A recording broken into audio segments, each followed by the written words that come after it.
Chapter 1554. Thinking about it, he was just called by Yang Chendong. Although on the surface it was said that he was entrusted with an important task, anyone with a clear mind could see that there was clearly a problem. At this time, who wouldn't stay away from him? How could anyone take the initiative to approach him? This was the official scene. When he was proud, he was surrounded by flowers. When he was frustrated, he was surrounded by holes. Sigh. After a sigh, Dong Chuanfu knew that his situation was a bit dangerous, but the more it was like this, the more he had to find Yu Qian and argue with him. Otherwise, he would really be finished. He got up, strode out of the lounge, and went straight to the floor of the city lord mansion. During this period, although there were staff members stopping him, he really ignored them until he pushed the door upstairs. He didn't even knock on the door, which was enough to show the anger in Dong Chuanfu's heart now. When he pushed the door in, he saw Yu Qian wearing a pair of reading glasses and looking down at something.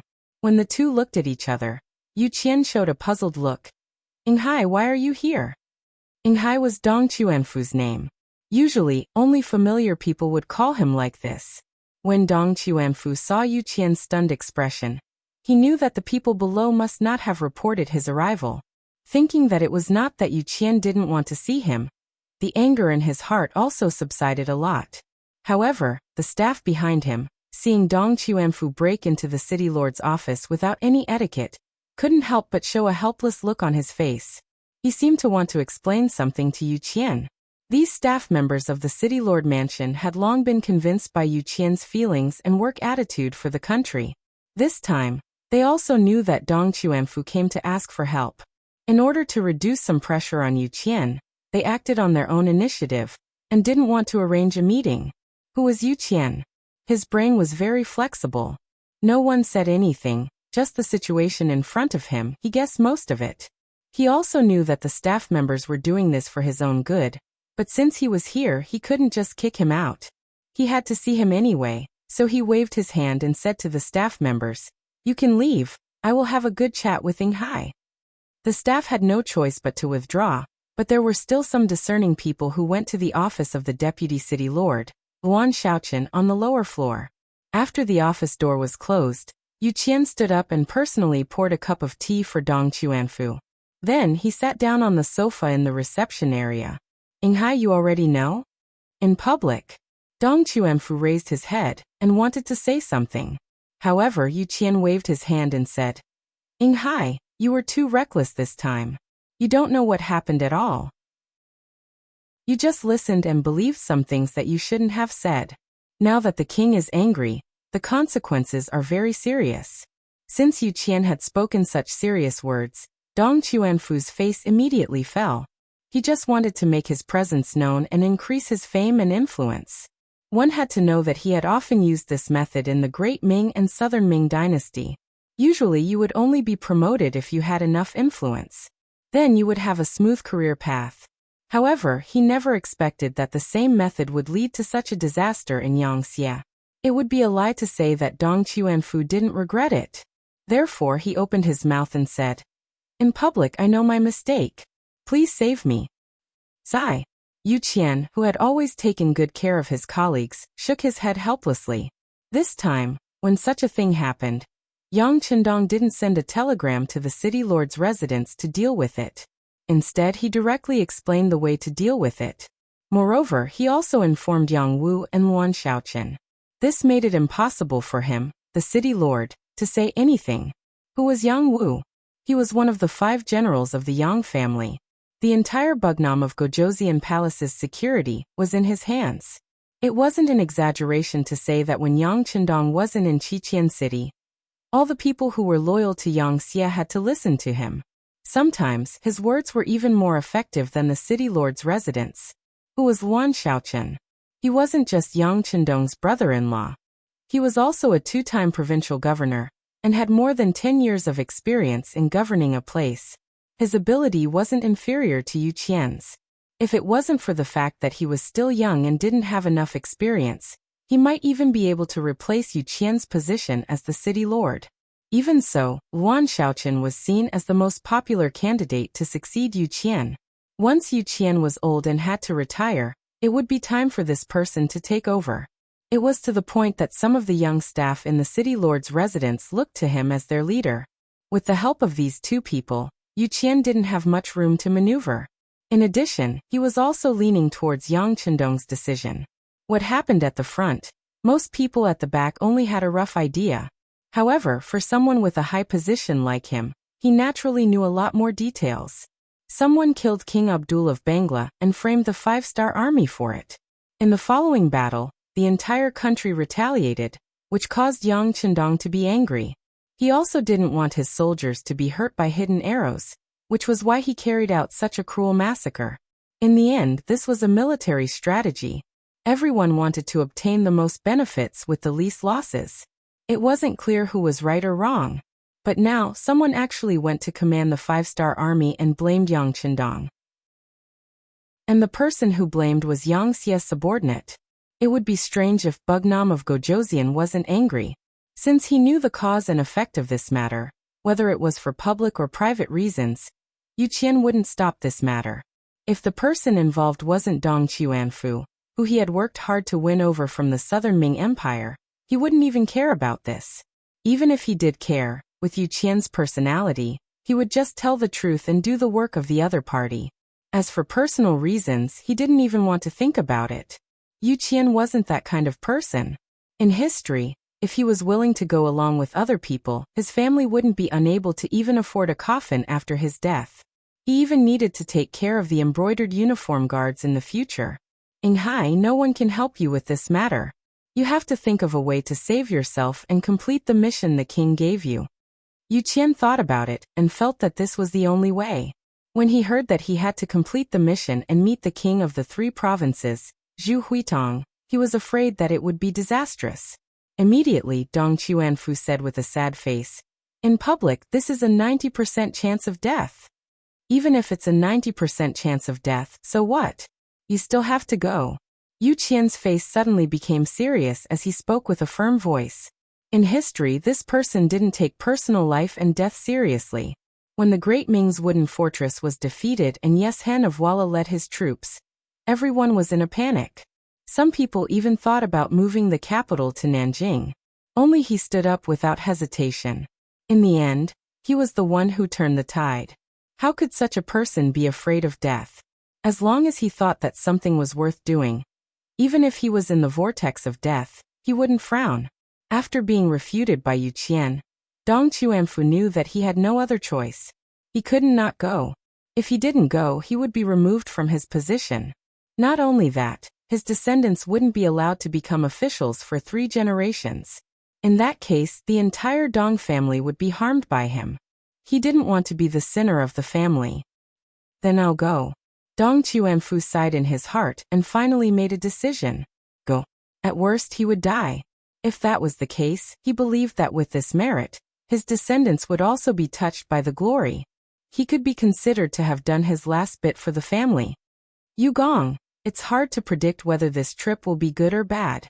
If something happens, I'll have to trouble Yu Gong to take care of my family. You can rest assured that after you leave, your family won't be bullied by anyone. Besides, with our Yang Xie's current ability, the 3 provincial kings won't dare to do anything to you unless they don't want to live. At the end of his words, Yu Qian's voice involuntarily rose a lot. This was his biggest gain after following Yang Chendong for so many years. That was, he could speak with confidence and was no longer afraid of being attacked by others. Because they didn't find trouble with others, it was already fortunate. On the first floor, someone had already reported to Luan Shaoqian that Dong Chuanfu had appeared, and went to find Yu Qian. In this regard, Luan Shaoqian just smiled and said that he understood. Then he went to do what he needed to do. Although he hadn't been in the city lord's mansion for too long, he still understood Yu Qian. This was not a person who was biased. This was something that Yang Chendong said in a very serious tone. Since it was Yang Chendong who said it, Luan Shaoqian naturally didn't have any doubts. Luan Shaoqian believed that City Lord Yu Qian would be able to handle this matter well. The facts also proved that Dong Chuanfu left not long after and returned home. He ordered people to pack his luggage, as if he was going to go on a long journey to the place of the 3 provincial kings. Yang Chendong didn't pay too much attention to what happened in Crimson City. He left the matter to Yu Qian, Yang Wu and Wan Shaochen. If it wasn't done well, then wouldn't it mean that the Yangxia had no one to use? Not paying attention to Crimson City, his eyes were more focused on the Bangla Kingdom. After showing a strong attitude and putting it into action, the so-called revenge for the king became quieter and quieter. No one wasn't afraid of death, especially this King Abdul who didn't treat his people well. After resisting for a few days and paying a huge price, they finally became obedient. When the main force of the five-star army appeared in front of some cities, even more people chose to surrender for their own safety. Faced with the Bangla army that suddenly became docile, the five-star army naturally didn't start a brutal massacre. They acted as if those who surrendered could live, and everyone would be fine. As a result, their progress became even faster. In the 12th month of 1466 AD, they arrived at the capital of Bangla, Dhaka city. Here, General Caldell presented his letter of surrender. From then on, this place became one of the territories under Yangxia's control. Chapter 1555. In the palace of Dhaka city, Yang Chendong admired the scenery under the guidance of General Caldell. In the great hall of the palace, Yang Chendong sat high up on the throne and listened to the surrendered general talk about the current situation in Bangra. Ever since King Abdul was assassinated, the situation in the country had been chaotic beyond control. Various factions had emerged. Among them were the Avengers, the Warmongers, those who wanted peace, and those who only cared about themselves. Before this, the five-star army had come with fury and forced the Vengeance faction and the War faction to abandon their weapons and armor. Now they were either dead, injured, or fleeing. They could no longer pose a threat. Otherwise, Caldell, the general of the peace faction, wouldn't have submitted his letter of surrender. However, the warmongers still existed and they were all generals with military power.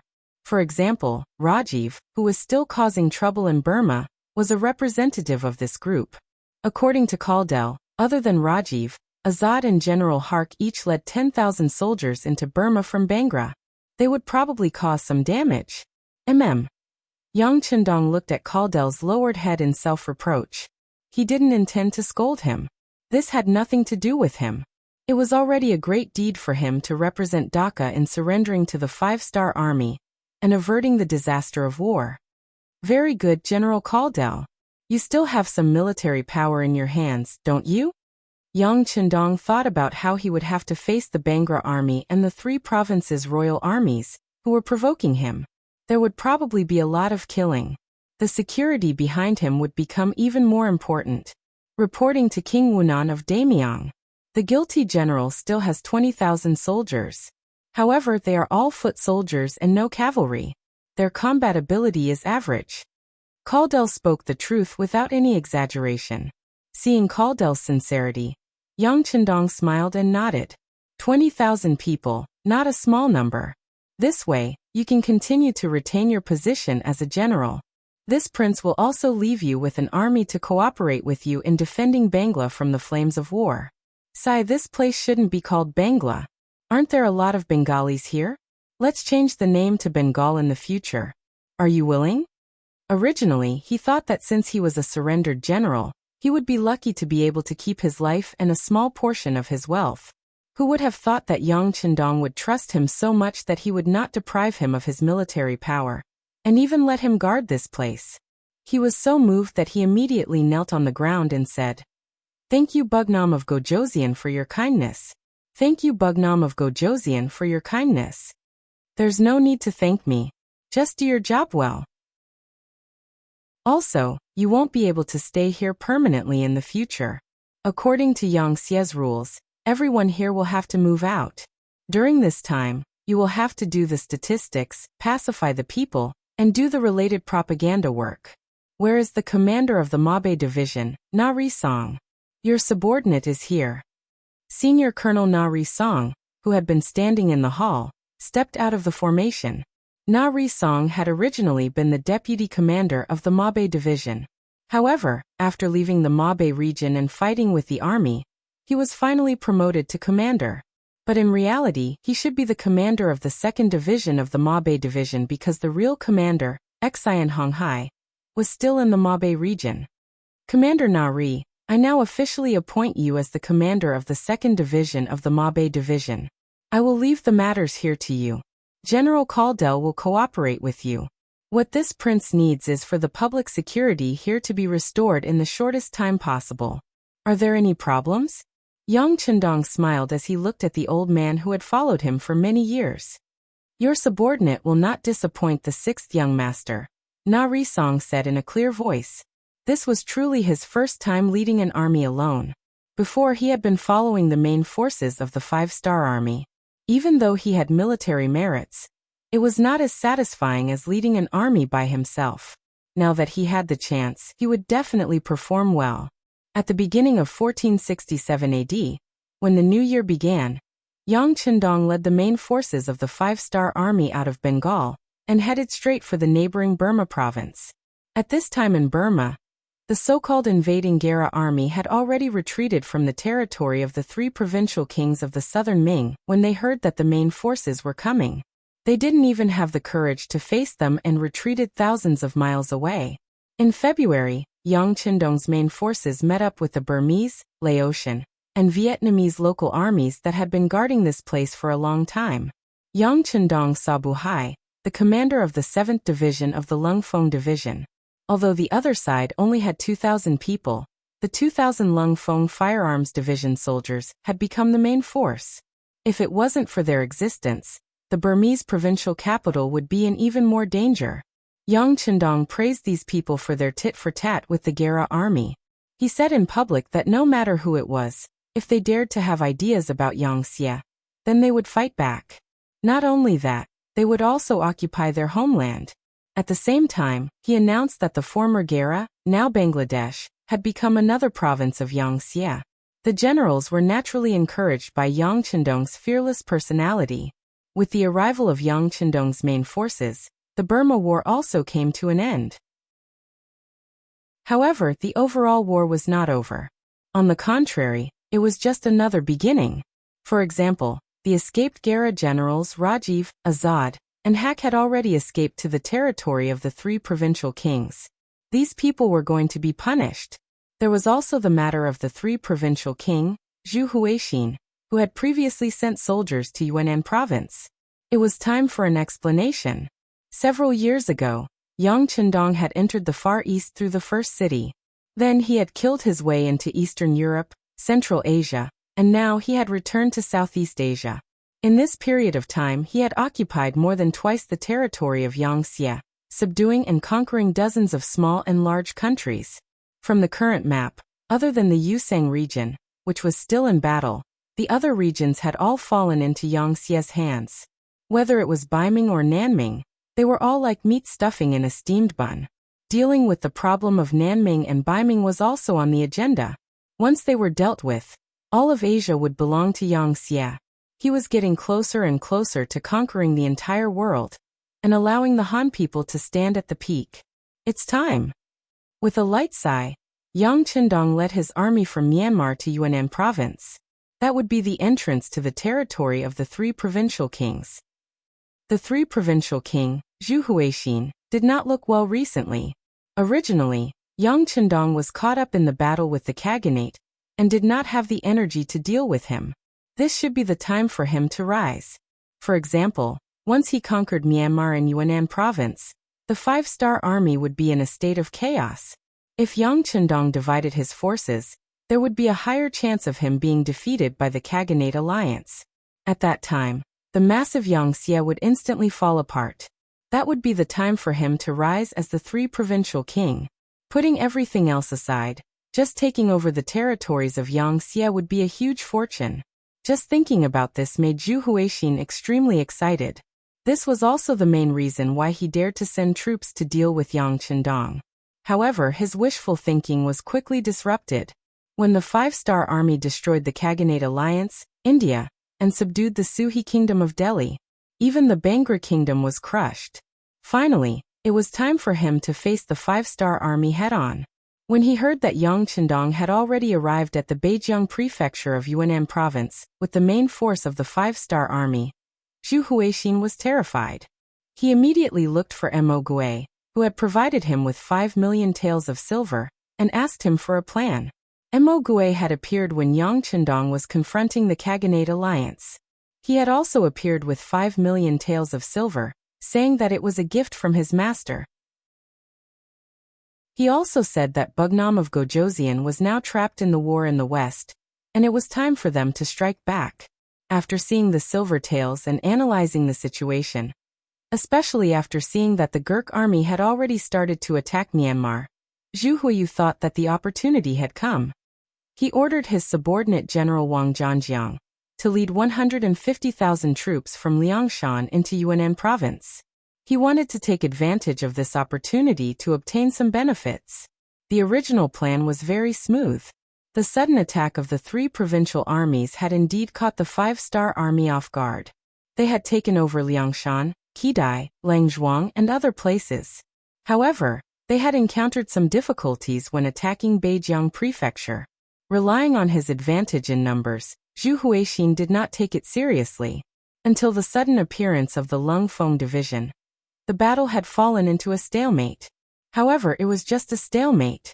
According to General Wang Zhanjiang's report, they could not take down Beijiang Prefecture, but the 5-star army in the prefecture could not do anything to them either. It was clearly a situation where they were evenly matched. However, now that Yang Chendong had appeared near Beijiang Prefecture with more than 200,000 troops, they no longer had the advantage in numbers. It was obvious what would happen next. That was the main force, not the third-rate forces of the provincial armies that they had faced before. The soldiers who were qualified to follow Yang Chendong were definitely veterans who had experienced hundreds of battles and could fight against 10 people each. In such a situation, the first thing Zhu Huixin should do was to order Wang Zhanjiang to retreat. However, he still wanted to try his luck and see if the mysterious man's representative, Mo Gue, had any good suggestions. After all, he felt that the master behind this person was very capable and might be able to save him. He came to Mo Gue's courtyard with hope. As soon as he entered, he saw the man standing in front of the pond in the courtyard with his hands behind his back. Needless to say, he was Mo Gue. At this time, looking at Mo Gue's back, the early morning sun shone on him, giving him a very mysterious feeling. This was the feeling that he needed. He would not forget Uncle Ying's instructions when he came, which was to speak less and act mysterious. In short, the more mysterious, the better. Chapter 1556.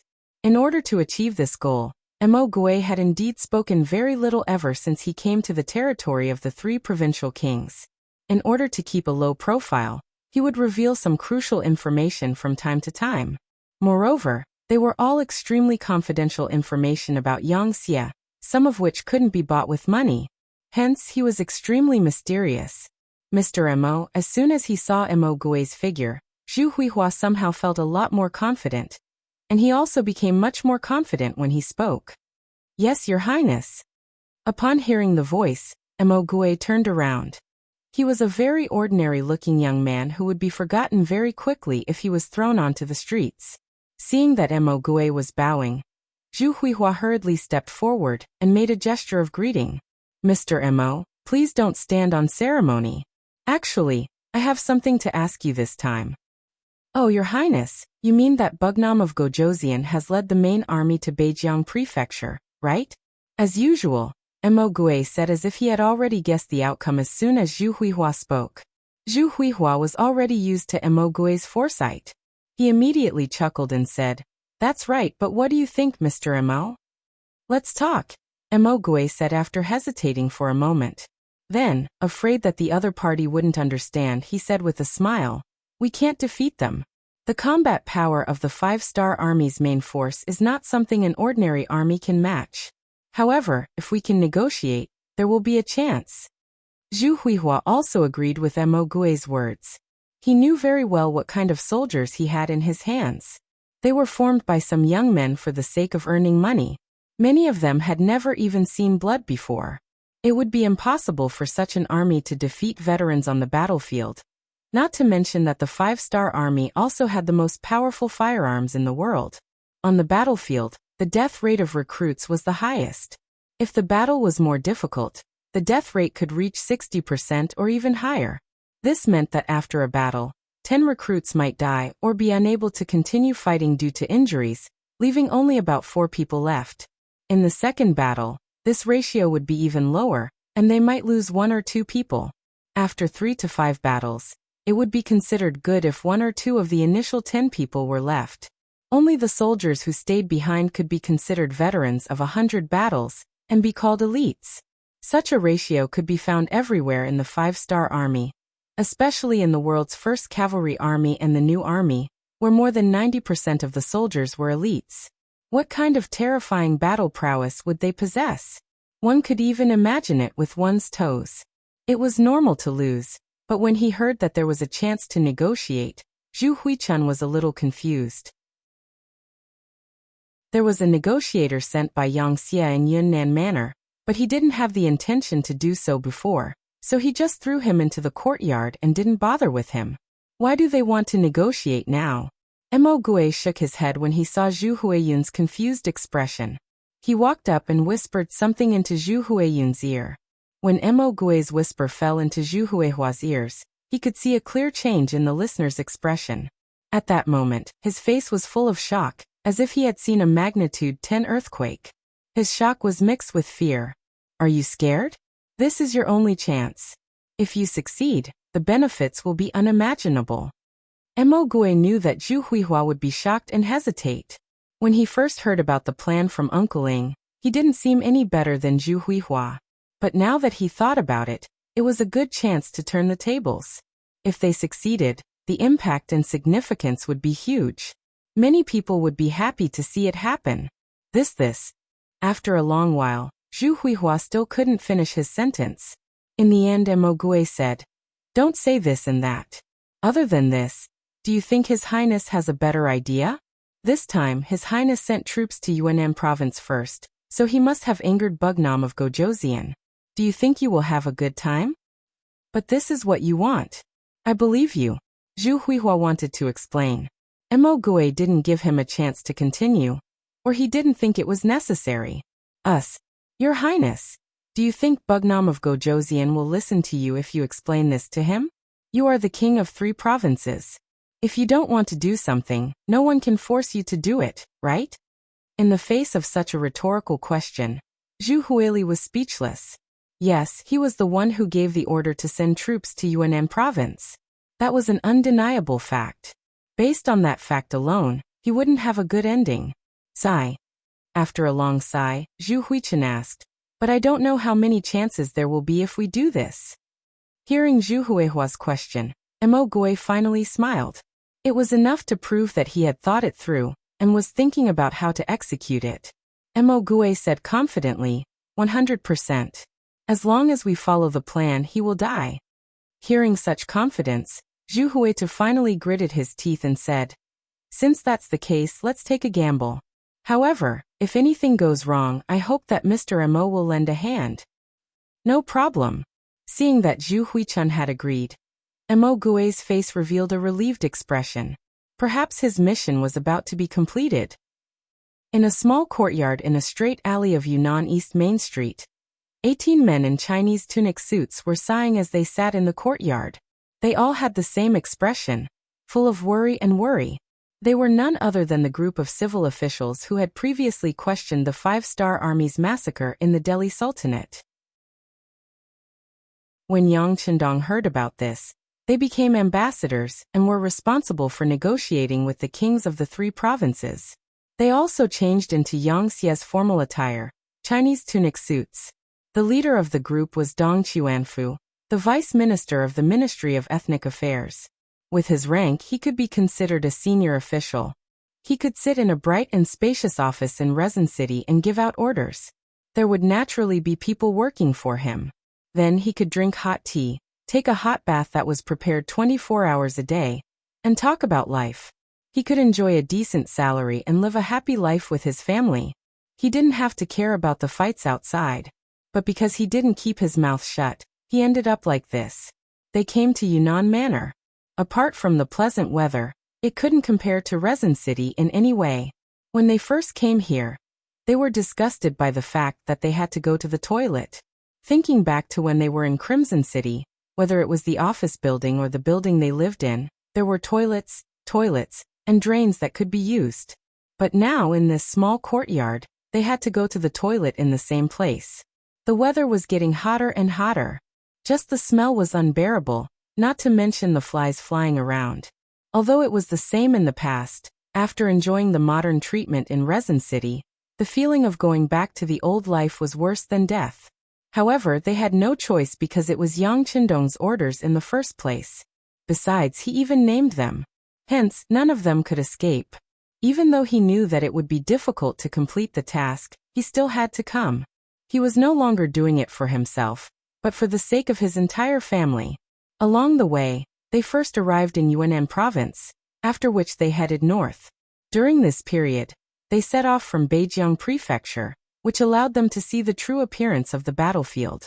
When they saw the corpses and blood all over the ground, as well as the stench that did not dissipate for a long time, this kind of visual experience was far from what was recorded in the books of the sages. This also made them realize how cruel war was. The slightest carelessness could cause them to lose their lives. They wanted to let them know clearly how tough it was for the Five-Star Army to conquer the East and West. They wanted to let them know that perhaps the Five-Star Army had their own reasons for doing what they did in the Delhi Sultanate. Some people said that reading 10,000 books was not as good as traveling 10,000 miles. That scene was actually happening to Dong Xuanfu and the others now. It was only when their thinking changed that they realized their mistake. When they arrived at Yunnan Prefecture, they were thrown into a small courtyard and not allowed to leave. They also realized that the task this time wasn't that easy to complete. If they didn't do it well, they might even lose their lives here. Although the 18 officials were prepared to die before coming here, they were all prepared to die. However, as long as there was a little hope of survival, who wouldn't try their best to grab it? There was a change in their mentality, and they clearly knew that it wouldn't be easy to leave. Everyone was only thinking about one thing, and that was how to complete the negotiation task given to them by Yang Qindong. As for whether they would still be talkative if they survived this time, the 18 of them would probably become very obedient even without being reminded. However, they had to negotiate first, right? Now that they couldn't even see a single person, who were they supposed to negotiate with? How were they supposed to complete the task? How were they supposed to influence their opponents? Of course, there was no such thing as influence. However, they had to see the person in question before they could talk, right? After being thrown into the courtyard for more than 10 days, everyone's temperament gradually became impatient. While they were reflecting on their mistakes, they were also cursing Zhu Huiyin, the prince of the 3 provinces, in their hearts for being disloyal, unfilial, and immoral. They could only curse in their hearts.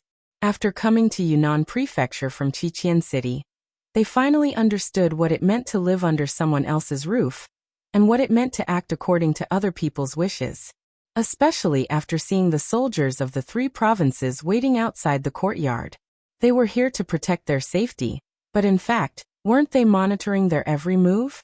If necessary, they might even kill them all. Chapter 1557. At this time, the mentality of Dong Xuanfu and the others had completely changed. They were thinking about 2 things in their hearts. One was whether they would die or not. If the 2 sides didn't come to an agreement and went to war, they would probably become the first batch of martyrs. At this time, they had completely forgotten their identity. They were here to negotiate. Rather than placing their hopes on others, they might as well work hard themselves. The second thing they thought about was the change in their mentality. The 3 provincial kings were truly crazy and wanted to kill them all. They only hoped that the Five-Star Army could avenge them and kill all of the 3 provincial armies. At this moment, they finally understood the actions of the Five-Star Army in Bangla. They even thought that the Five-Star Army didn't kill enough to intimidate the enemy. Otherwise, why would the 3 provincial kings look down on them? No. It should be said that they were ignoring them. Everyone knew how to talk high and mighty. Their words didn't have any substance and wouldn't resonate with others. However, if they were in the same situation, they probably wouldn't say any lies, big words, or empty words. From this, it could be seen that Yang Qindong brought these 18 people with different views on war here. The effect was already evident. As the saying goes, if you don't manage the household, you don't know the cost of firewood and rice. Presumably, if they could survive, their opinions would definitely change if there was a war in the future. It was even possible for them to become staunch supporters of war. From this point alone, Yang Chendong's arrangement was correct. In the future, if someone wanted to talk about the cruelty of war, and wanted to use benevolence or universal love to talk about it, they only needed to follow the example. Presumably, those dissenting voices would be completely suppressed. Dong Chuanfu and the others spent every day trembling in fear. They didn't know what would happen in the next second. It was like when the door to the courtyard was suddenly opened and Chen Tian suddenly appeared in front of everyone. They instinctively didn't know what was going on. What did this person want to do? As the most trusted minister of the 3 provincial kings, Chen Tian could definitely be called the #1 civil official. Many times his opinions could influence Zhu Huihua. Such a busy and important person suddenly appeared in the small courtyard. Dong Chuanfu and the others were only stunned for a moment before they came to their senses, and hurriedly stood up and saluted. Logically speaking, with everyone's status, especially Dong Chuanfu, who was already the vice minister of a department, people like him had the opportunity to take charge of a region and become a provincial governor at any time.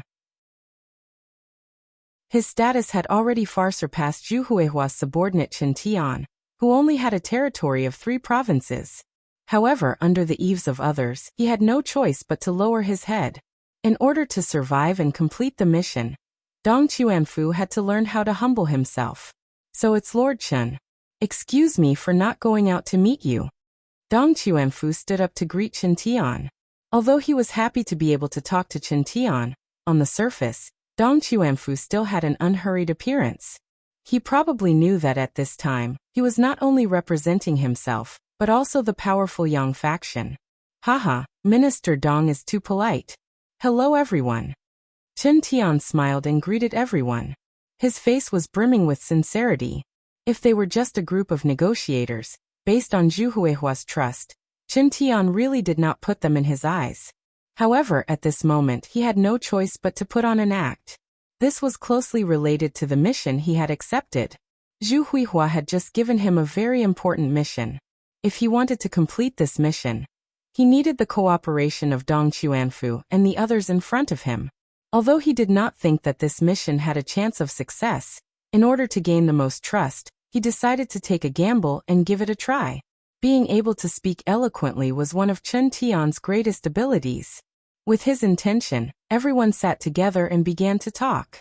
The topic was led in the direction of the result he wanted. At first, everyone was very happy with Chen Tian's goodwill, and even his humble attitude. Some people even began to suppress their pride in their hearts. See, in other people's territory, they still had to curry favor with him. Didn't this mean that Yang Xie was now so powerful that no one could be a match for him? However, as the conversation deepened, Chen Tian changed his way of speaking his thoughts and put forward his request. Everyone was speechless, and the pride that had just risen was suppressed back into the bottom of their hearts. As the leader of the 18 people, Dong Chuanfu was even more furious. He loudly rebuked. This is simply impossible. We will never agree to this request of yours. That's right. Deputy Director Yan Lianshui, who was second only to Dong Chuanfu among the 18 people, also spoke up. If there is anything you want to discuss, you can discuss it with us. We are here on behalf of Yang Xie. There are many things that Minister Dong can make the decision on. However, I don't know why you want to see Bugnam of Gojoseon. You also want Bugnam of Gojoseon to personally visit Yunnan Manor. Isn't it said that a gentleman does not stand under a collapsing wall? Yes, we will never agree to this. For a moment, the 18 envoys actually spoke in unison. Perhaps this was because Chen Tian's request was too excessive, but how could it not be, because they all knew that they could not agree to this request, nor did they have the authority to agree to it. What kind of joke was this? Inviting Yang Chendong to enter Yunnan Manor, and not allowing him to bring more than 500 soldiers? Such excessive conditions were probably something that no one in Yangxie would agree to, right? How could they agree so easily? And even if they did agree, what would it do? Although Dong Chuanfu and the other 18 people were very afraid of death, they were more worried about the safety of their families and clansmen. If because of them, Yang Chendong was in danger, and something happened to him. At that time, they were afraid that they and their families would be finished together. Not only that, but their reputations might also go down in history. That was the greatest harm to scholars. Seeing that Dong Chuanfu and the other 18 people were filled with anger, Chen Tian was not angry or anxious. All of this was within his expectations. He did not expect to be able to persuade them with his glib tongue. He came here to deliver the message. Whether it would succeed or not, he did not have much hope. Everyone, don't be anxious. Since it is a negotiation, then of course it is a negotiation. To put it bluntly, we will propose conditions to each other, and everyone will discuss it. Like this, as long as Bugnam of Gojoseon is willing to show his sincerity, and not bring more than 500 soldiers into Yunnan Manor, then we will recognize his magnanimity. Our 3 provincial kings will not only apologize to Bugnam of Gojoseon for the previous misunderstanding, but also be willing to give up Guangxi, Yunnan and Gui province. Chen Tian threw out a bomb as soon as he opened his mouth. Hearing this, Dong Chuanfu and the others were stunned. Didn't this mean that as long as Yang Chendong was willing to come personally, the problem of the 3 provinces would be easily solved, and this place would become one of Yang Xie's forces? Wasn't this the main purpose of Dong Chuanfu and the others coming here? Taking advantage of this moment of silence, Chen Tian continued to speak. Everyone, our 3 provincial kings have now shown their sincerity. Next, it is up to Bugnam of Gojoseon. I think this matter should be reported and handed over to the higher-ups to make the final decision. I will wait here for your good news. Goodbye. Chen Tian left. However, no one paid attention to him anymore. Everyone was obviously shocked by his words. Just by showing up, Yang Chendong could make the 3 provinces under Yang Xie's control, without shedding any blood. This temptation was so great that Dong Chuanfu and the others could not help but swallow their saliva. It took a while for everyone to react, but Chen Tian was already nowhere to be found. Everyone's gaze fell on Dong Chuanfu. He was the head envoy, and such a big matter had to be decided by him. Although no one said anything, Dong Chuanfu could see through their eyes what they were thinking. All right, let's report this matter back and let the king make the decision himself. Of course, let's not have any expectations. Dong Chuanfu was not the only one who thought this way. Chen Tian and his master, Zhu Huihua, were the same. They did not think that doing this would make Yang Chendong come. Because of this, after Chen Tian walked out of the diplomatic mission's courtyard, a rumor began to take root and sprout in the 3 provinces. Have you heard? The 3 provincial kings have decided to bow to Bugnam of Gojoseon for the safety of the people in our 3 provinces. They only need Bugnam of Gojoseon to personally come to Yunnan Manor and give him some guarantees, and he will be willing to hand over the military power of the 3 provinces. Oh, that's a good thing. Speaking of which, there's nothing wrong with the 3 provincial kings doing this. After all, they previously attacked Yunnan province and offended Bugnam of Gojoseon. Now they are probably looking for an opportunity to explain themselves. Haha, this is a good thing. Doesn't this mean that the people of our 3 provinces do not need to go through the flames of war to become Yangxia people? I heard that the Han people in Yangxia have a very honorable status. Sigh, that's not necessarily true. Now that the 3 provincial kings have shown their attitude, it's still unknown whether Bugnam of Gojoseon will agree. Have you forgotten? Previously, someone said that the 5-star army first assassinated their king in Bangra, then used cruel methods to burn and kill many cities and people. This was all because Bangra had previously contributed to Yang Xie's Myanmar province. It just so happens that the 3 provincial kings also attacked Yunnan province. Will they use the same methods on the 3 provinces under our feet? These words immediately attracted the attention of others. Someone immediately said, "That's not very likely. Bugnam of Gojoseon has deep feelings for the Han people. Bangra is a foreign race. How could they use such methods on us?" Chapter 1558. That might not be the case. Who can guess what the people in power want to do? As for the fact that the 3 provinces are all Han, That's true. However, there are so many Han in the world. Even if we die, the other Han will still be around. In a few years, the population will continue to increase, so it doesn't matter if the 3 provinces have us or not. Phew. Doesn't that mean that if Bugnam of Gojoseon doesn't agree to come to Yunnan Manor and accept the allegiance of the 3 provincial kings, then there will be a huge war, and everyone will be in danger? You're smart, brother. That's the truth, so let's pray that Bugnam of Gojoseon will agree. If he doesn't, then it means that he wants to kill us. I will join the army and fight against the 5-star army. No matter how much they have done for the rise of the Han, if they want to kill me and my family, then they are my enemies. I will hand over the 100 jin and fight them to the death. That's right, that's what I think too. I will also mobilize my family to fight them to the end. Similar conversations continued to spread. After Chen Tian received Zhu Huiying's order to deliberately spread these rumors, the news quickly swept across the 3 provinces like a gust of wind. More and more people came to know about it, and various theories and voices emerged one after another. However, from the beginning to the end, none of these conversations mentioned Zhu Huiying's request for Yang Qindong to not bring more than 500 men with him. The people were being deceived, but no one mentioned it. It was a trap in itself. This was also why Mo Gue gave Zhu Huiying the idea. It would be best if the matter was successful. When Yang Qindong brought 500 soldiers into Yunnan Manor, he would be a fish on the chopping board. However, once something happened to Yang Qindong, Yang Xie would be in chaos. At that time, who would have the time to cause trouble for Zhu Huiying? Not only that, it would also be a good opportunity for Zhu Huihua to show off his might and quickly encroach on Yang Xie's territory. If he failed, Zhu Huihua would not lose anything. On the contrary, he would have many more soldiers in his hands, and he would have more power to fight against the 5-star army. Success or failure was a good thing for him. This was also why Zhu Huichun listened to Mo Gui's advice after some hesitation. Although by doing so he would inevitably offend Yang Qindong, but even if he did not do this, how good would the result be? The rumors were still spreading. Dong Chuanfu and the others in the small courtyard were completely unaware of this. After a discussion, the 18 of them wrote a report and sent it to the telegraphist accompanying them, asking him to pass the news to Bugnam of Gojoseon. With the power of Yang Xie's intelligence department, the news of what happened in Yunnan Manor had already reached Yang Qindong's ears. Then the report written by the 18 people was sent to the desk. As the messenger, Beta Persei was naturally very familiar with the contents.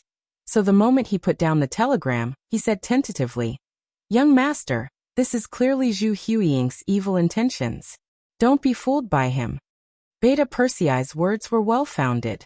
He had been by Yang Qindong's side for many years and understood his master well. He was a master who was not afraid of anything and loved to take risks.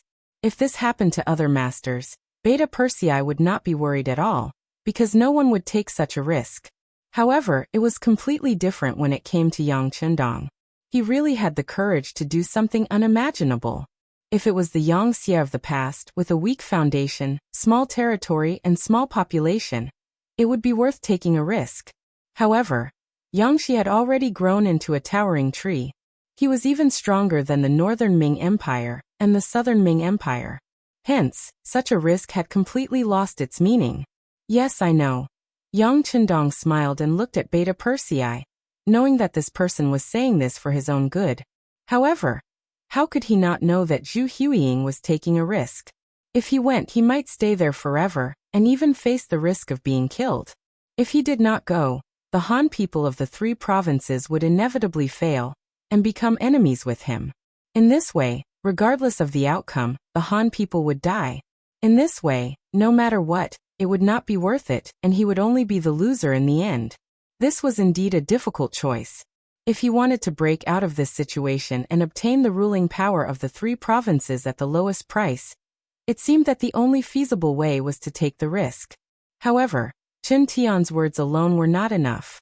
He still needed to continue to expand the matter, and use Chen Tian's mouth to make the matter a reality. Yang Qindong stood there for a long time without saying a word. Slowly, a plan began to take shape in his mind. In the small courtyard, Less than half a day later, they received a personal call from Yang Qindong.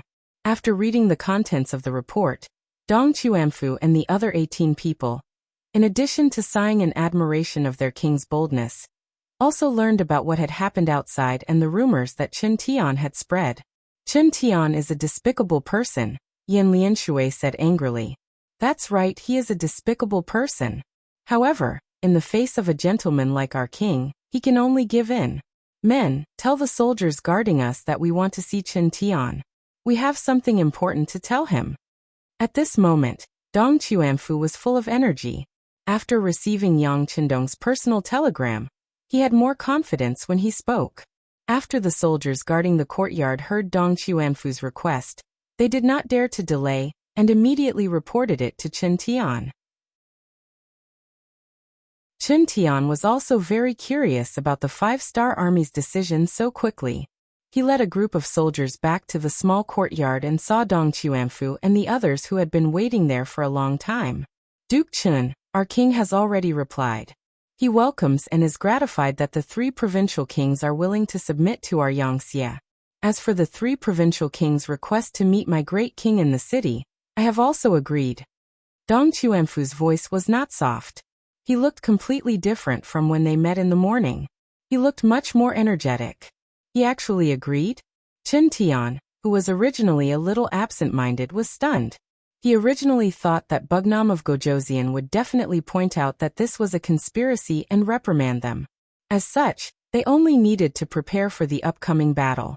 Then they would make good use of the newly won people's hearts. There was still a possibility of a battle.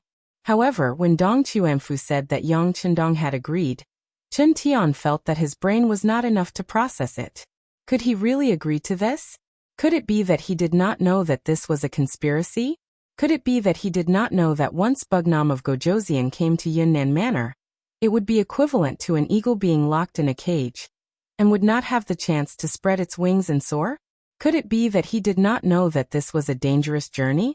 At this moment, countless thoughts appeared in Chen Tian's mind. He was increasingly unable to understand Yang Qindong's actions. It was not until Dong Chuanfu intentionally coughed that Chen Tian was pulled back to reality from his fantasy. Oh, but I wonder if there are any other conditions? Out of instinct, he asked. Yes, our king does have conditions. Dong Chuanfu nodded. As expected.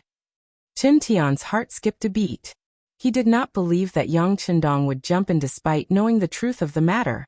He had even thought about what the other party's request would be. It must be to bring more soldiers. For example, the 500 followers would be replaced by 50,000. With the powerful combat strength of the 5-star army, if these 50,000 were all elite troops, it would be very difficult to touch him in Yunnan Manor. Chen Tian already had a judgment in his heart. He was even prepared to reject the other party's request for 50,000 people, because it would threaten the safety of the 3 provincial kings. He opened his mouth and said, "But I don't know what the conditions are. Why don't you tell me?" Chen Tian just wanted to see how Dong Chuanfu and the others would perform. He didn't agree to it, but he wanted to see how Dong Chuanfu and the others would perform. Looking at Chen Tian, Dong Chuanfu did not think too much. Instead, his voice was loud as he said righteously, "Previously, there were some rumors in the city that were unfavorable to our king. I think it must have come from your mouths, so our king cannot believe you. It's coming." Chen Tian thought in his heart. However, he did not stop him. Instead, he wanted to watch Dong Chuanfu continue his performance. He only needed to wait for the other party to finish speaking before he would completely deny it. At this time, Dong Chuanfu was still talking to himself. Who knows if the 3 provincial kings will do anything else? In order to dispel our king's concerns, and to make the truth of the matter public, you only need to send out official documents to the people of the 3 provinces. Tell them that the 3 provincial kings intend to submit to our king. Everything will wait until our king enters Yunnan Manor. After ensuring his safety, the authority of the 3 provinces will be handed over. Then Bugnam of Gojoseon will come here and take over everything. No, that's too much. Chen Tian didn't even pay attention to what Dong Chuanfu was saying and directly denied it. Then, with an angry look, he snorted coldly and said, This is simply because Wunan king doesn't trust my king. If that's the case, is there still a need to negotiate? Not only were Dong Chuanfu and the 17 members of the diplomatic mission stunned by Chen Tian's words, but even the personal guards behind Chen Tian were stunned. They did not understand how their master's words had anything to do with Dong Chuanfu's request. At this time, Chen Tian also felt that something was wrong. This could be seen from the faces of Dong Chuanfu and the others. Out of the corner of his eyes, he glanced at the bodyguards beside him. When he saw that they were also looking at him in surprise, he knew that this was bad. Obviously, Dong Chuanfu wasn't talking about how many soldiers he would bring into Southern Cloud Manor. He forced a smile and said, "I'm sorry, Minister Dong. I've been busy recently, so I was distracted by other things. I will have to trouble you to say it again." Chapter 1559. Although Dong Chuanfu was puzzled by Chen Tian's behavior, he did not think too much about it, and repeated what he had just said. This time, Chen Tian could be said to have heard it very clearly. Because of this, he was very surprised. With just this request, Yang Chendong would bring 500 followers into Yunnan Manor? Was he not worried about his own safety? Puzzled, he repeated his question. Just this one request? Yes. Just this one request. But these notices must be posted all over the streets and alleys of the 3 provinces, so that all the people know about this. At that time, my king will come to Yunnan Manor, and give the 3 provincial kings a chance to turn over a new leaf. Dong Chuanfu raised his head and said proudly, "Look, this was their king." The so-called danger was nothing in his eyes at all. Just this boldness alone was something they could never learn. Okay, no problem. Chen Tian agreed immediately. He just wanted to spread the news, and let the people of the 3 provinces know. But what was the use of this? To threaten the people? At that time, ordinary people did not have any status.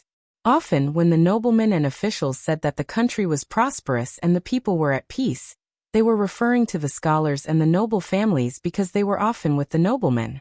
In the eyes of the noblemen, if these people were satisfied, then the people of the world would be satisfied.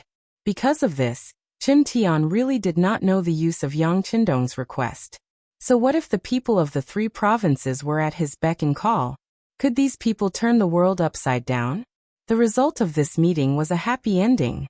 After Chen Tian left, he went to see Zhu Huiyan and told him about Dong Chuanfu and the others, or rather Yang Chendong's request.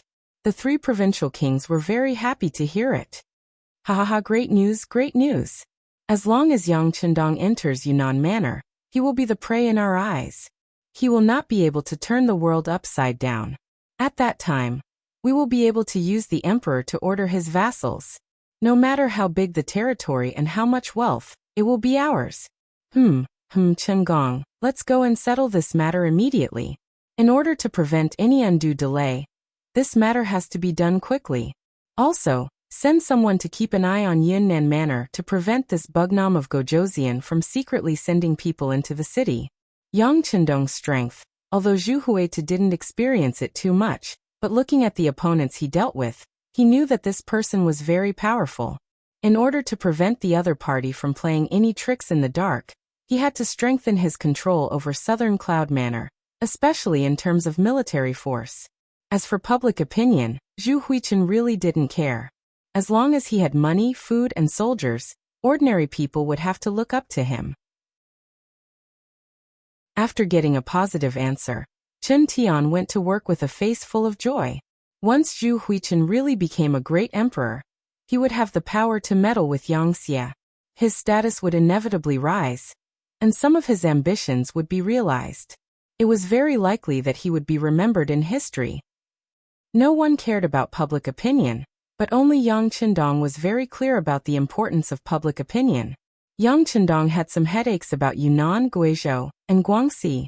These were the ancestral lands of the Han people. It was impossible to deal with them like dealing with other forces. After taking over these places, he couldn't forcibly move them out. That would be criticized behind his back. Yang Chendong didn't care about what they said about the foreign races, but for the Han people, their position was naturally different. If possible, of course, he would want to solve the problem here in a peaceful way. Thus, Zhu Huichen came up with this move. Although it seemed that this place was abnormally dangerous, but wasn't it an opportunity for him? If he did it well, he could righteously take over the 3 provinces, and the people here wouldn't have any resistance. In this way, the big problem would be solved. Since that was the case, why would he not agree? As for what kind of danger would there be in Yunnan Manor, Yang Chendong, who had Datsang, really didn't care too much. If they wanted to deal with him, those people had to have the ability to do so. Of course, because of Datsang, Yang Chendong was full of confidence, but others didn't know. After learning the details of Yang Chendong's telegram to Dong Chuanfu, Yang Xia was in an uproar. First, it was the 2 commanders of the 2nd and 4th Divisions of the Lungfeng Army, followed by the 1st Cavalry Army's commander Tian Hu, and the new army's commander Su He. Then, a group of officials in the first city and the people in charge of the provinces and regions also sent telegrams to inquire about this matter. At the same time, they also advised their king not to be impulsive.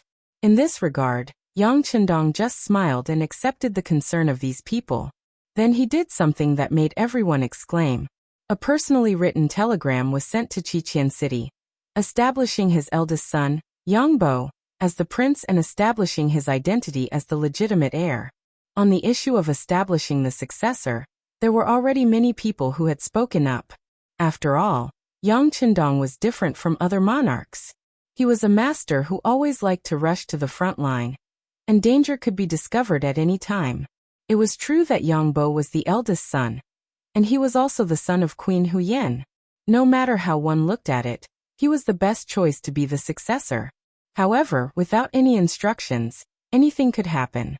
As the saying goes, if the name is not correct, the words will not go smoothly. How could the other princes not have a chance to compete? Besides, Yang Xia was really too powerful.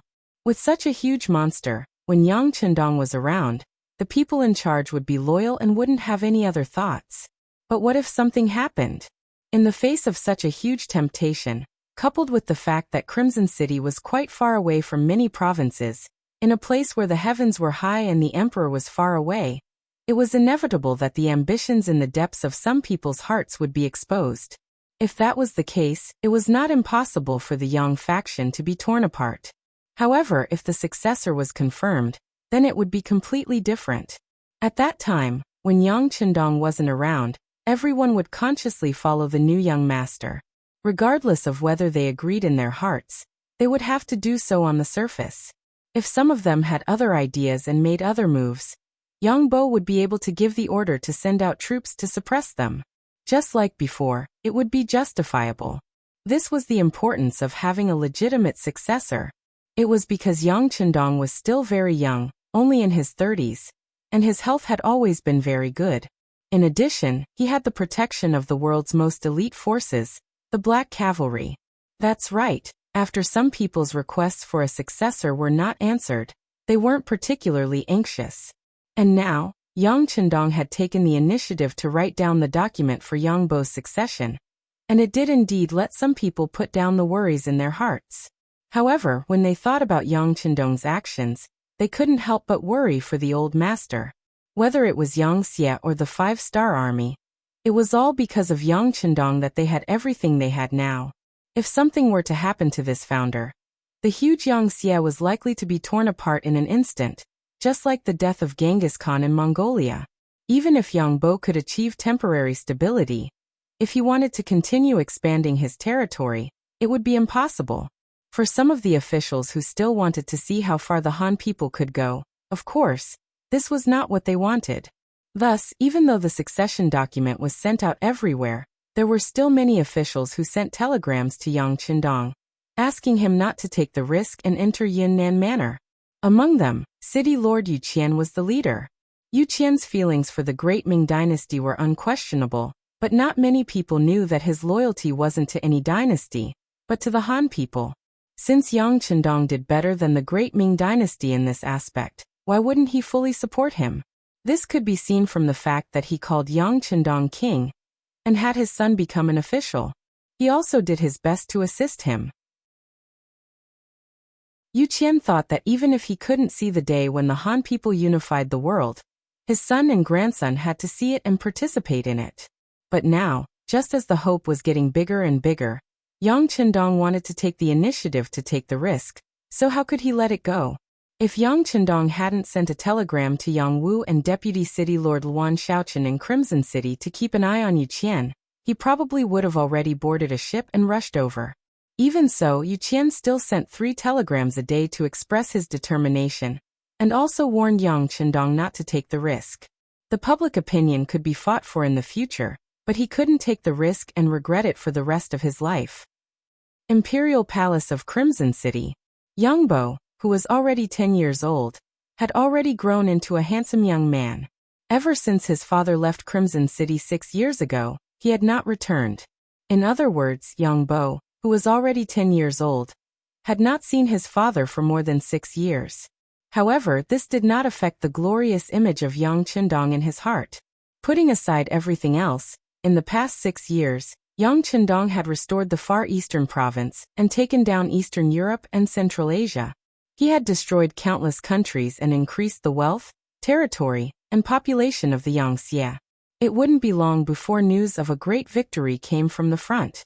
When the little Yang Bo heard this, he felt a sense of pride and glory. From how he saw it, this was why his father was so amazing, and he felt proud to have such a father. With his father as his role model, Yang Bo did not live a pampered life because of his status as the crown prince. On the contrary, he worked even harder than the children of other families.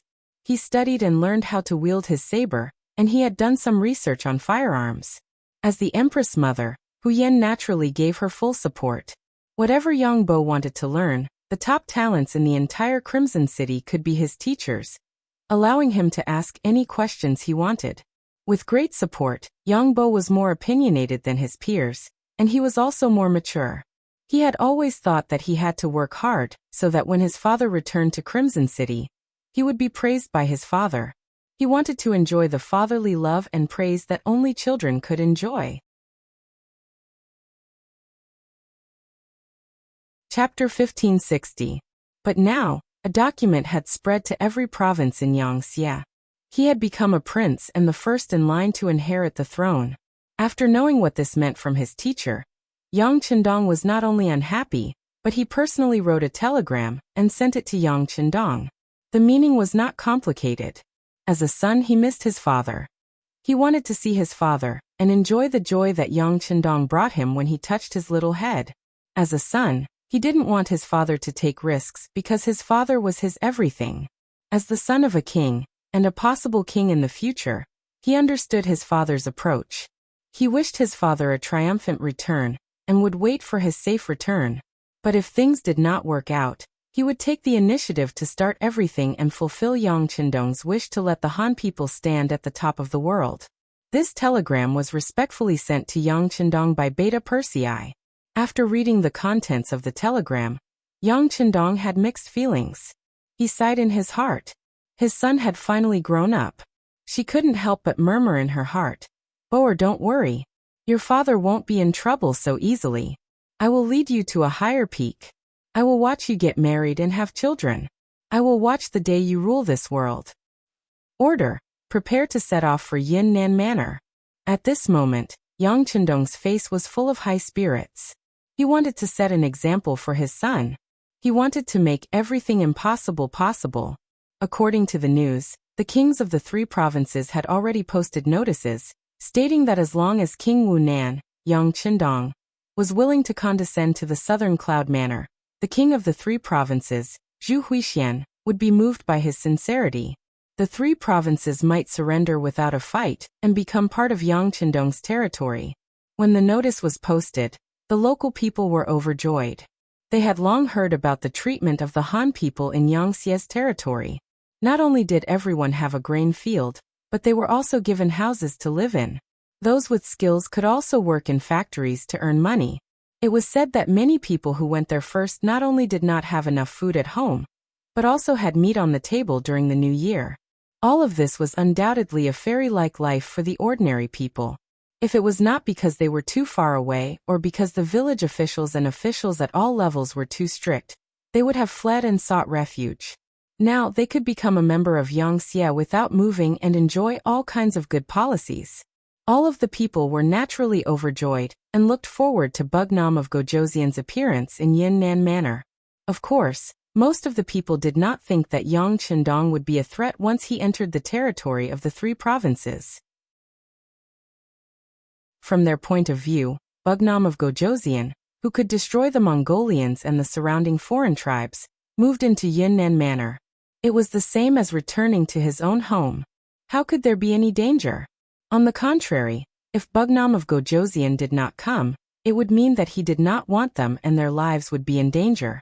In order to survive, they had to work hard to become the three provinces' army and fight against the five-star army on the battlefield.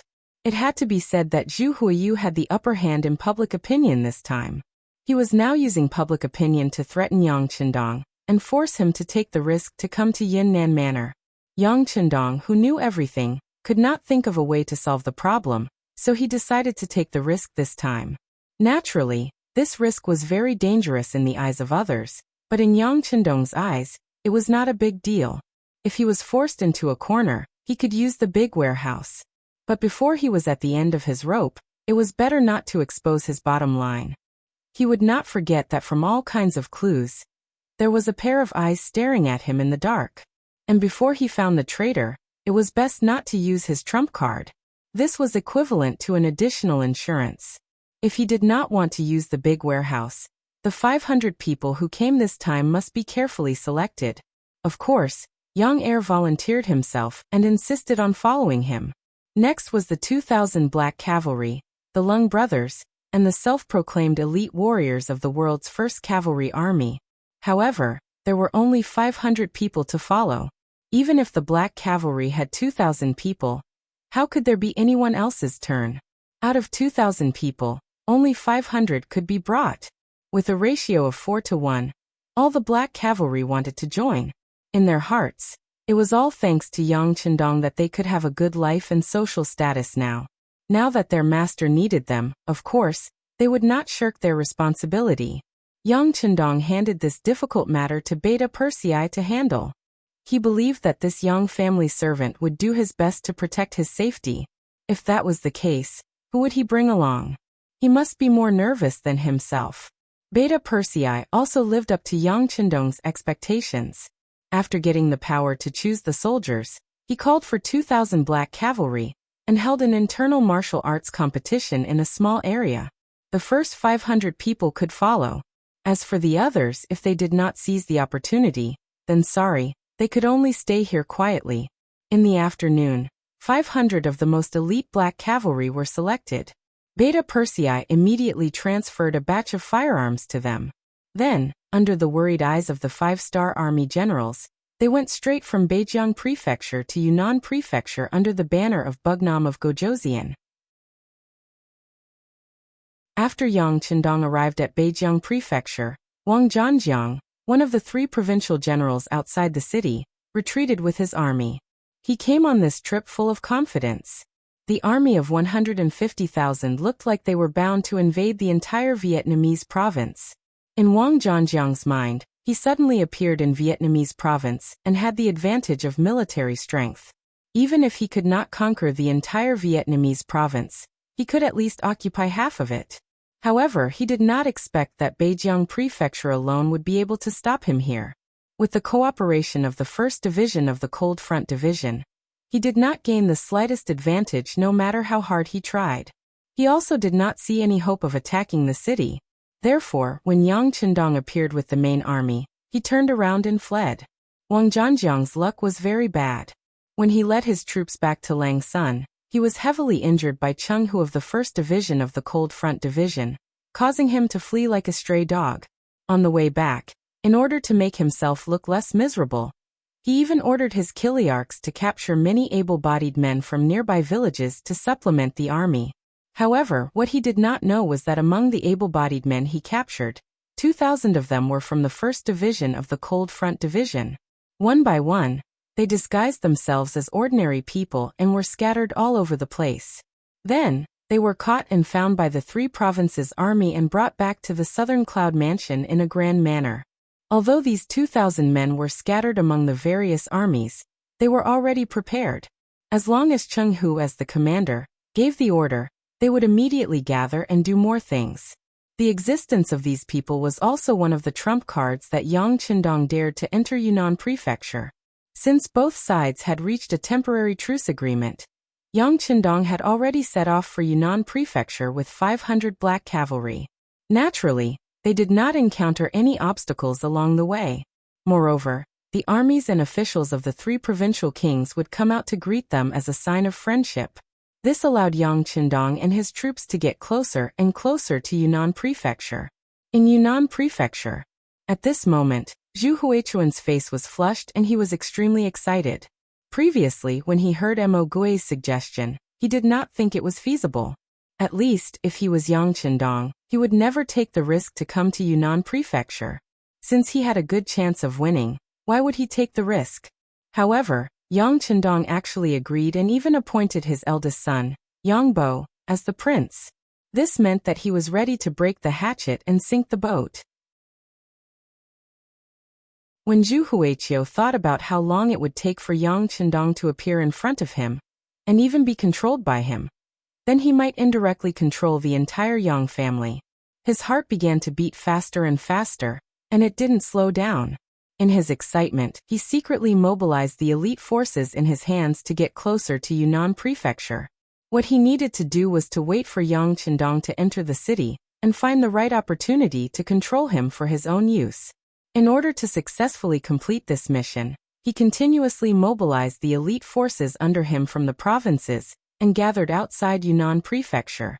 At the same time, he also sent out a large number of scouts to pay attention to the main forces of the five-star army in the south of Langsun. Once he found out that they were acting strangely, he would use Yang Qindong as an excuse to immediately send troops to attack and take the initiative first. However, from the information he received so far, the main forces of the five-star army were very obedient. They seemed to believe that Yang Qindong could succeed in the peace talks, and did not have the slightest intention of moving to the three provinces. This made Zhu Huichun feel relieved, but at the same time he cursed the stupidity of the five-star army in his heart. 10 days later, when he learned that Yang Qindong and his 500 men were less than 3 days away from Yunnan Prefecture, Zhu Huichun called a group of his confidants to a secret room to discuss and perfect the military plan. Other than his number one think tank, Chen Tian, there were 4 of his generals present. They were General Meng Neng, General Wu Yingtu, General Zhang Jiang, and General Kai Wenju. Over the years, Zhu Huichun had been constantly developing and expanding his strength, and had gathered a group of capable people. For example, these 4 generals were one of them. There was also General Luo Guan who guarded Yunnan, General Jiang Wuqing who guarded Guangxi, and General Bai Kuan who guarded Guangxi. In the secret room, the 6 of them met and Zhu Huichun took the lead to announce the final plan, which was how to capture Yang Qindong alive and not kill him. Of course, if Yang Qindong died, Yang Xie would fall into chaos. However, for the sake of benefits, Zhu Huichun did not want to see a chaotic Yang Xie. What he wanted was to use them for his own purposes. Even if he could not take over all of Yang Xie's territory, if he could take over a third of it, it would be a land that was much larger than the Great Ming Dynasty.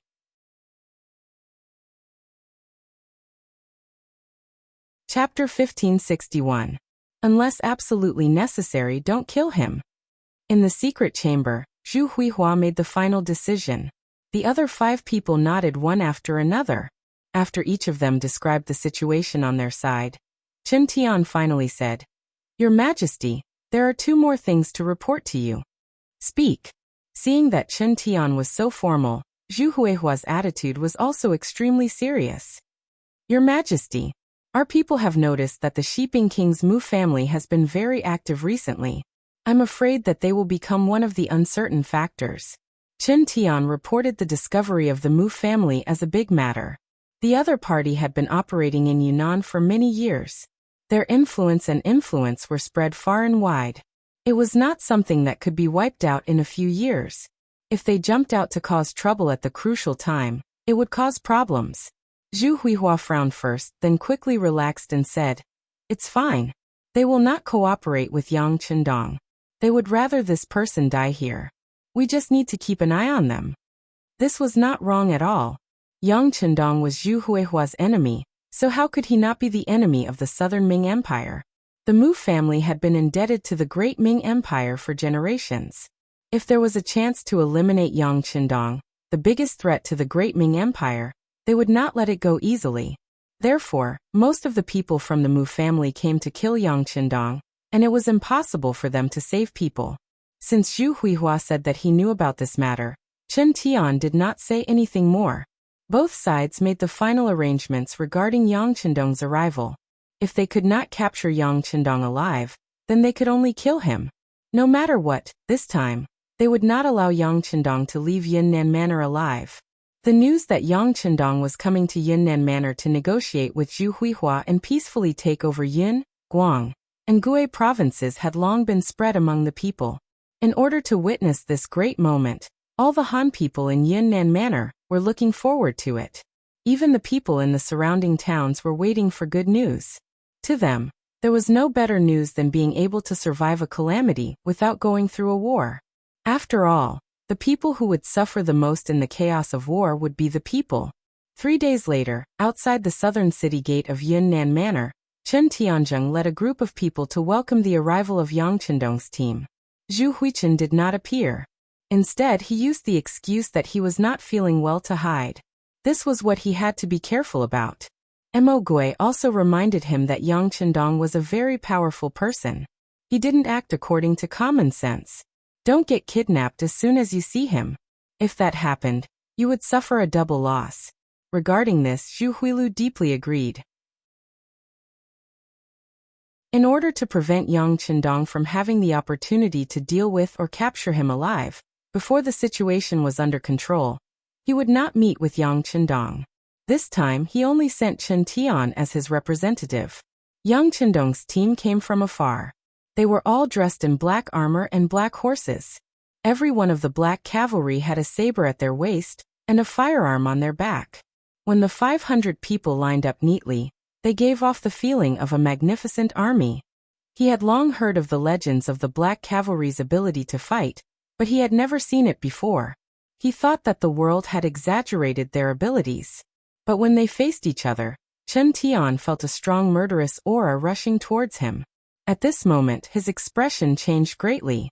He couldn't help but think to himself, it's only 500 black cavalry, but they already give off the feeling of a magnificent army. It's invincible. If there were 2,000 black cavalry, even if he sent out 20 or 30,000 people, he wouldn't be able to cause any damage to the enemy in a short time. Thank goodness, thank goodness. We only agreed on 500 people. It seems like Yang Chendong is also abiding by the rules. Chen Tian said in his heart. Thank goodness, thank goodness. With a smile on his face, he quickly led his men to welcome them. Yang Chendong was no stranger to Chen Tian. They had interacted many times before. Thus he recognized him from afar. But when he didn't see Zhu Huilio's figure, Yang Chendong deliberately pretended to be unhappy and asked, "What's wrong? The 3 provincial kings didn't come?" Although all of this was within his expectations, Zhu Huilu wouldn't easily show himself and wouldn't give him a chance to capture the king first.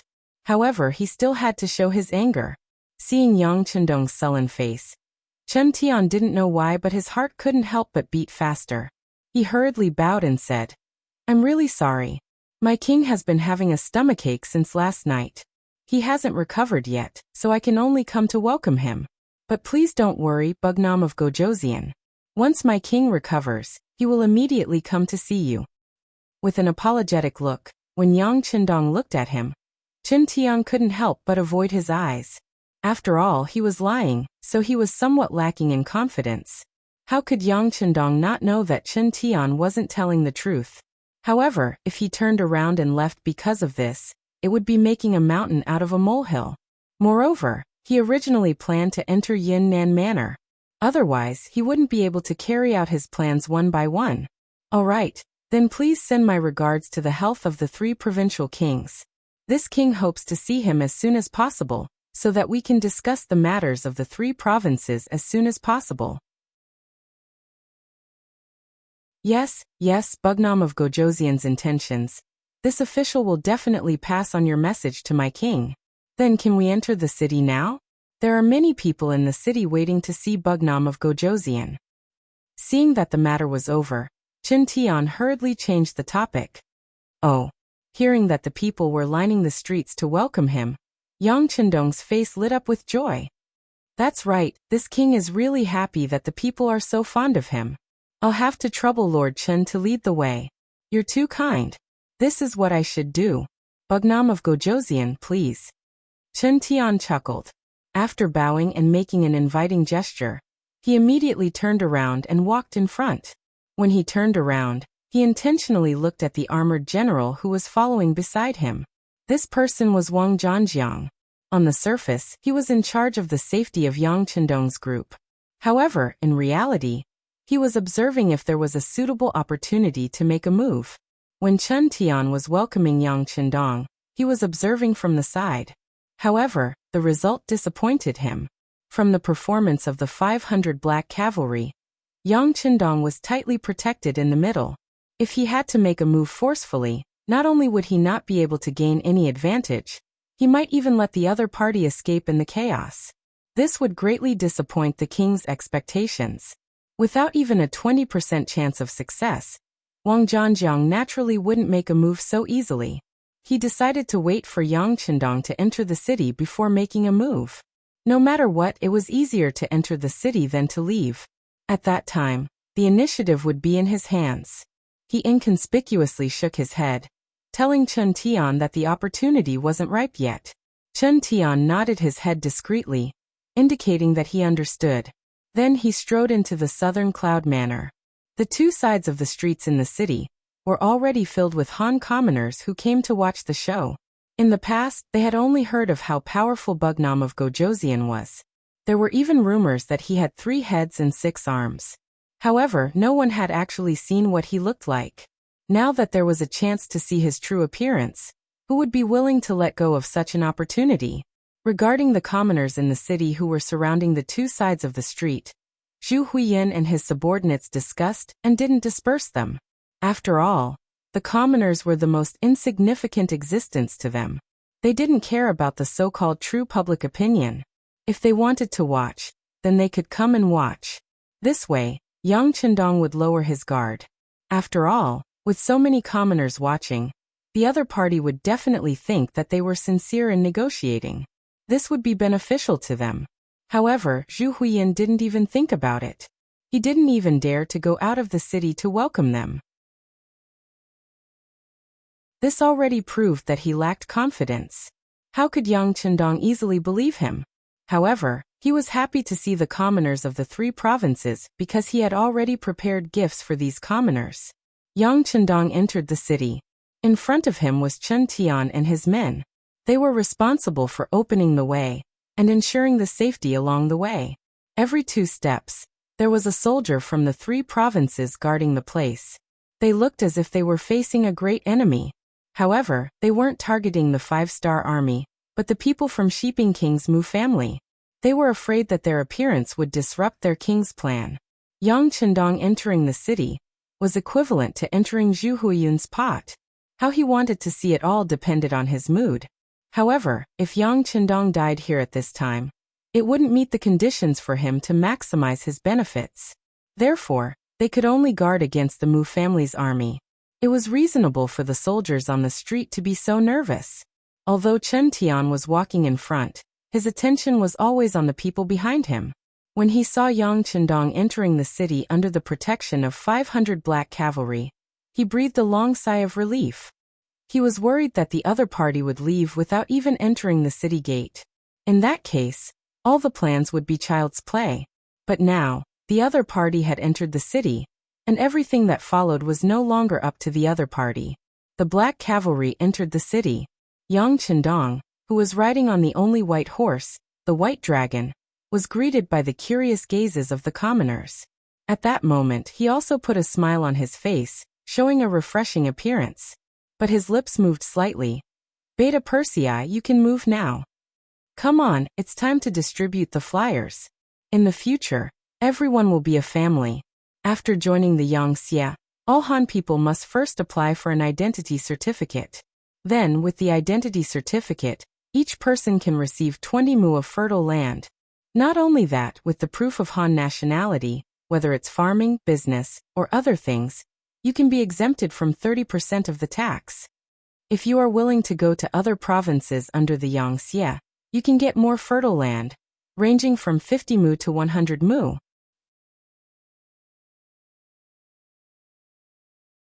Chapter 1562.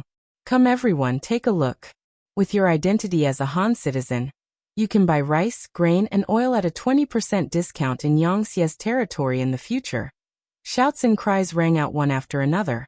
The black cavalry, who were already prepared, took out the printed flyers and handed them to the commoners on the streets. In an instant, many of the commoners had such leaflets in their hands. Although some of them were illiterate, they could understand the language. When they heard the descriptions from the Black Knight Dragon Guards, their eyes were already dazzled. They looked at the leaflet in their hands and carefully put it away. They decided to go back and find someone who could read to listen to what was written on it. The Black Cavalry Dragon Guard's actions were truly beyond Chen Tian and the others' expectations. Wang Zhanjiang's eyes widened as he leaned closer to Chen Tian and whispered, "Lord Chen, do you need us to go and stop these people?" How could Chen Tian not know that Yang Chendong was trying to win the hearts of the people? However, a little impatience would spoil a great plan. There were so many people on the streets. If they were to make a move, the consequences would be unpredictable. If Yang Chendong were to escape in the chaos, then the loss would outweigh the gain. Chen Tian, who did not dare to take the risk, could only grit his teeth and say, "Let them distribute. As long as something happens to Bugnam of Gojoseon, these flyers will naturally be useless. It's fine." Just like that, without anyone stopping them, the 500 black cavalry's bulging chests quickly deflated. The 100,000 flyers were all distributed. Yang Chendong smiled with satisfaction. He believed that after these policies were made known to the people, there would be a huge change in the hearts of the people in the 3 provinces. This would be very helpful in promoting the subsequent takeover of this place. It could be said that the first thing he did after entering the city was successfully completed. Finally, after passing through the long street, under the guidance of Chen Tian and the others, they finally arrived at a relatively independent courtyard with 4 entrances. Apart from a courtyard, there were no other buildings in the area. It was very quiet. Along the way, no one came out to cause trouble. The Mu family members who originally wanted to jump out also restrained their impulse to make a move. Perhaps they also knew that under the protection of a large number of soldiers from the 3 provinces, Yang Chendong also had the extremely elite 500 black cavalry by his side to protect him. In addition, there were so many people on this street. Forcefully making a move would not gain the slightest advantage. Bugnam of Gojoseon, this is the resting place that my king has prepared for you. Since there are too many of you, the 3-sectioned courtyard nearby will also be given to you. Are you satisfied with that? Chen Tian asked with a smile. From his expression, there was not a trace of hostility. Not bad, I'm satisfied. Yang Chendong smiled and nodded. Beta Persei, who was standing at the side, shouted, "Dao Xiao Ba Dao Jiang, lead the team in to investigate." Immediately, the 200 black cavalry dismounted and entered. After about a quarter of an hour, the 2 captains walked out and nodded at Beta Persei. Chen Tian was not surprised to see the black cavalry being so careful. He would not hide anyone in this courtyard. He did not think that such a lowly method would be able to take down Yang Chendong. Of course, it was not that he did not do anything. He also believed that Yang Chendong would be able to see through it, but there was nothing he could do. Bugnam of Gojoseon, you must be tired after such a long journey. Why don't you take a rest first? After that, someone will send food and drinks. Everything will wait for my king to recover before starting the peace talks immediately. Is that okay? Seeing that the matter was settled, Chen Tian cupped his hands and prepared to leave. Thank you for your trouble, Master Chen. I won't see you out. Yang Chendong still had a smile on his face. I wouldn't dare. Goodbye.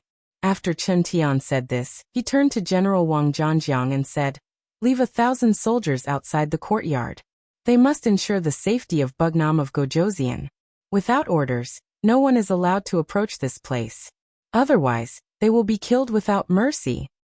Please rest assured, Master Qin. Wang Zhanjiang replied happily. When Yang Qindong heard this, the smile on his face grew wider. This was clearly an act for him. On the surface, it was to protect them, but in reality, it was just to monitor them. After saying this, Chen Tian turned to look at Yang Qindong and said with a smile, "This humble official will take his leave." Well said, well said. By the way, I will have to trouble you to send Dong Chuanfu and the others out of the city. Since I am here, there is no need for him to stay here. Yang Qindong made a timely request.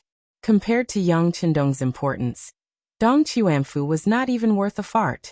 Chen Tian did not want to go against Yang Qindong over such a small matter, so he immediately nodded and agreed.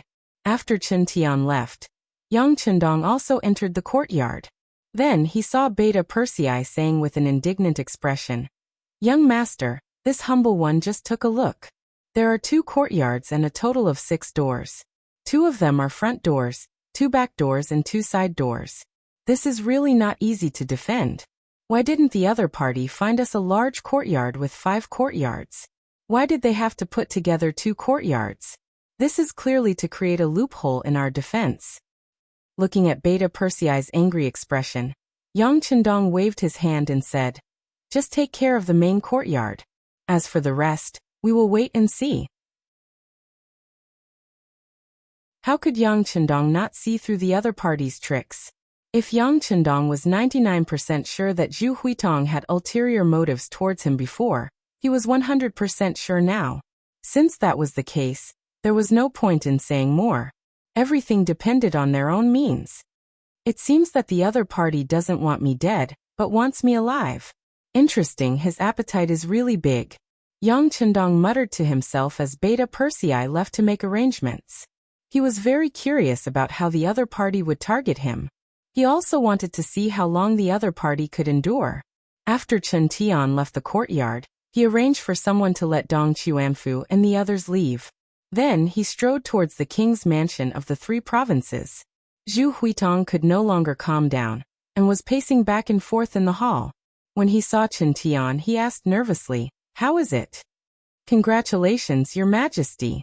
Bugnam of Gojosian has fallen into the trap. He has now been arranged to stay in the courtyard. General Wang Zhanjiang is waiting there with his men." As he spoke, Chen Tian began to talk about the situation along the way in detail from the moment he saw Yang Qindong. Zhu Huitong didn't care about the leaflets in the city promoting the Yangxia policy at all.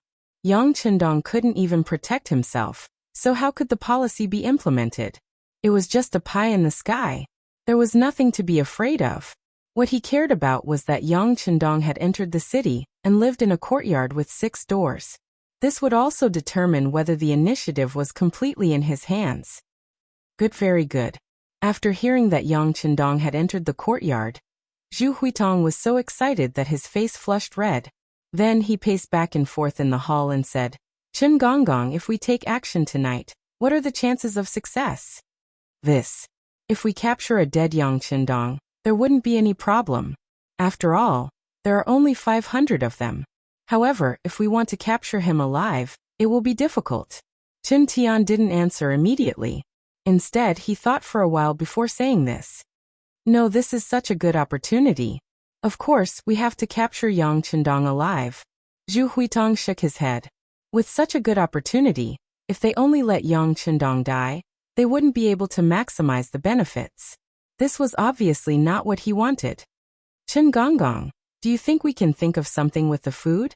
For example, poison?" "We can't. If we can think of this method, the other party will definitely think of it as well.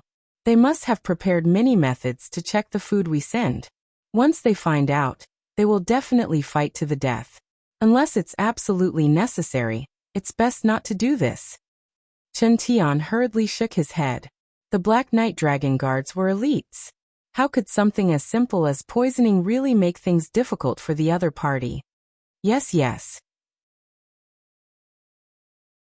This king didn't think it through. Zhu Huitong knew that he was too agitated and didn't think carefully enough. Then, according to Chen Gonggong, what should we do? Chen Tian was already prepared for this. When faced with this question, he almost immediately answered.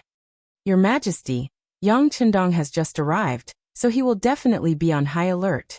It's not appropriate to attack blindly. However, we can give it a try. For example, Chen Tian muttered into Zhu Huitong's ear.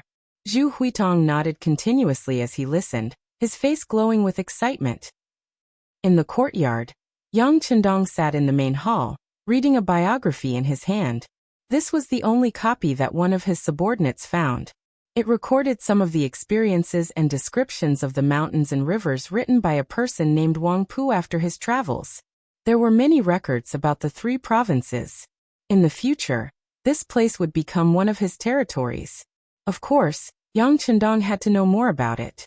When Beta Persei finished arranging everything and entered the main hall, he secretly admired Yang Chendong in his heart when he saw him sitting there quietly reading a book. At this time, his young master was still calm. It was no wonder that he could conquer such a huge country. Seeing that Yang Chendong was reading, Beta Persei turned to leave. However, Yang Chendong spoke at this time. Beta Persei, empty the row of rooms in the backyard. Someone will send something later. Just leave it there. Something? What is it? Beta Persei asked in confusion. He didn't receive any notice. This was Yunnan Manor, not Yangtze's territory. How could someone send something here? Yang Chendong suddenly raised his head and looked at Beta Persei. That gaze made Beta Persei's heart tighten. He suddenly thought that it must be an extremely confidential matter. His question just now was obviously superfluous. He immediately said, Yes, young master. I'll arrange for someone to empty that place.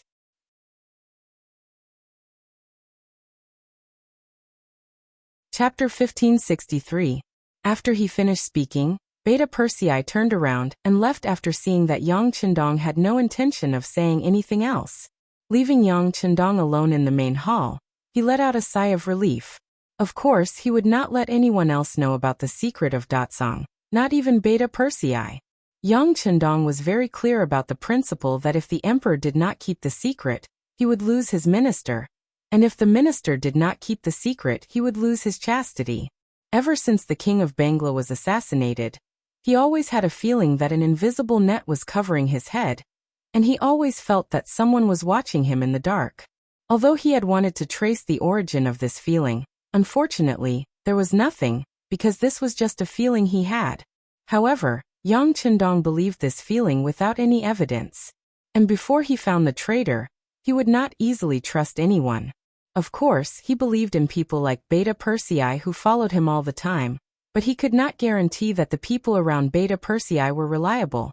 In order to reduce the complications, it was better not to tell anyone. As for the row of houses in the backyard, Yang Chendong naturally wanted to put weapons there. This time, although the 500 black cavalry also brought firearms with them, they were very limited. This was especially true for ammunition, which was extremely lacking. And if they had enough ammunition, the 500 black cavalry would be enough to guard the small courtyard and prevent any enemy from advancing. It was dark. The 3 provincial armies sent food for the 500 black cavalry. Beta Persei brought Dao Shao and Ba Daojiang to check carefully, and did not find any problems. But for the sake of safety, they only sent a squad of 10 black cavalry to try first. After seeing that there were no adverse reactions after an hour of eating, everyone began to eat. Yang Chendong agreed with everyone's caution. Although he did not think that the 3 provincial armies would do anything because it would only prove the other party's stupidity, it was better to be safe than sorry. After the meal, the small courtyard became quiet. A total of 500 black cavalry. A total of 200 people were arranged to be on night watch.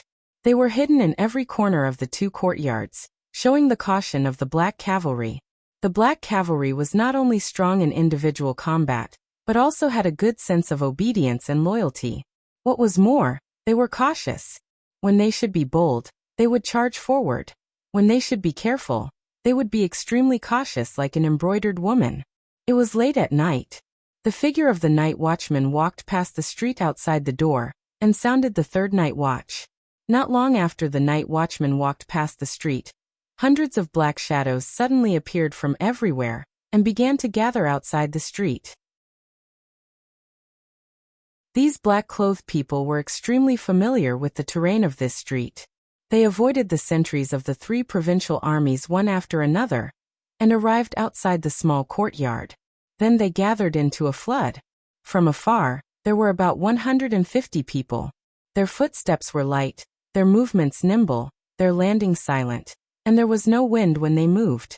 They were undoubtedly experts.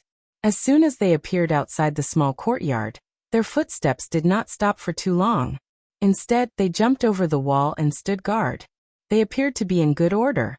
Soon, the back door of the 3 courtyard was opened from the inside. A group of black-clothed people entered in a single file and quickly charged towards the 4 courtyard on the other side. Attack!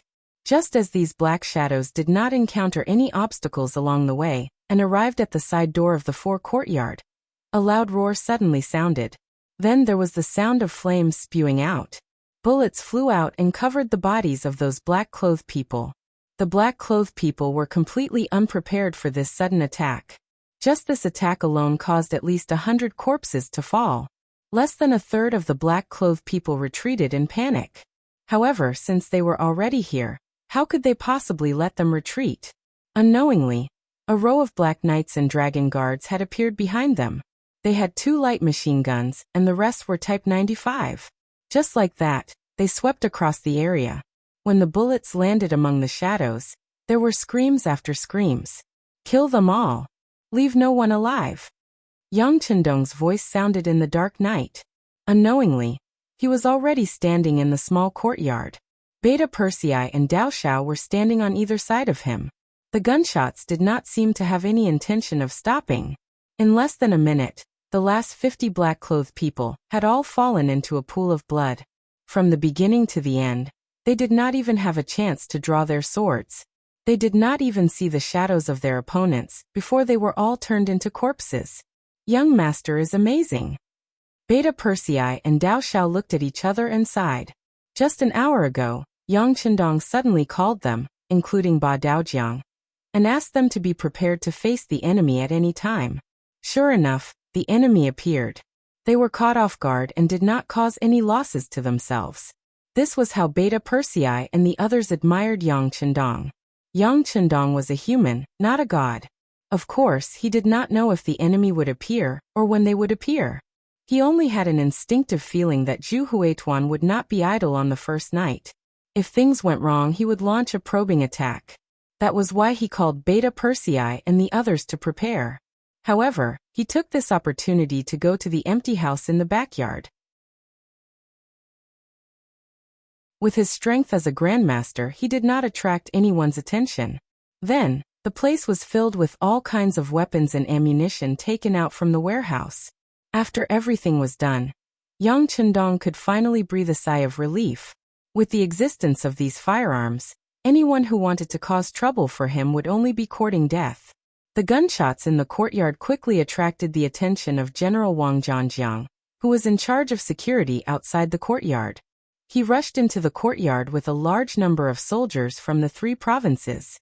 At this time, the torches had been lit and shone on the corpses. What's going on? What's going on? Wang Zhangjiang, who rushed into the courtyard, instinctively pulled out his sword. This action immediately attracted the aim of no less than 5 black muzzles. This really scared him. He felt as if his whole body could not move at this moment. Put down your guns. Beta Persei strode over and said loudly to the black cavalry. Then he looked at Wang Zhangjiang and said righteously, General Wang, these people are all assassins. They wanted to harm Bugnam of Gojoseon, but we found them and killed them all. But I don't know how so many people appeared here. What are your people doing outside? Of this, Wang Zhangjiang did not know how to answer. Chen Tian did not inform him of this probing operation because he did not want to complicate things. So General Wang, who was completely unaware, did not know how to answer. Looking at Wang Zhangjiang's stammering and flushed face, Yang Er shook his head. Without waiting for Wang Zhangjiang's answer, he said, All right, since you're here, I'll have to trouble you to transport these corpses out. After speaking, Beta Persei turned to leave. At this time, Ba Daojiang came forward and whispered, "Second brother, we've used up 1/5 of our gunpowder in this battle. If this continues, I'm afraid. Let's go back and talk." Beta Persei glared at Ba Daojiang, then turned and strode away. And all this was seen by Wang Zhanjiang. At this moment, his heart trembled, as if he had understood something. Because of Wang Zhanjiang's arrival, the assassins' corpses were quickly moved out by the three provinces' army. Then the general went straight to the three provinces' palace without stopping. Chen Tian did not go back to rest. He was waiting for news here. After seeing Wang Zhanjiang's arrival, he and Zhu Huiqiu listened to his report seriously. After hearing that the 150 skilled assassins were all dead, and did not cause any casualties to the 5-star army, both Zhu Huiqiu and Chen Tian stopped talking. They did not expect this operation to be successful, but at least they could injure some of the black cavalry.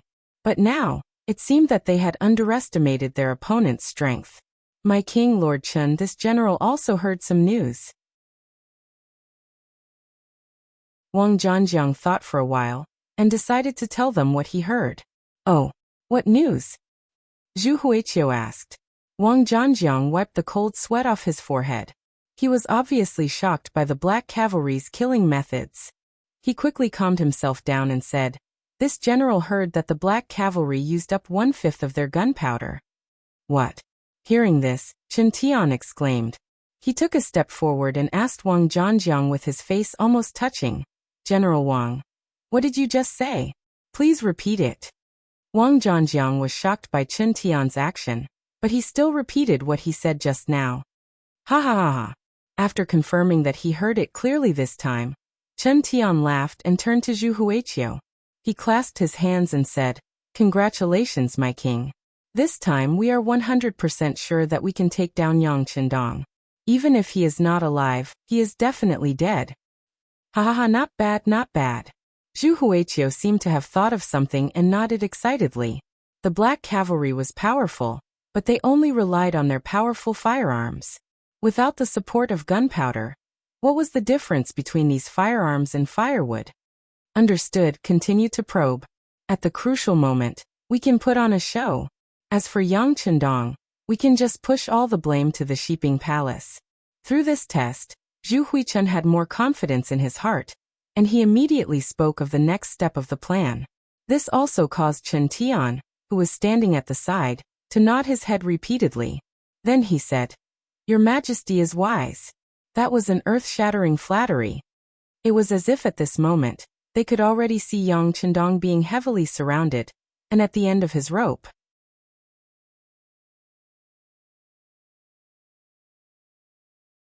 Chapter 1564.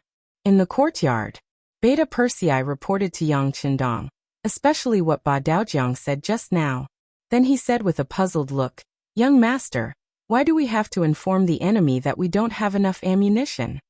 Yang Qindong smiled lightly when he heard this and said, "If we don't tell the enemy, how can they jump over the wall? Young master has too many things to do, so I won't waste too much time here. The sooner they make a move, the better." Beta Persei showed an expression of understanding after hearing this, but then he said with a sad face, "But young master, we really don't have much ammunition. Everyone is riding on war horses, and their equipment is already very heavy. We really can't bring too much gunpowder." "It's okay, the gunpowder has been sent over. It's in the row of houses in the backyard. It's enough for you to kill tens of thousands of people, ha ha ha." Yang Qindong was in a very good mood at this moment. He had done what he needed to do now. He was just waiting for the other party to lose their patience, and finally come knocking on his door. Then he could take advantage of the situation and launch the final counterattack. He believed that this would not take too long. Beta Persei had already disappeared by this time. Needless to say, he went to the backyard to check on the firearms and ammunition. When he saw the house that was thousands of square meters full of all kinds of weapons and ammunition, his mouth opened so wide that he could easily stuff an egg into it. After a while, Beta Persei couldn't help but say to himself, "Who sent this? How did it get here? Why didn't the black cavalry notice it at all? Fortunately, it's an ally. If it was an enemy, wouldn't it be too scary?" Beta Persei, who had enough ammunition, was naturally not afraid. Thinking back to the time when the 2,000 black cavalry had enough ammunition, even the 100,000 Baiming Liaodong iron cavalry could be dealt with. Although they only had 500 people now, it would not be a problem for them to eliminate tens of thousands of soldiers from the 3 provinces. How would Zhu Huili know about this? After a discussion with Chen Tian and Wang Zhangjiang, he only needed to wait for the next night to arrive. He would then make his move and exhaust the enemy's ammunition until an opportunity presented itself. He would then go straight for the middle of the army and capture Yang Qindong alive. Just as Yang Qindong thought, Zhu Huichun would not wait for too long. He wanted to catch Yang Qindong too much. He wanted to prove himself too much. He wanted to become a true king, or even an emperor. The night passed, and the next morning, the black cavalry began to change shifts. Those on duty went to sleep, while the black cavalry who had enough sleep got up and took over the defense work. However, before his opponent arrived, Dong Chuanfu was the first to come. He stood respectfully outside the small courtyard, and after announcing his name, he stood there obediently and waited to be received. It wouldn't be an exaggeration to say that every day felt like a year. Every day, he and the other members of the diplomatic mission passed in fear. No one knew when the 3 provincial kings would be in a bad mood and suddenly surround them and kill them. Fortunately, no killing intent appeared, and they finally persevered until Yang Qindong arrived. Dong Chuanfu could be considered to have completed his mission, and before he left, he had to come and see the king. This was his duty as a subject. Yang Qindong slept well in the second half of the night, but Beta Persei was a little excited and had a pair of panda eyes. Ba Daojiang walked into the courtyard and reported that Dong Chuanfu had asked for an audience outside the door. After hearing this, Yang Qindong nodded and said, "Then let him in." After a while, Dong Chuanfu, who was dressed in a Chinese tunic suit, came in front of Yang Qindong. He then knelt down and greeted him, respectfully calling him Your Majesty and greeting him well. "Get up." Letting Dong Chuanfu kneel on the ground, Yang Qindong didn't stop him. He knew that these people who used to be officials in the Great Ming Dynasty attached great importance to etiquette. If he dared not to let him kneel, he would inevitably be nagged and his ears would suffer. "How is it? Have you gained anything during this time?" With a slight smile on his face, Yang Qindong said with a pleasant expression, "Although these people have made inappropriate remarks, Yang Wu reported in the telegram that these people are still very honest and competent for the work in hand. It's just that their thinking is somewhat traditional. If it wasn't for the fact that he was upright, how could he have become a vice minister? How could Yang Qindong tolerate them until now?" Of course, Dong Chuanfu was found by Yu Qian. Needless to say, people who can be recognized by this person are not worried about their standing. When asked what he had learned, Dong Chuanfu, who had just stood up, sighed and said, "Your Majesty, this king of the 3 provinces is really too hateful. Ever since we came here, we have never seen him. Not only does he put on a high and mighty appearance, but he also frequently makes the soldiers guarding us make frightening movements. He is really hateful. It's also thanks to Your Majesty's wisdom that we can suppress him and make him obediently surrender to us." Even at this time, Dong Chuanfu was still kind enough to think that Yang Qindong's arrival was really to accept Zhu Huihua's surrender. Regarding this, Yang Qindong didn't mean to explain. He didn't want to show off his greatness in front of his officials, as if his appearance saved these people. Although this was the truth, but even without these people, in the face of righteousness, Yang Qindong was skilled and bold, and would still make this trip. He also didn't want to say that the reason why Zhu Huihua let Dong Chuanfu and the others go was because they were useless. And letting them go could also show his benevolence and make him famous. Well, this time when you go back, work hard. You also need to know that in this world, the so-called justice is just in the end, whose fist is bigger. Otherwise, the weak will not have any right to speak and receive any respect. If you have time, you can tell your colleagues about your experience. Perhaps a country can be ruled by law, by etiquette, and by virtue. But a country must be founded with one's fist. This is a principle that hasn't been repeated for thousands of years. Sometimes, killing people is also to save more people, understand? It was rare for Yang Qindong to say so much at once. Dong Chuanfu remembered it all in his heart, and quickly bowed his head and said, "I will remember your Majesty's teachings." "Good, go back. Leave in the morning, there's no need to stay." After Yang Chendong gave Dong Chuanfu one last warning, he waved his hand, and Ba Daojiang walked up and led him away. Yang Chendong slowly closed his eyes and thought about the current situation.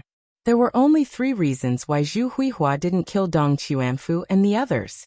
First, it was disdain. After all, with a big fish like him around, everyone else could be ignored. Second, it was to confuse him and make him feel that the other party was really unwell, which was why they didn't come to negotiate. Then, if he was careless, it would be time for the other party to bare his fangs. Third, it was to make a name for himself. However, that was because he could kill him. If he couldn't do that, then the third reason was useless. Fine, Zhu Huihua, continue acting. Let's see if you can swallow me this time. Or if I can become Sun Wukong and wreak havoc in Princess Ironfan's stomach, and win in the end. The day passed uneventfully. Only in the morning did Qin Tian come over. Other than asking Yang Chendong how he slept last night, he also reported that Dong Chuanfu and the others had left the city. At the same time, he also said that their king Zhu Huihua's health had improved a little, but it would take a few more days for him to fully recover. He asked Yang Chendong to be understanding and wait patiently, who didn't know how to act. Yang Chendong reprimanded Qin Tian in front of him, saying that the killers that appeared last night had a lot to do with the lack of protection from the 3 provinces. Then, he said that he was busy with official business and couldn't wait here for more than a few days. If Zhu Huichun still couldn't come to see him in 3 days at most, he would leave. At that time, he would bring the steel cavalry. Hearing Yang Chendong give a deadline of 3 days, Qin Tian was happy, but he pretended to be serious and said, "Yes, please rest assured, Bugnam of Gojoseon. In 3 days, my king's health should be able to hold on until he comes to see you. As for what happened last night, they have already investigated. It was done by Shiping Wang's Mu family. It should be the Southern Ming court's intention." He also said that since the other side didn't succeed, they won't let it go. They might continue to attack, but he will tell the guards outside to strengthen their defenses. Is he trying to give me a heads up? Yang Chendong thought in his heart, but he didn't say anything. This was the game. There were all kinds of tricks, and there was nothing to object to. If Yang Chendong didn't need to do this to obtain the righteous cause and take control of the 3 provinces, he wouldn't have to go through so much trouble. However, the 3 provinces were Han territory, and there were Han people here. If he didn't want the people to suffer too much, it was inevitable that he had to play some tricks. Qin Tian left, but when he returned, he reported the information to Zhu Huiyan. The two discussed that they had to use up all the firearms and ammunition brought by the Black Cavalry in 3 nights. If they couldn't do it in 3 nights, they would turn hostile on the 4th day. In short, they couldn't let Yang Chendong escape. Even if they couldn't capture him alive, they had to kill him and leave behind a corpse. Passively taking a beating wasn't Yang Chendong's personality. He was surrounded by Wang Zhanjiang's army in the small courtyard and couldn't get out, but he had a radio. He used the radio to broadcast what happened last night to the head of the security bureau, Yang San, who had arrived at Yunnan Manor earlier. Yes, this time, Yang San was also ordered to rush to Yunnan Manor. His main task was to investigate which traitor colluded with the 3 provinces' kings and sold out Yang Xie and the 5-star army. In the past few years, Yang San's activities were mostly in the Baiming area. Although Yang Xie didn't have the intention to use force there were too many young masters' relatives in the capital of Baiming. Not to mention others, Yang Chendong's brothers and sisters were all here.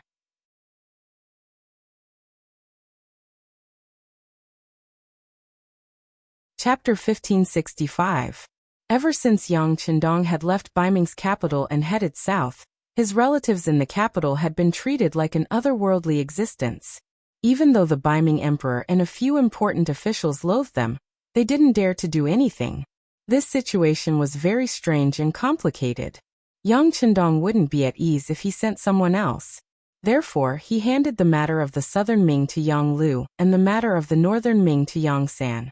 Over the years, Yang San had done a very good job.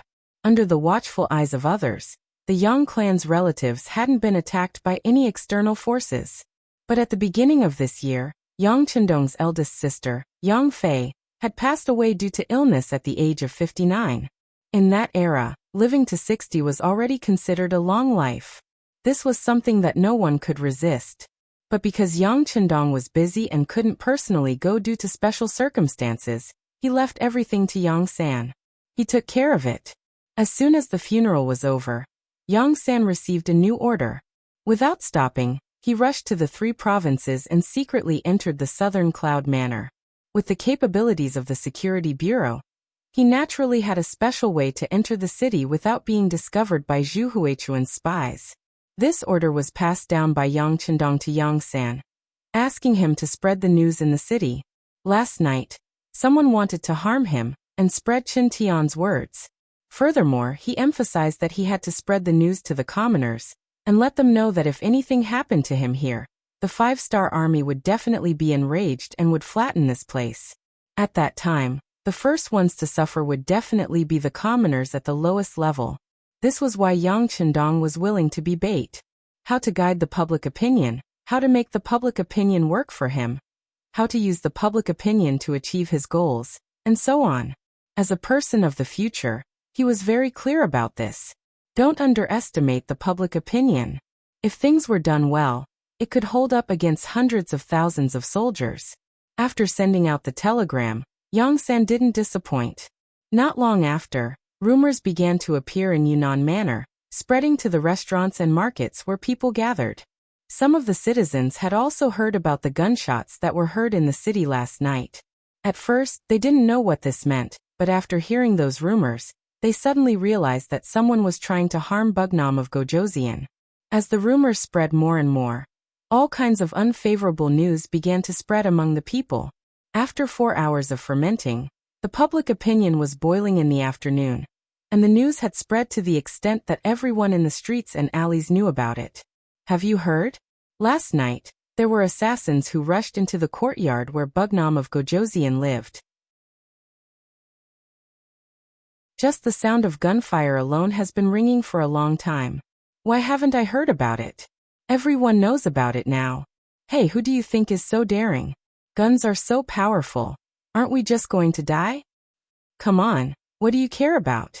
Did you not consider what would happen if the assassins hurt Bugnam of Gojoseon? What would happen? This sentence attracted the attention of many people in the tea house. Think about it. If something happened to Bugnam of Gojoseon in our Yunnan Manor, wouldn't his brave subordinates seek revenge? If that's the case, who will be the unlucky one in the end? After about a few breaths. Someone seemed to have reacted. If something happened to Bugnam of Gojoseon in our place, I'm afraid that the 5-star army will definitely trample our Yunnan Manor to avenge their king. Then won't we, the citizens, suffer? More than suffering, I'm afraid we won't be able to survive. Hiss. What followed was the sound of people inhaling cold air. This probably won't happen. We all know this. How can the 3 kings not know this?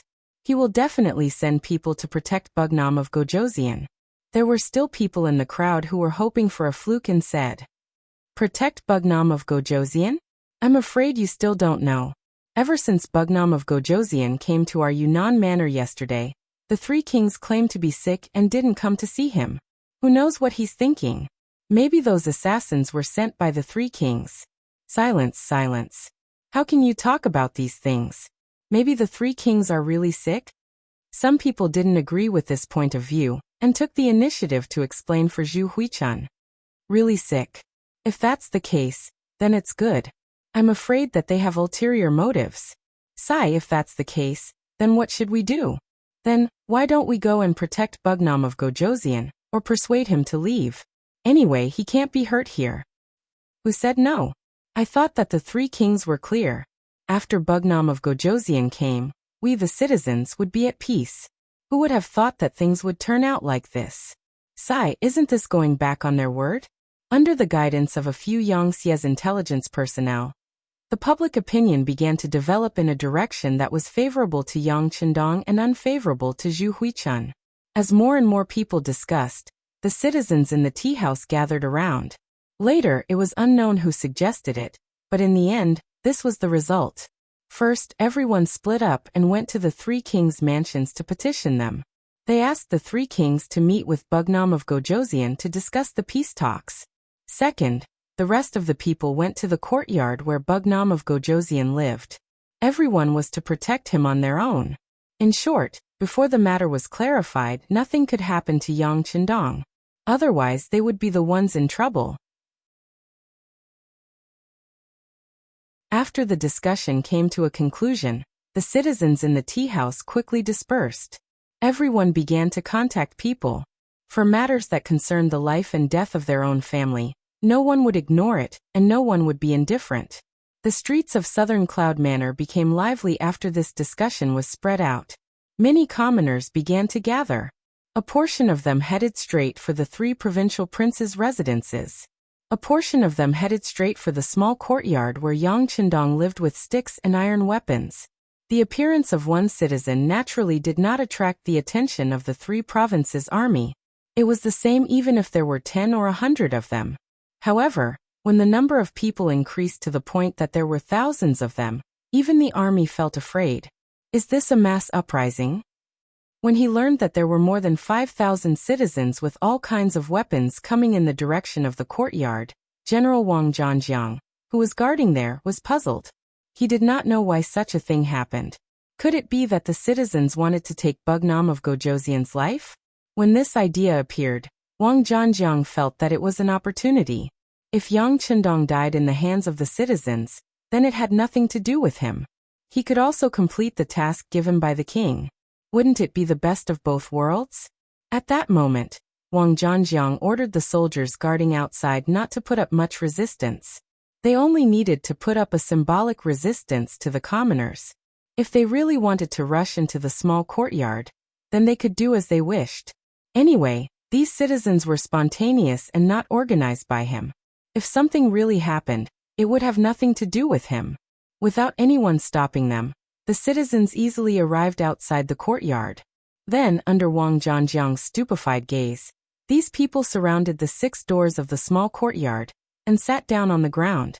From the looks of it, it was clear that they were not going to leave. At this moment, Wang Zhanjiang could tell that these people were not here to cause trouble for Yang Chendong. They were clearly here to protect this person. When he thought that with the presence of these citizens, tonight's operation would not be able to proceed normally, cold sweat broke out on Wang Zhanjiang's forehead. Men chased these citizens out. Quickly chased them away. When the soldiers of the 3 provinces who were originally standing around and watching heard the general shout, they all walked forward reluctantly.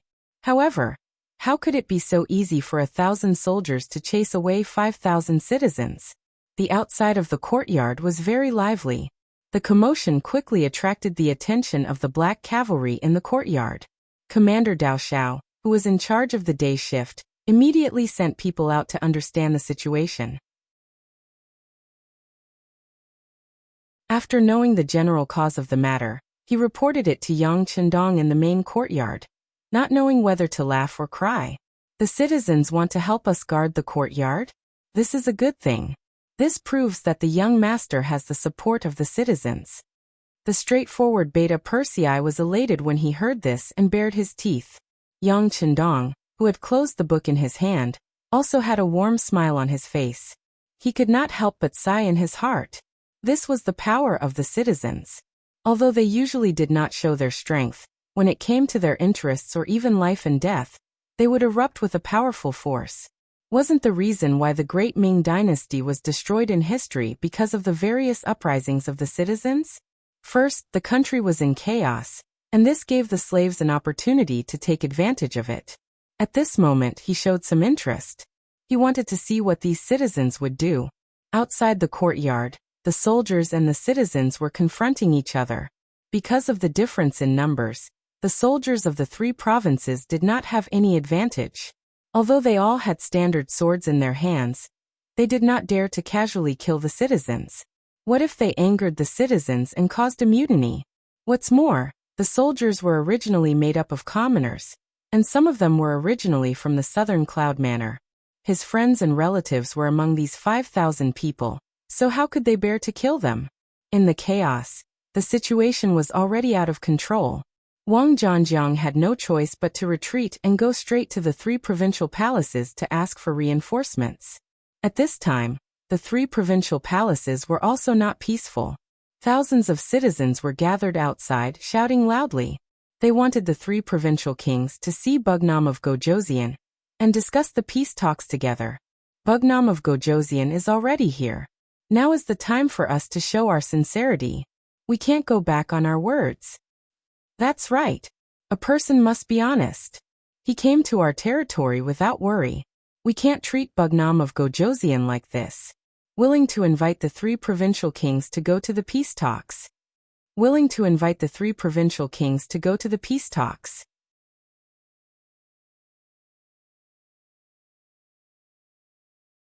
Chapter 1566.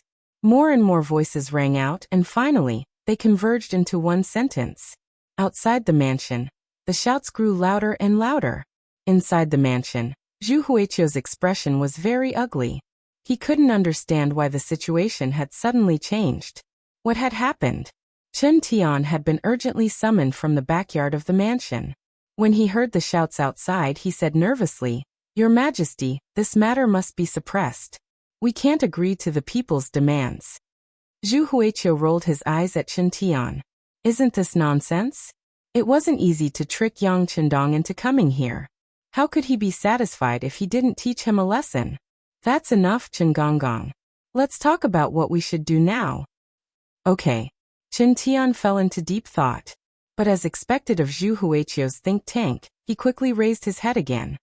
Your Majesty, we can only stall for time now. At the same time, we have to act quickly. Chen Tian took a step forward and reported his idea to Zhu Huiqiu in a low voice. Zhu Huiqiu kept nodding as he listened. Finally, he waved his arm and said, "That's right. Let's do it this way. But it's a pity. I'm afraid it will be difficult to capture Yang Qindong alive and use him for our own purposes. Your Majesty, don't worry. When the time is right, I will have a good talk with Bugnam of Gojoseon. I don't think anyone is willing to die. Maybe there's still a chance. I hope so. Chen Gonggong, I'll leave this matter to you. Go ahead and do it." Zhu Huiqiu waved his hand and sighed. After watching Chen Tian leave, he thought for a moment and went straight to the backyard of the mansion. In the backyard, Mo Gui was sitting in front of the pond. He seemed to know that Zhu Huiqiu was coming. There were 2 teacups in front of him, and the tea was still steaming. "King of the 3 provinces, please take a seat." Mo Gui modestly invited Zhu Huiqiu to take a seat in front of him. Zhu Huiyan admired Mo Gui's calmness very much. His originally restless heart seemed to have calmed down at this moment. "Mr. Mo, I'm actually here to ask for your advice. In your opinion, how do you think we should resolve the current situation?" Mo Gui wasn't surprised by Zhu Huichuan's answer. After a sigh, he said, "Your Highness, as I said before, my master's intention is to wait for Yang Qindong to enter the courtyard before making a move. After all, there are only 500 people. As long as we do our best and don't fear losses, the victory will be ours. To deal with Yang Qindong, either you don't make a move, or you have to go all out. You can't have the slightest bit of wishful thinking, and you can't even try to probe him." Seeing that Mo Huiguan was about to go on, Zhu Huichen quickly interrupted him. "Mr. Mo, let's not talk about what happened before. Let's talk about what to do next. I really didn't expect this Bugnam of Gojoseon to know how to threaten the people's will. Now this prince has a headache. Haha, it doesn't matter. We just have to make a move later. I just don't know if your highness is ready to make a move now." Mo Gui said the word yes in his heart, but he didn't show it on his face. "Of course we have to make a move. I've already discussed it with Mr. Chen. We'll do our best tonight. We have to take down Bugnam of Gojoseon, dead or alive." Zhu Huichun told Mo Gui about Chen Tian's idea. "Good. Since your highness has made up your mind, don't worry about it. If anything happens, my master won't just stand by and watch. My master has prepared a backup plan. Yang Qindong must die." Mo Gui's face was full of murderous intent as he said this. This was the final mission his master gave him. If he didn't complete it well, his head would roll. In comparison, he certainly hoped that Yang Chendong would die, not him. When Zhu Huichun heard Mo Gui say that he had a backup plan, he felt good. This was the result he wanted. Now that he had achieved his goal, he nodded with satisfaction. Good. I'll have to trouble Mr. Mo. Of course, if you need my help in any way, just let me know. Haha. The change in public opinion made Zhu Huichun's 3-day attack turn into a 1-day attack. He was going to see the results tonight. For this, Wang Zhangjiang received a large number of reinforcements. A total of 4,000 soldiers rushed out of the courtyard. 5,000 soldiers fought against 5,000 civilians and chased away the stick-wielding civilians. When the commoners saw so many soldiers from the 3 provinces outside the small courtyard, their anxious hearts relaxed. With so many soldiers protecting Bugnam of Gojoseon, their safety shouldn't be a problem. They scattered in all directions. However, when Yang Chendong, who was in the courtyard, learned about the situation outside, his expression became much more dignified. He had a feeling that it was time for the dagger to be revealed. Beta Persei, take out all the weapons and ammunition of the Black Cavalry and equip them. Young master, are they going to make a move? Beta Persei asked cautiously. Maybe not. But it's not wrong to be prepared. Go do it. Yang Chendong waved his hand, then returned to his desk and began to draft a telegram. Once Zhu Huichun turned hostile, he would have to send the main force of the 5-star army to the 3 provinces. At that time, he would have the right to do so. This time, the other party didn't want to give him face. Presumably, once the news spread, the civilians would understand his decision to send troops, and there would be less resistance. It had to be said that for the safety of the 3 provinces, Yang Chendong did a lot, and was willing to take this risk. This was completely in line with his goal of bringing the Han people to the top of the world. 5,000 against 500. This was the first dish that Zhu Huichun prepared for Yang Chendong. If things didn't go well, he would continue to deploy troops. Speaking of which, in Yunnan Prefecture, he had 50,000 troops stationed there. He didn't believe that he couldn't kill Yang Chendong with 100 times the force. In a courtyard 2 alleys away from Yang Chendong's courtyard, 200 strong warriors were sharpening their swords. If Zhu Huichun could see them, he would recognize that the leader was Muong from the Mu family of the Shiping King. Muong, the nephew of the current Shiping King, Mu Bin, was the bravest person in the younger generation of the Mu family. Even Mu Bin's eldest son Mu Tsong couldn't compare to him. It was because of his bravery that he was given the task of assassinating Yang Chendong. Yang Chendong's existence was a great threat to the Great Ming Dynasty's political power. It could be said that as long as this person didn't die, it was only a matter of time before he replaced the Great Ming Dynasty's political power. Because of this, after hearing that Yang Chendong had entered Yunnan Prefecture with only 500 black cavalry, Muong was immediately sent out. The purpose was to complete the task of assassinating Bugnam of Gojoseon.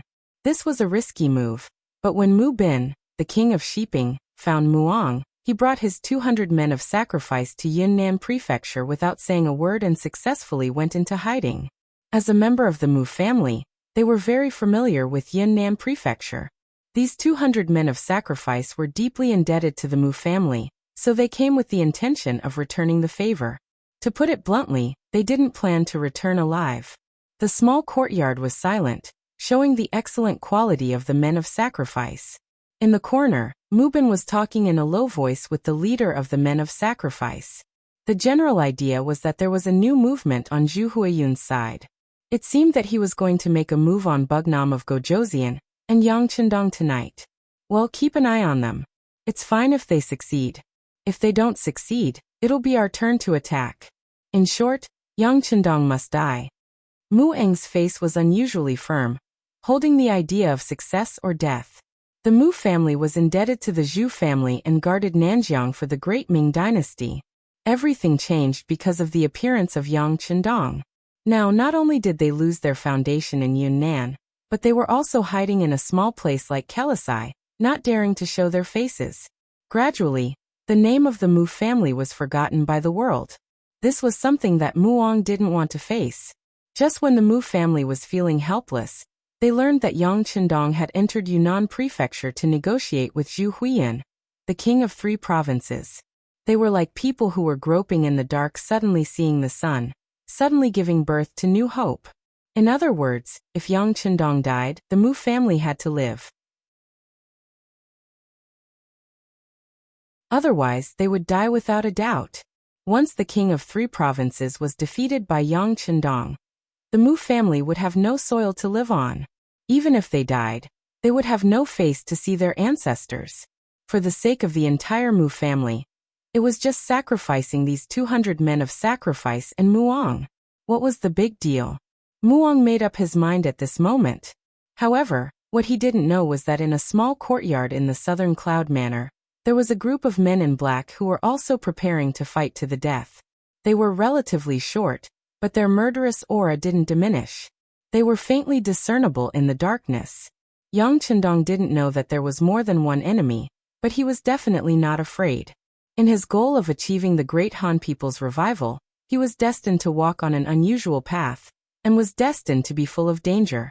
Beta Persei had already taken out firearms and ammunition with Dao Xiao and Ba Daojiang, and equipped themselves. Not only that, they also took out all the things that could be used and built several blockades. With Yang Chendong's courtyard as the center, they built an arch-shaped temporary trench. Although they couldn't exert their full combat power due to the limitations of the environment and tools, as long as the other party didn't have artillery, it would be difficult to break through their defense line. Tell the soldiers to put on all their equipment. They must protect their own safety.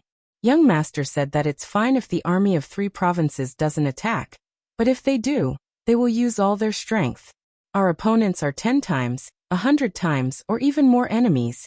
Beta Persei faced a group of black cavalry squad captains, and said this with a serious expression.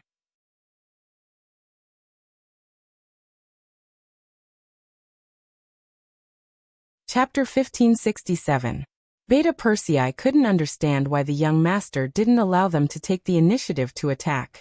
The situation was obviously very dangerous, and Zhu Huihua's ambitions were completely exposed. What they should do now was to take advantage of the fact that it wasn't dark and suddenly kill their way out. This way they could catch the other party off guard. Coupled with the undercover intelligence agents in the city, the chances of them leaving the city would be greatly increased. In the eyes of Beta Persei and the other black cavalry, Yang Chendong's safety was naturally the first priority. In order to complete this mission, everyone was willing to sacrifice themselves. They really couldn't figure out why Yang Chendong still hadn't made such a decision. But they didn't know that Yang Chendong had his own reasons for doing so. He wanted to take this opportunity to find out who the traitor was. Ever since he found out about the traitor, Yang Chendong felt like he was sitting on a needle. The feeling that someone could harm him anytime and anywhere made him feel very uncomfortable. In order to solve this problem, Yang Chendong risked his life to come to Yunnan Manor. He didn't believe that the traitor would still hide and not make a move under such an opportunity. As long as the traitor made a move, Yang Sen might discover something. Once he discovered the traitor, it would be the time for the real acquisition. Only then would the risk be worth it. Taking advantage of this opportunity to let the traitor jump out, and then catch them all in one fell swoop, was another main purpose of Yang Chendong's trip. As for whether the black cavalry would be in danger by doing this, with the firearms and ammunition he took out from the warehouse, it shouldn't be too big of a problem, even if there was a problem. In order to completely eliminate the hidden danger, this risk was worth taking. Once Zhu Huiqiu brazenly started to make a move, the nearby 5-star army would gather together. At that time, the 500 black cavalry dragon guards would only need to hold on for 3 days, and the main army would arrive. The danger would also be resolved. These 3 days were the opportunity for the traitor to make a move. He also believed that it would be difficult for the traitor to hold back. After all, it was such a good opportunity. If he didn't make a move, it would be hard to say whether there would be such a chance next time. Sitting in the main hall of the main room, Yang Chendong had already asked Wang Shan to send a telegram to Yang San, asking him to keep a close eye on every move of the 3 provinces, regardless of who they contacted. Or if someone contacted them on their own initiative, they had to follow this clue and investigate it thoroughly. In short, they had to take this opportunity to find the traitor. The black cavalry began to make various preparations, and the sky gradually darkened. Finally, the sky turned completely dark, and the sound of the night watch rang out. About 10 miles into the night, there was finally some movement outside the courtyard. The sound of a large number of footsteps could be heard. Everyone get ready. Let's give them a taste of grenades first. The person in charge of the first line of defense was Ba Daojiang, the vice-captain of the Black Cavalry's 1st Battalion. Beta Persei had already informed him that 5 of the 6 gates in the 2 courtyards had been firmly nailed from the inside. In order to prevent the enemy from climbing over the walls, they had buried landmines on the ground of the walls to ensure that no matter how many enemies came, they would all die. This was the only gate in the 6 gates that could be entered at any time. Ba Daojiang was guarding this gate. There were already several light and heavy machine guns set up here, forming a powerful firepower net to ensure that no one could pass through the net and rush in. A full 4 days of dry food and water had also been prepared. As soon as the battle started, the telegraph office would send out a request for help. Then, 3 days later, the main force of the 5-star army would arrive outside Yunnan Mansion. At that time, the situation would be settled. Within these 3 days, Yang Qindong's safety would be completely handed over to the 500 Black Cavalry. Everyone was both excited and worried about this sacred mission. They were excited that such a great mission was handed over to them. After completing the mission, this would be the most exciting experience of their lives. They were worried that if the enemy rushed in and hurt the 6th young master, even if it was just a hair, they would not be able to atone for it even if they died 100 times. We must not let the 6th young master suffer even the slightest bit of harm. This was the common thought of the 500 Black Cavalry. In order to achieve this goal, everyone took out 100% of their spirit, loaded their guns, and aimed at the enemy. The sound of footsteps was getting closer and closer. It seemed that the 3 provincial armies were gathering outside. This created a dark cloud over the people's heads. If it was an ordinary army, they would have been so nervous that they would be sweating profusely. They might even be trembling all over, and unable to hold their weapons tightly.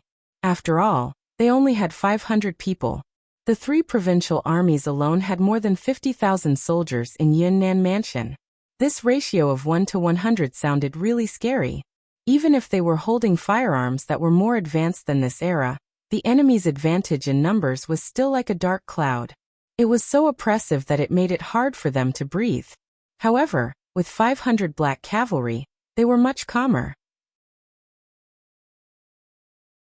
As veterans of hundreds of battles, as the Black Cavalry who had participated in 2,000 against 100,000 and defeated the enemy without suffering any injuries, they were only excited. In their eyes, the so-called 50,000 enemies were all military exploits. Time passed by minute. The footsteps outside were getting louder and louder. As the Black Cavalry who had rich combat experience, they could tell from the sound of the footsteps that there were at least 3,000 enemies, maybe even more. There were only about 100 soldiers who were guarding this door with Ba Daojiang. However, they were not afraid at all. This was because among the 100 soldiers, there were more than 10 light and heavy machine guns. This gave them a strong sense of confidence. Clang, clang, clang. The sound of the door being knocked was finally heard. The wooden door that was only rigged with a few wooden wedges soon vibrated. At the same time, the soldiers of the 3 provincial armies shouted, "Brothers inside the door, open the door quickly. There are assassins here. We need to go in and search for the assassins." Ba Daojiang scoffed at this lame excuse. He held the grenade in his hand, ready to pull the pin at any time, waiting to throw it out. After a few shouts, the soldiers of the 3 provincial armies finally pushed the wooden door open. They did not expect the Black Cavalry to answer them or open the door. The shouts just now were just an excuse for them to show up. The moment the wooden door was pushed open, a black mass of figures appeared. Countless soldiers of the 3 provincial armies rushed in like a sluice gate. "Throw it!" Ba Daojiang did not hesitate. After shouting, he threw the grenade in his hand forward. Along with it, hundreds of other grenades were thrown forward. Boom boom boom. Boom boom boom. The sound of explosions rose one after another in the dark night. Under the loud explosions, there was a series of screams and screams. Type 95 open fire. As soon as the grenades exploded, Ba Daojiang gave the order. Then, a series of shots were fired in the direction of the door. Some of the soldiers of the 3 provincial armies who were rushing forward, or trying to climb over the wall, cried out in pain. This was just the first round of attacks, and there were probably hundreds of casualties or serious injuries. Outside the other 5 doors, there was also a series of explosions. Needless to say, someone must have stepped on a landmine and caused an explosion. This was a sign that the enemy had launched an all-out attack. After a series of gunshots, the area in front of the wooden door became much quieter.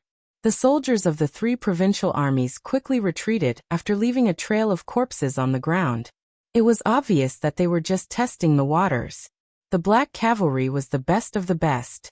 The soldiers of the 3 provincial armies did not expect to be able to break into the courtyard in a single charge. Quick, this door is open. Everyone gather here. A thunderous voice came from outside the courtyard. Clearly, after the other courtyards were unable to be opened, this courtyard that was the only one that was opened attracted the attention of even more people. General Wang Zhanjiang, who was in charge of the attack outside the door, began to deploy his troops and rearrange the attack plan. The sturdiness of this courtyard was not bad. Even in the face of a few explosions, it did not collapse. It had to be said that the seriousness of the people in ancient times was much better than the shoddy construction of modern times. Originally, they were worried that the wall would collapse because of the explosion. If that happened, without anything to rely on, the difficulty of defending would be several times greater. Now that he knew that the walls were fine, the commander of this battle, Yang Er, heaved a sigh of relief. Very good. Leave the rest to Ba Daojiang. We will continue to dig the tunnel. We must be quick, we don't have much time left. After speaking, Beta Persei did not care about the battle outside. He waved the military shovel and continued to rise to the ground. At this time, there was a huge pit nearly 2 meters deep on the ground, and it was still deepening. After about a quarter of an hour of rest, the soldiers of the 3 provincial armies outside the courtyard launched the second wave of attack. Compared to the last time, they had more people this time, and the momentum of the attack was more powerful. Everyone, don't be afraid. They don't have much firearms and ammunition. As long as they don't have firearms, they can't be our opponents. Charge! Wang Zhanjiang stood outside and shouted, cheering the soldiers on. Under the general's shout, a large number of figures appeared in front of the wooden door and on the wall. They were all fierce, cheering themselves on as they rushed forward to face the flying bullets. Pa-pa-pa, pa-pa-pa. Gunshots rang out again, and one by one, the black figures fell on the wooden door or on the courtyard wall. The figures that were alive and kicking just now were now bloody corpses. With just one wave of attack, at least hundreds of soldiers from the 3 provincial armies died. In this regard, Wang Zhanjiang, as the commander, did not have the slightest hint of pain on his face. These were all ordinary soldiers. In the eyes of the general, their lives were as cheap as dogs. If they died, they died. As long as there was money and food, they could quickly raise a new army.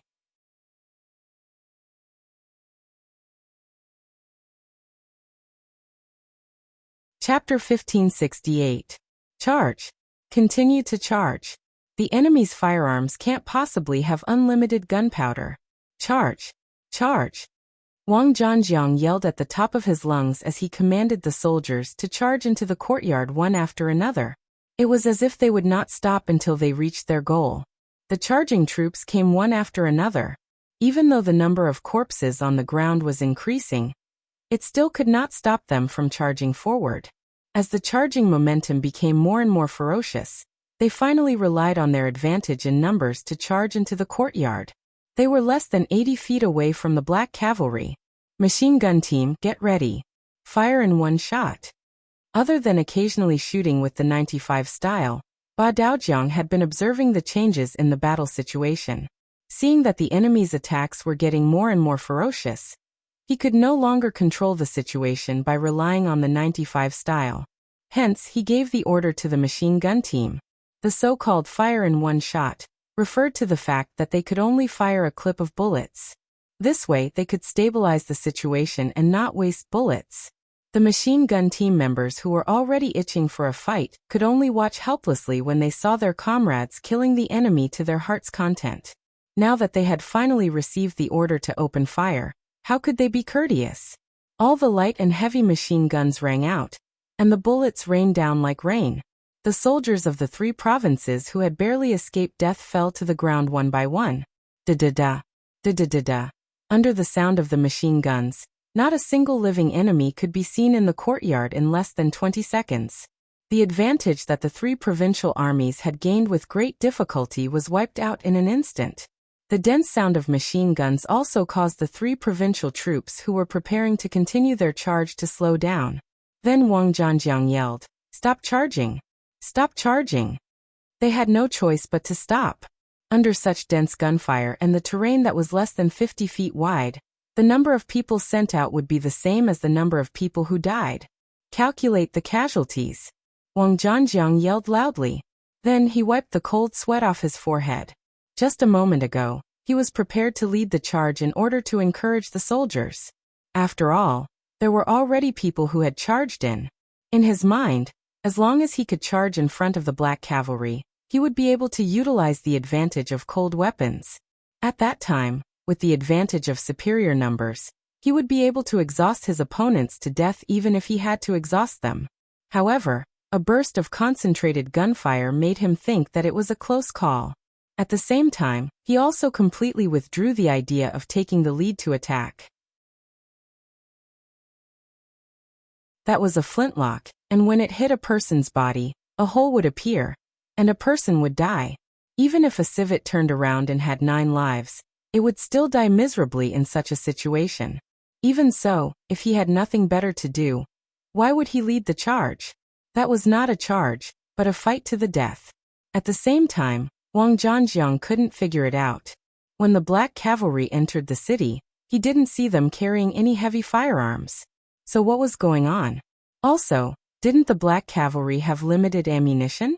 But from the looks of it, how could it be limited at all? They didn't have the slightest intention of saving when fighting. He cursed in his heart. He didn't know who provided the information that the 5-star army didn't have enough ammunition, and almost got him killed. He then waited for the battle damage statistics.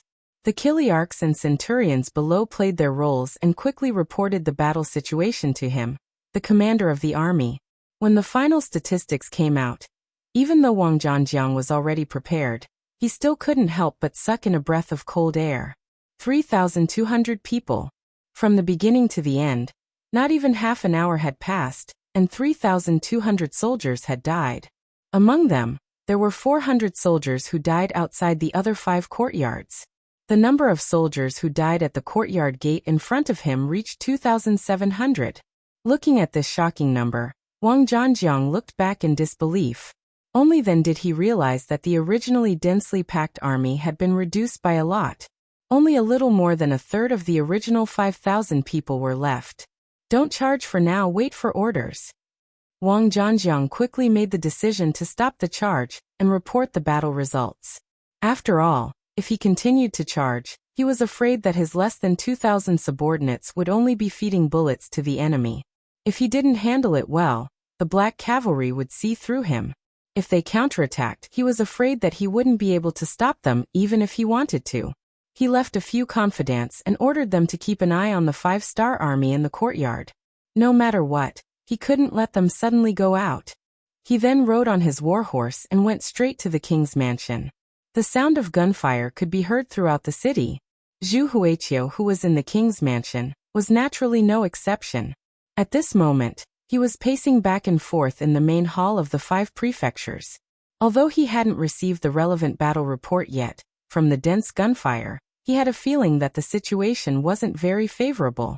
Wang Zhanjiang came and immediately stood in front of Zhu Huiqiu and reported the battle situation.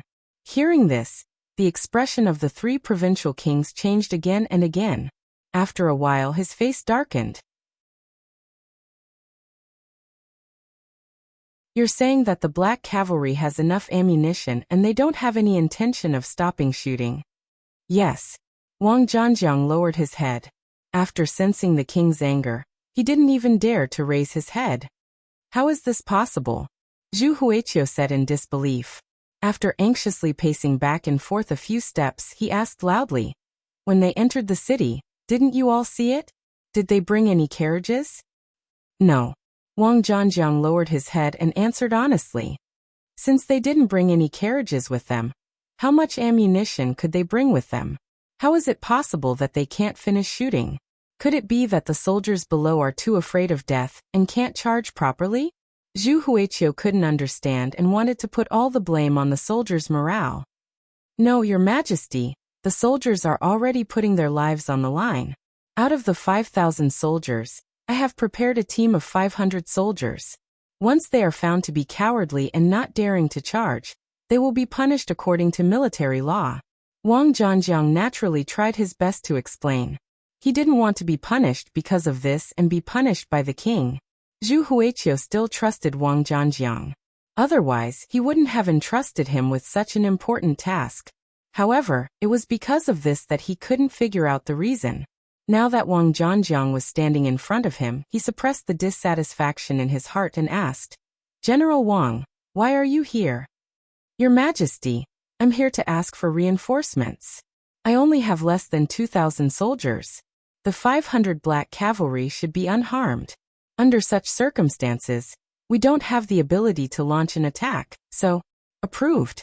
Take this king's tiger tally, and I'll give you 10,000 soldiers. General Wang, everything depends on you. Capture Yang Chendong alive, and you will be the greatest contributor. Do you understand?" Zhu Huiqiu didn't wait for Wang Zhanjiang to finish speaking and nodded in agreement. In order to capture Yang Chendong alive, it would be worth it even if he had to use all 50,000 soldiers in the city. Hearing that there were 10,000 reinforcements, Wang Zhanjiang was naturally overjoyed. He immediately said with a solemn expression, "Thank you for your support, Your Majesty. Don't worry, Your Majesty. With these 10,000 soldiers, I'm 80% more confident that we can capture Yang Chendong alive. Then this prince will wait for the good news from General Wang. All right. Remember, you must stop the attack after daybreak." Zhu Huiqiu reminded him. The situation in the city wasn't very stable. When they attacked in the dark, the civilians couldn't see what was going on. They could only be suspicious, which was easy to deal with. However, once they attacked in the day, who knew what the civilians would do? The situation hadn't reached the most critical point yet, so there was no need to take the risk of attacking in the day. Wang Zhanjiang quickly nodded in agreement. He naturally understood this logic. During the day, he was the one who had led the soldiers to persuade the 5,000 civilians to return. How could he not know that if they attacked in the day and the civilians reacted, wouldn't the situation become even more chaotic? Wang Zhanjiang took the Tiger Troop talisman and left. 2 hours later, at midnight, he brought 10,000 soldiers to the courtyard. With the arrival of so many soldiers, the streets near the courtyard were quickly filled with soldiers. With so many reinforcements in hand, Wang Zhanjiang's confidence was greatly boosted. With a wave of his hand, he sent out 2,000 soldiers and once again launched a fierce attack on the courtyard. Gunshots sounded once again, from sporadic to concentrated, indicating the intensity of the battle. A few hundred steps away in the courtyard, Yang Chendong wasn't sleeping. Instead, he stood in the courtyard and looked up at the bright moon hanging high in the sky. It was the 14th day of the lunar calendar. The moon in the sky was very bright, but Yang Chendong's heart was a little heavy. The moment Zhu Huiqiu began to turn hostile, Wang Shan had already sent a message to the main force of the 5-star army waiting in Langsun. Presumably, they had already set off. A total of more than 200,000 soldiers should have already entered the 3 provinces. With the speed of the 1st Cavalry Army and the new army's cavalry, they should be able to reach Yunnan Manor in 3 days. At that time, there would be a lot of fighting and killing. When he thought about how many Han people would die in this battle, Yang Chendong's mood was not good. The reason why Yang Chendong had conquered the surrounding areas of the Great Ming Dynasty was because he wanted to take over this place with the smallest price. After all, the people who had lived here for generations were all Han people. The death of any one of them would be a loss to the Han people. If he wanted to bring the Han people to the peak of the world, He needed to have a certain proportion of Han people. Only then would he be considered the king of the world. Originally, he thought that after conquering the surrounding areas and showing enough strength, the great Ming dynasty would be afraid of him. At that time, he would only need to pay a small price to peacefully take over this place, allowing more Han people to live better lives and obtain the greatest respect.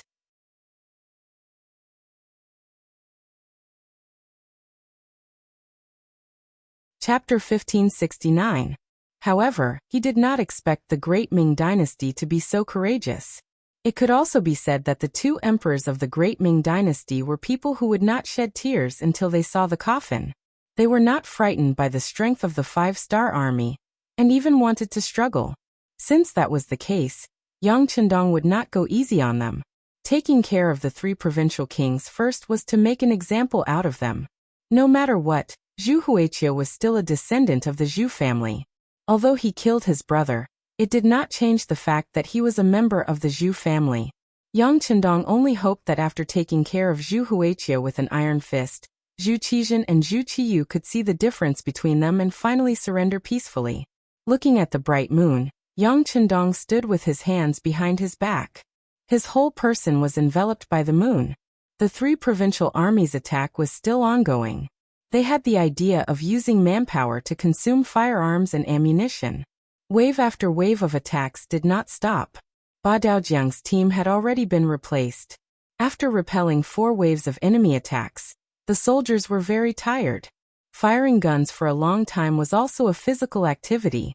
It was normal for their arms to be numb and their hands to be weak. At 2 o'clock in the morning, Dao Xiao brought another 100 black cavalry to replace them. When dawn broke, the attack of the three provincial armies finally came to an end. The entire courtyard was filled with corpses, and there was even a tall pile of corpses. The stench was so strong that it could be smelled from miles away. It was really nauseating. Outside the courtyard, Wang Zhanjiang was pinching his nose as he ordered the soldiers to clean up the battlefield. Below the courtyard wall, countless corpses were piled up. They were all the soldiers of the three provincial armies who had died last night. Looking at the corpses, Wang Zhanjiang's face was bitter. His legs were a little numb.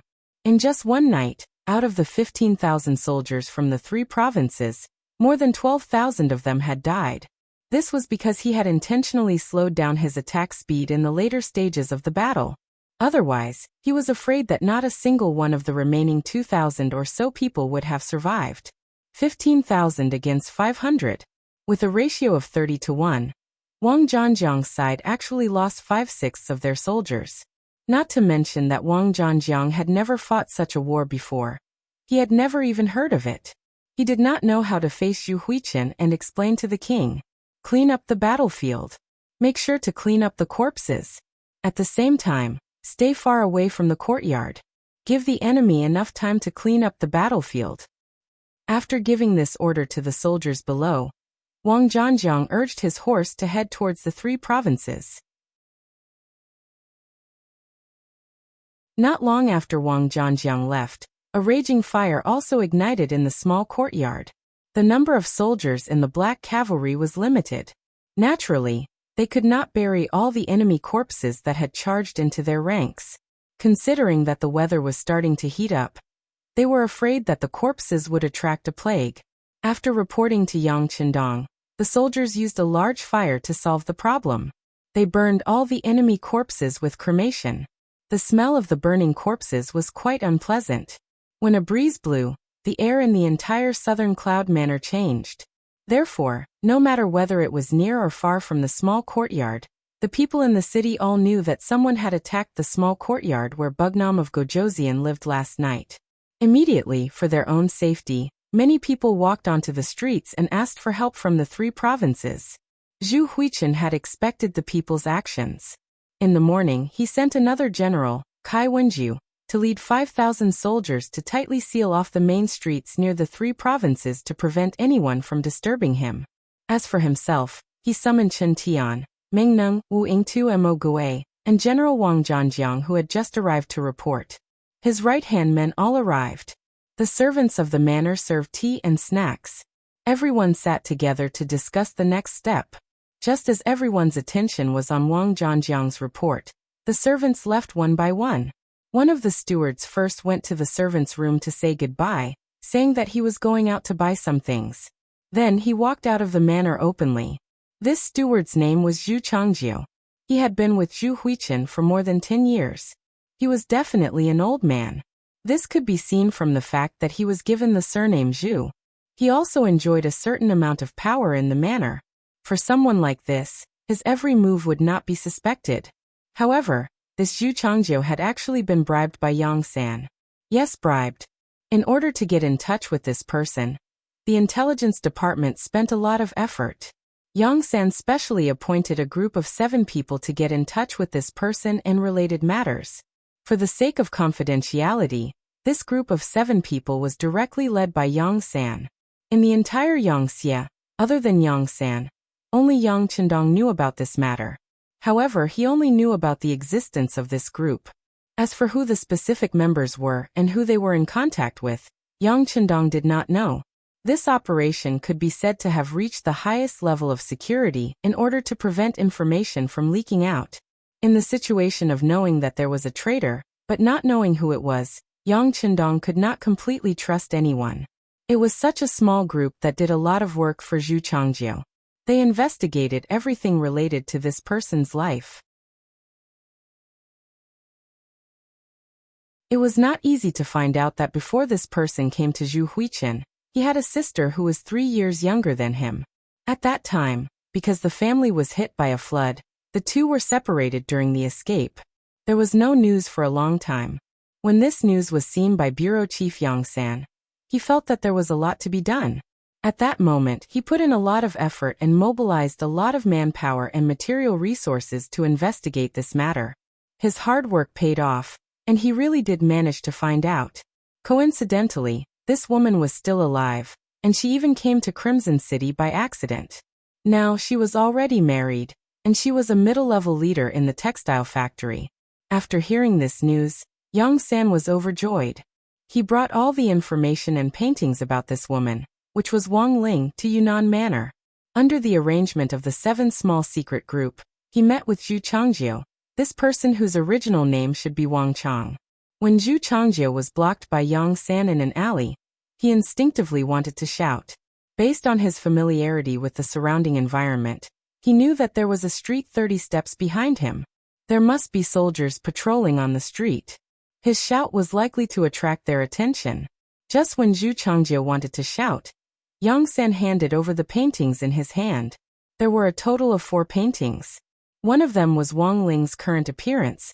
Another was a painting of his parents together in his memory. Another was a painting of her and her brother, who was Zhu Changjiu, playing by the river in front of the courtyard when they were young. And the last one was a painting of Zhu Changjiu before they separated. Wang Ling was now a middle-level leader in the textile factory.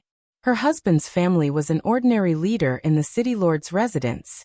She also gave birth to 3 cute children, and they were all studying in Yangxia's school. It could be said that she had received a lot of favors from Yang Chendong. Now that there was something that needed her help, she would do her best to help. When the 4 paintings appeared in front of Zhu Changjiu, the door of his dusty memory was opened. For a moment he shut his mouth. Just like this, Zhu Changjiu, who didn't resist, had a long chat with Yang San in a secret and safe place. When he found out that his sister was living well, and had given birth to 2 little nephews and a niece for him, Zhu Changjiu cried tears of joy. All these years, it wasn't that he didn't think of looking for his sister. This matter had even alarmed Zhu Huiyan. He had sent people to look for her, but there had been no news. Over time, everyone thought that this woman must have died and was no longer in this world. But happiness came so suddenly. Tell me, what do you need me to do? Zhu Changjiu was also a smart person. Otherwise, he wouldn't have been recognized by Zhu Huiyan. He looked at Yang San and asked in a deep voice. Outsiders didn't know what the two of them talked about. Anyway, after Zhu Changjiu left the house, he became Yang San's spy. His main task was to find out what other forces were secretly in contact with Zhu Huiyan other than the subordinates of the 3 provincial kings. Regarding this matter, Zhu Changjiu felt somewhat guilty. After all, Zhu Huiyan had treated him well. But when he thought of Yang San's promise that not only could his sister live a better life in Qiqian City, but after the matter in Yunnan, he could also go to Qiqian City to reunite with his sister. In the end, his emotions won over his rationality. Moreover, he only wanted to find that mysterious person, not to do anything to Zhu Huiyan. After thinking this through, Zhu Changjiu accepted this task. Today he left the mansion to report to Yang San. This was the first time he saw Mo Gui in the main hall. Judging from everyone's reaction, this should be the person Yang San was talking about. In the past, Mo Gui had been hiding in the 3 provincial kings' mansions. Because he lived in a place where outsiders couldn't get close, Zhu Changjiu didn't know. Yang San spent a lot of effort, but still couldn't get any news. But now, perhaps because Yang Chendong was surrounded in the courtyard, everyone thought that he couldn't escape. So they didn't hide Mo Gui and let him come out to meet everyone. Even so, if it weren't for the spies in the king's mansion, it would be impossible to find out about this person's appearance. In the king's mansion, Zhu Huiyan didn't know that Mo Gui had been exposed. He was listening to Wang Zhanjiang's report of last night's battle. When they heard that after a night of fighting, after launching more than 10 attacks and losing more than 12,000 men, they still couldn't break through the defense line set up by the Black Cavalry Dragon Guards, everyone present fell silent. Obviously, the reality was different from what they had expected. The Black Cavalry Dragon Guards were not as limited as they had imagined. On the contrary, they should have had plenty of gunpowder.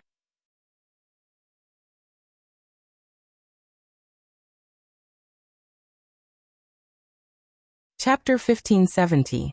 As for how the Black Cavalry did this, it was a mystery that everyone couldn't figure out. The most important question now wasn't to find the answer, but what to do next. Although the transmission of information was too slow, and it was impossible to know if the news had already spread, from the information provided by Mo Gui, Yang Chendong might have already made his move. That man had a telegraph. According to Mo Gui, that thing could transmit messages from thousands of miles away, or even further away. Last night's attack had already made their position clear. That was, the negotiation was completely fake. Their real goal was to capture Yang Chendong alive. With Yang Chendong's intelligence, he probably already had his suspicions. Last night's attack proved everything. In that case, the 5-star army would most likely make their move.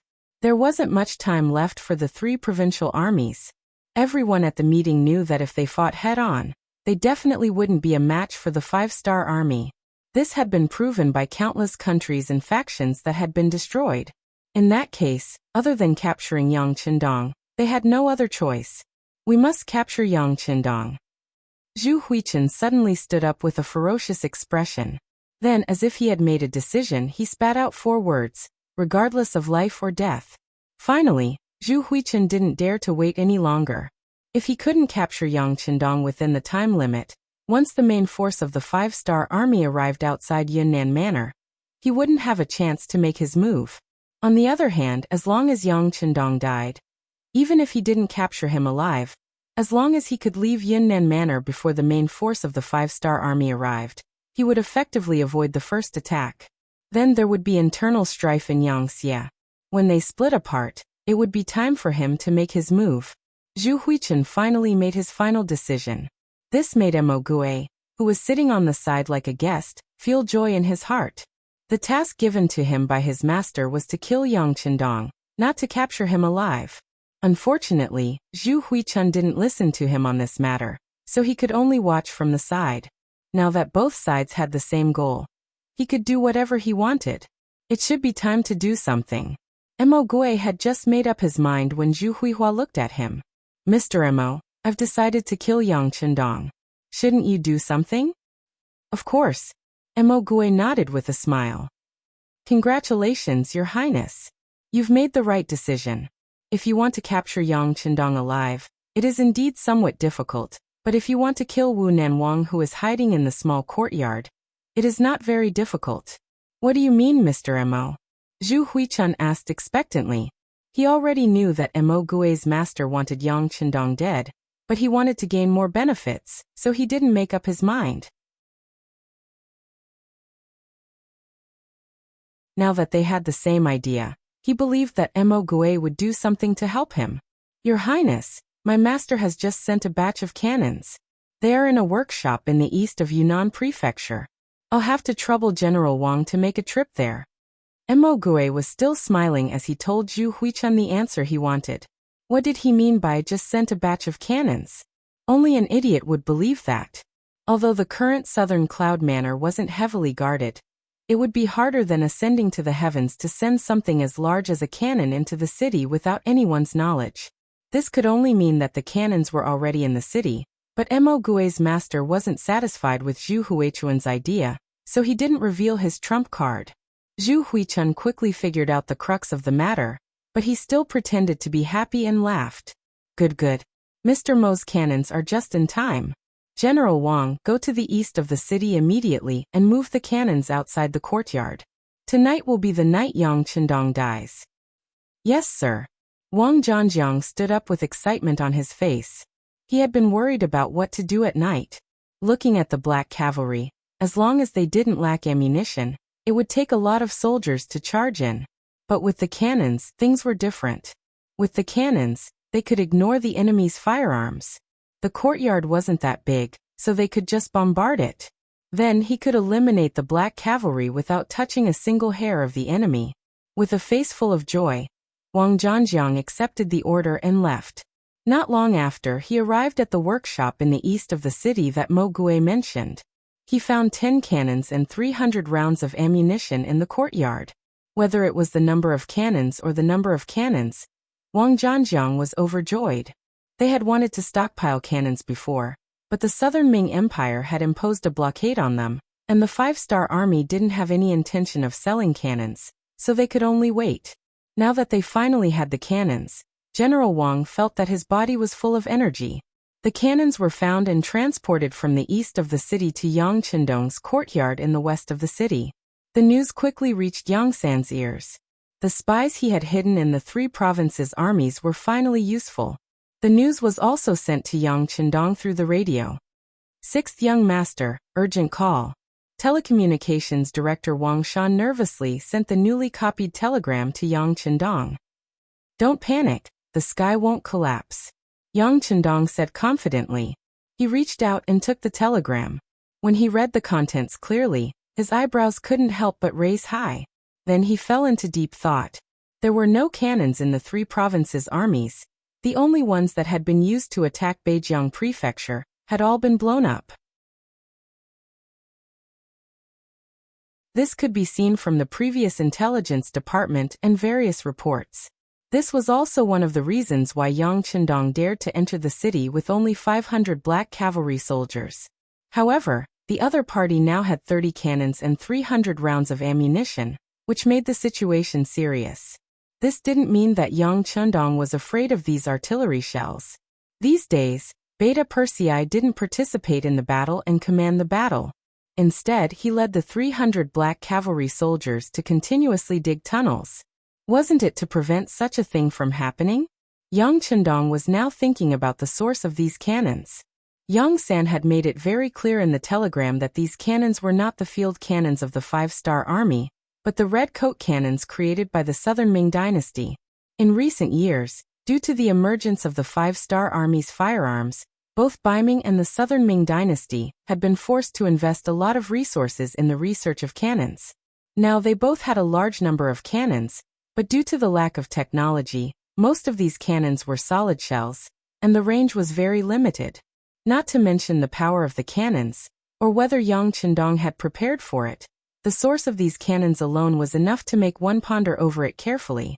Did the Southern Ming dynasty support the 3 provinces' armies to kill him? Or did the traitor help Zhu Huiming get them? If it was the former, it would be fine. After dealing with the 3 provinces' armies, he could use this as an excuse to start a war with the Southern Ming dynasty.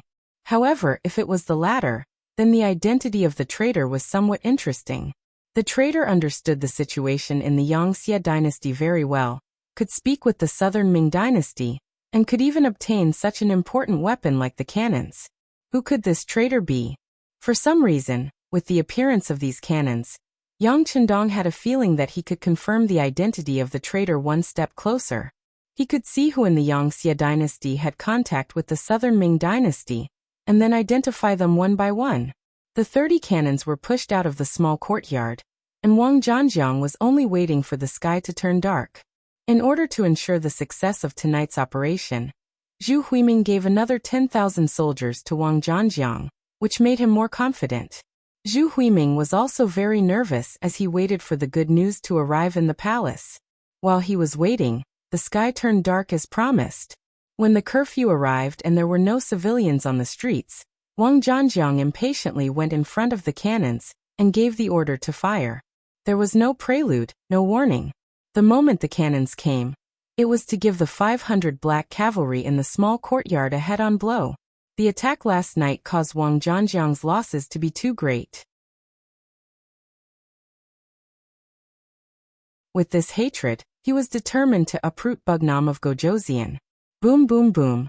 Under the irregular cannon fire, the outer walls of the 4 courtyards and the 3 courtyards quickly collapsed. The solid metal cannons wreaked havoc in the small courtyards as if there was no one there. It was as if they were the boss and those who blocked them would die. Originally, the 3 provincial armies did not have any artillery units, and there was no real standard for how to use these cannons. As a result, the cannons that were fired could fly anywhere. This was also why the attack this time was so powerful. After a few waves of attack, the outer walls of the 2 courtyards collapsed. Many houses were also knocked down by the cannons, causing rumbling sounds of the walls collapsing.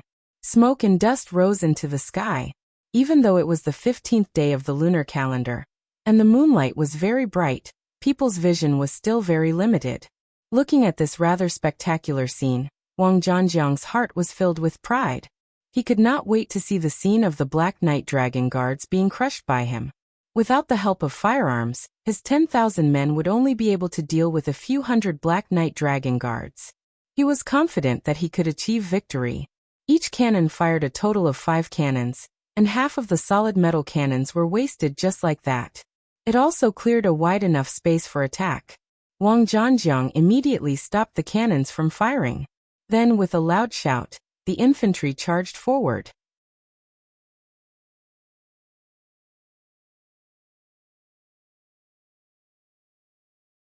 Chapter 1571. If they hadn't received the news in advance, it would have been like last night.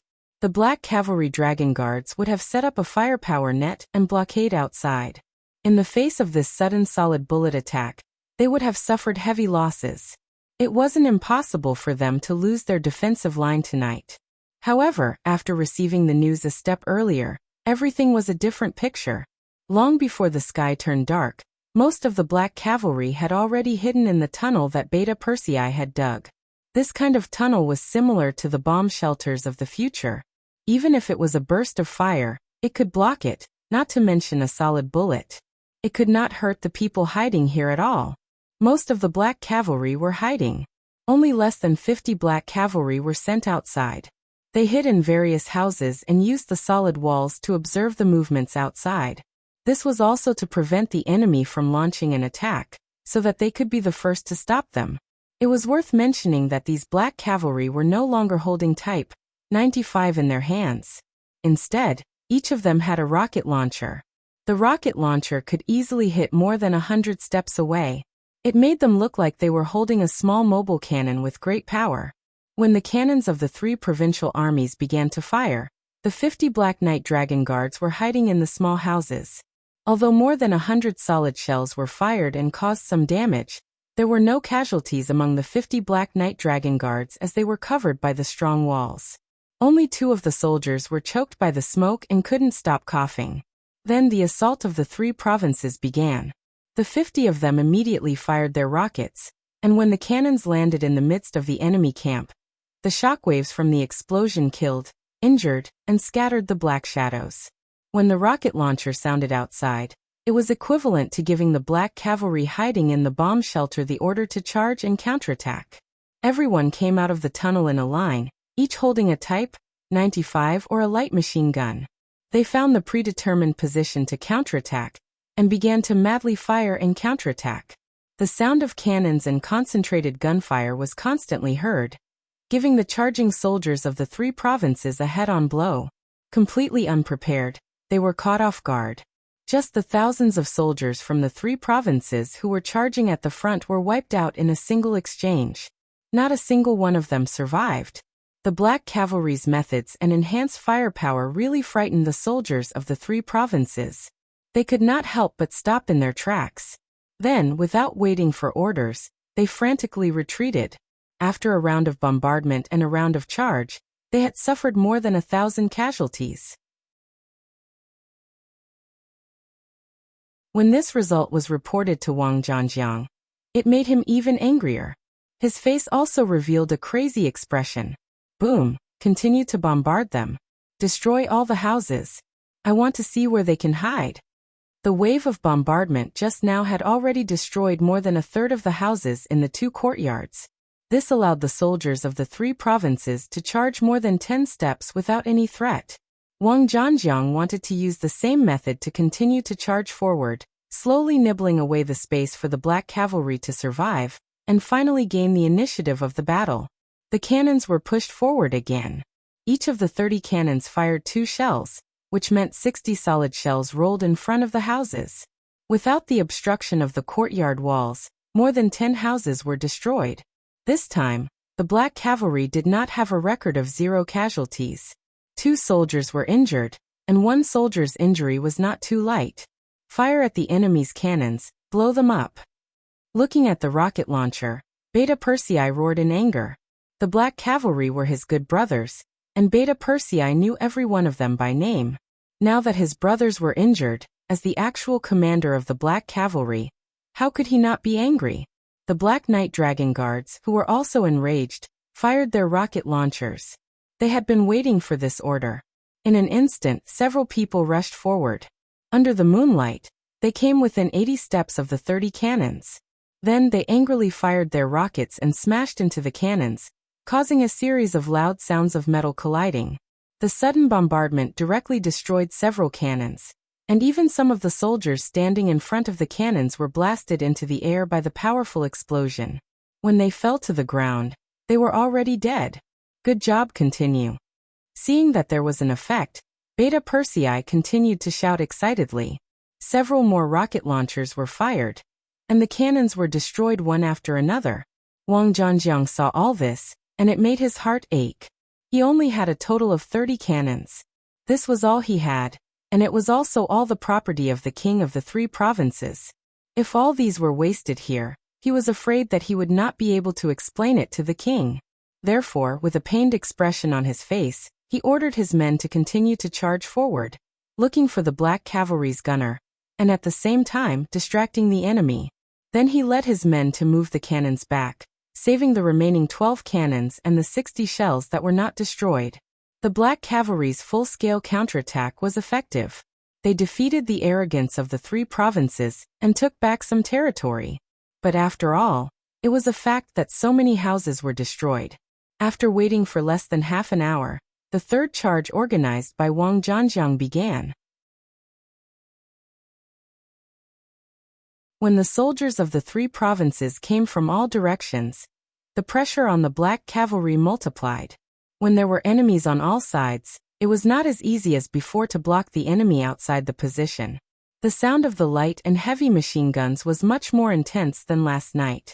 Beta Persei led the 200 Black Cavalry who were originally digging the tunnel to join the battle, and only then did they manage to stabilize the situation. Under the moonlight, the sparks from the bullets could be seen everywhere. The soldiers of the 3 provinces who rushed from all directions fell one after another, but then they rushed up one after another. At this point in the battle, human lives were the most worthless. At this time, everyone seemed to be red-eyed. Other than shooting, they were charging, and they looked like they would not stop until they fought to the death. Yang Chendong was also standing in the tunnel at this moment. Beside him, Telecommunications Director Wang Shan looked at him expectantly, waiting for orders at any time. But after waiting for a long time, seeing that Yang Chendong did not give any orders, Wang Shan could only look up and down again. As Wang Shan expected, Yang Chendong did indeed have a backup plan in Yunnan Manor. Once he mobilized this force, it would be very powerful. But he did not do that, not for anything else, but because he felt that things had not reached the final juncture yet. Just like how he had a backup plan, he had a feeling that his opponent also had a backup plan that had yet to be used. He was waiting, planning before moving. The attack was still going on, and the number of deaths was constantly increasing. General Wang Zhanjiang's face was already covered in cold sweat. Originally, he thought that with the help of the artillery, tonight's attack would be as easy as crushing dry weeds and smashing rotten wood. Even if he could not capture Yang Qindong alive, he could still kill him. But who would have thought that the other party was clearly prepared? After fighting for nearly 3 hours, there were less than 5,000 soldiers left in his hands. At this rate, he was afraid that when dawn came, not only would he not achieve the expected victory, but he would also not have any soldiers to use. In the past, he had always heard about how powerful the 5-star army was, and how powerful their firearms were. But before he really saw it, he did not believe it in his heart. But after 2 consecutive nights of attack, he finally knew how powerful the opponent was. He also finally understood why so many forces and countries would be defeated, and even destroyed when facing the 5-star army. Would the 3 provincial armies be wiped out as well? Once this thought appeared in his mind, he could not get rid of it. Wang Zhanjiang's face only became more unsightly. In the prince's mansion, Zhu Huixing was still waiting for the good news in the main hall. However, after sending out wave after wave of people and obtaining the current situation, his expression could no longer be as calm as before. When the sky began to slowly brighten, and the sound of roosters crowing could be heard in the city, he fell into a chair with a thump. He knew that another opportunity had passed in front of him just like that. The sky was already bright, and there was no turning back. Zhu Huixing had no choice but to give the order to retreat. He believed that he still had a chance. Before he lost all hope, he did not want the people to see this scene and cause a revolt. If that happened, who knew what would happen? Early in the morning, the generals came to the 3 provincial princes' mansion again. As usual, Wang Zhanjiang, whose eyes were bloodshot, was the first to give the report. Wang Zhanjiang, who had not rested for 2 consecutive days, felt tired both physically and mentally. But in front of the king, he could only force himself to give a detailed report of last night's battle. When he said that the 30 cannons were all destroyed by the 5-star army, and that the soldiers suffered heavy losses in one night, the faces of the people in the meeting became very unsightly. The difference between reality and the plan was too big, so big that everyone could not accept it at the moment. Even though the gunshots rang out until dawn, everyone was mentally prepared for the attack to be unfavorable. But from Wang Zhanjiang's retelling, the result was worse than what they had expected. It seemed that the attack last night, other than destroying the outer walls of the 2 small courtyards and destroying some houses, did not hurt the black cavalry. Oh, maybe they were hurt, but they did not see it, so they did not calculate it. Everyone comforted themselves in this way. When Zhu Huixing looked at everyone, he gave a different opinion. It's already been 2 days, we don't have much time left. Everyone, what should we do next? There were only 500 opponents, and they were right under his nose, heavily surrounded. However, he just couldn't eat them. This feeling made Zhu Huiyan very unhappy. When he looked at the crowd and spoke, his tone was filled with impatience.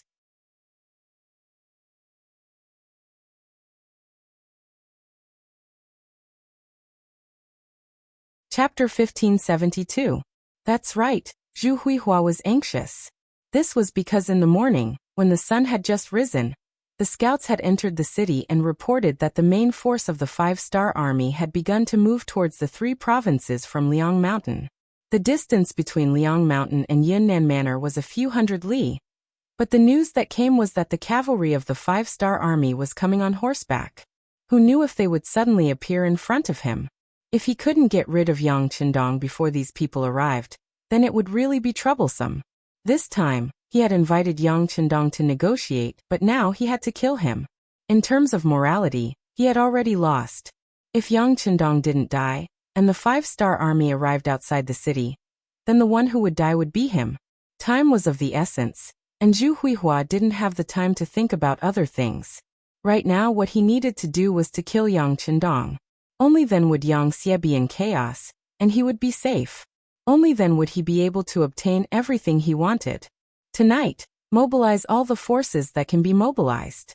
We must kill Yang Chendong. These words were squeezed out from between his teeth, and Zhu Huihua's expression became more and more ruthless. In this kind of game, where it was either you die or I live, anyone could only use all their strength.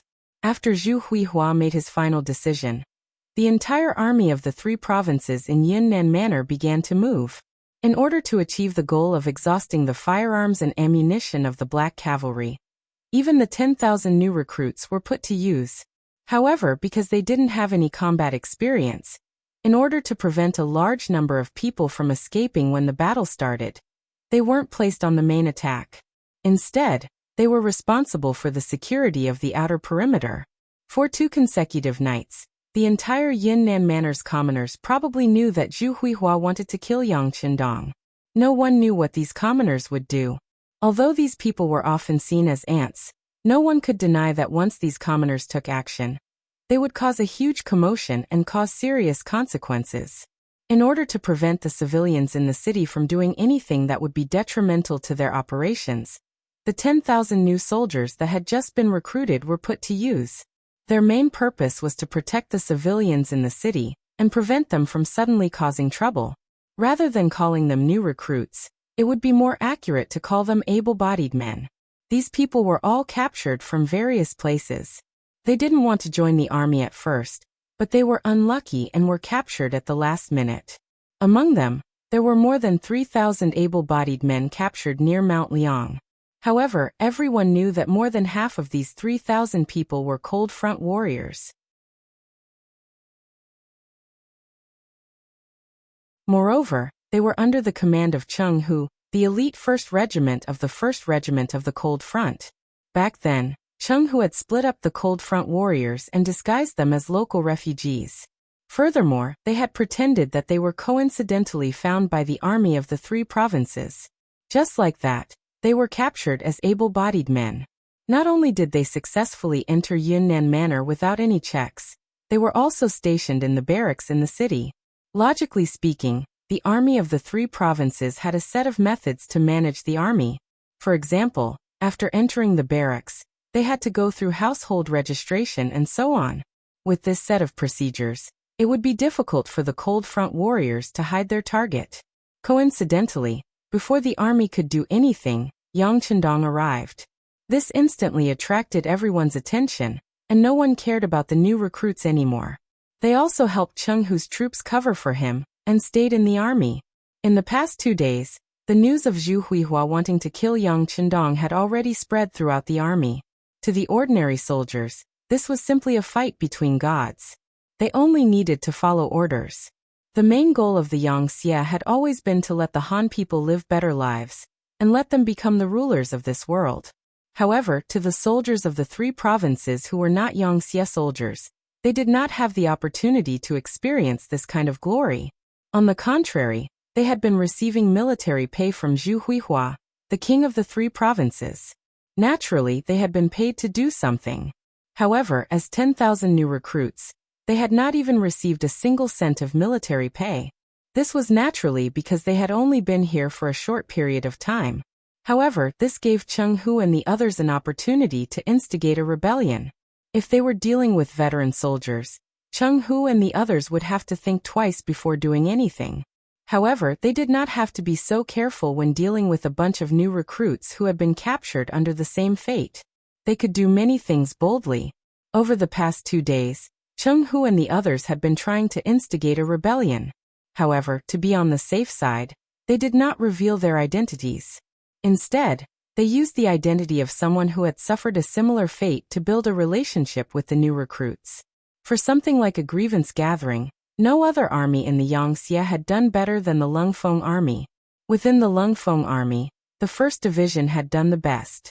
For example, during their usual training, they had an assessment on how to gain the support of more strangers in the shortest time possible to strengthen their own forces. All of this was now put to good use. Under Cheng Hu's persuasion, more than 8,000 of the 10,000 new recruits were convinced. These people's hearts were already moved, and they were filled with all kinds of desires to become a part of the Yang faction's people. under the propaganda of Cheng Hu and the others, the slogan of saving Bugnam of Gojoseon, and making a contribution to the Wuxia army quickly spread to the people. When they found out that their 10,000 new recruits were also participating in the battle tonight, but were only responsible for the security of the outer perimeter, Cheng Hu was so happy that he almost jumped up. This was really a case of someone sending a pillow when you were sleepy. They were just worrying about how to get out of the military camp. And now the opportunity was right in front of them. When Cheng Hu heard the news, he immediately sent someone to contact the secret agents of the security bureau in the city to ask for the next step of the plan.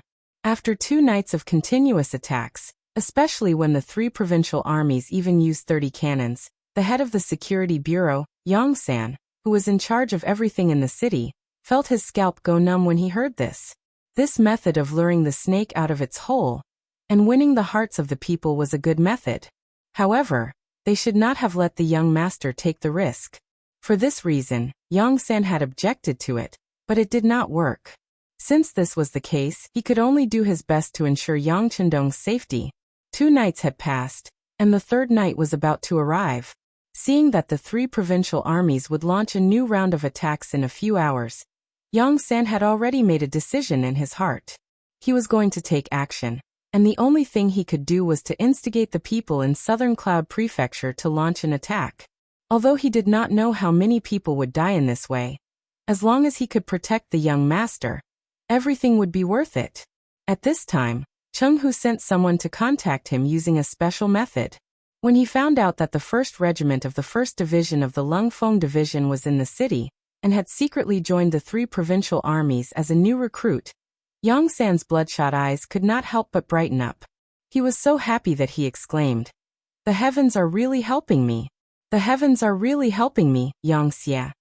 After exclaiming, Yang San immediately ordered the secret agents of the intelligence department in the city to move out and spread rumors in the city. The main thing was that if something happened to Bugnam of Gojoseon in the city, the entire Yunnan prefecture would be razed to the ground.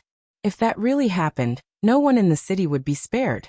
If they could take action to support Bugnam of Gojoseon, they would be meritorious subjects. Those who made great contributions would be rewarded with silver and land in the future. Although the current Great Ming dynasty was far from being as strong as before, it still had a certain foundation. At the very least, the state of society had not reached a point of no return. There were still some honest officials and capable officials. If the Great Ming dynasty was really on the verge of collapse, all they needed to do was to say that they would welcome Bugnam of Gojoseon into the city, and the people in the city would be able to make use of them. In order to cooperate with the soldiers of the Lungfeng Division, Yang San had used up all his trump cards. However, Zhu Huiqi did not know about this. Perhaps he had never cared about the people in the first place.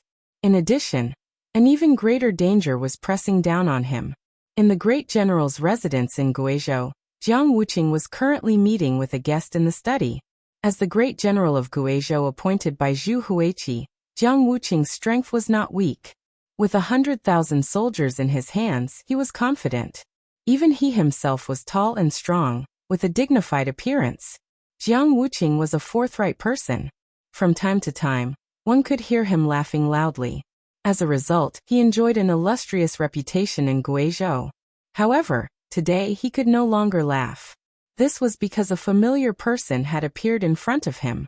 It was Yao Yingjun.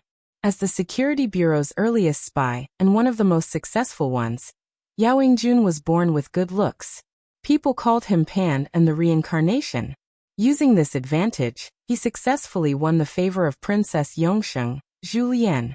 He was also able to transmit the situation here to the higher-ups of Yangxia.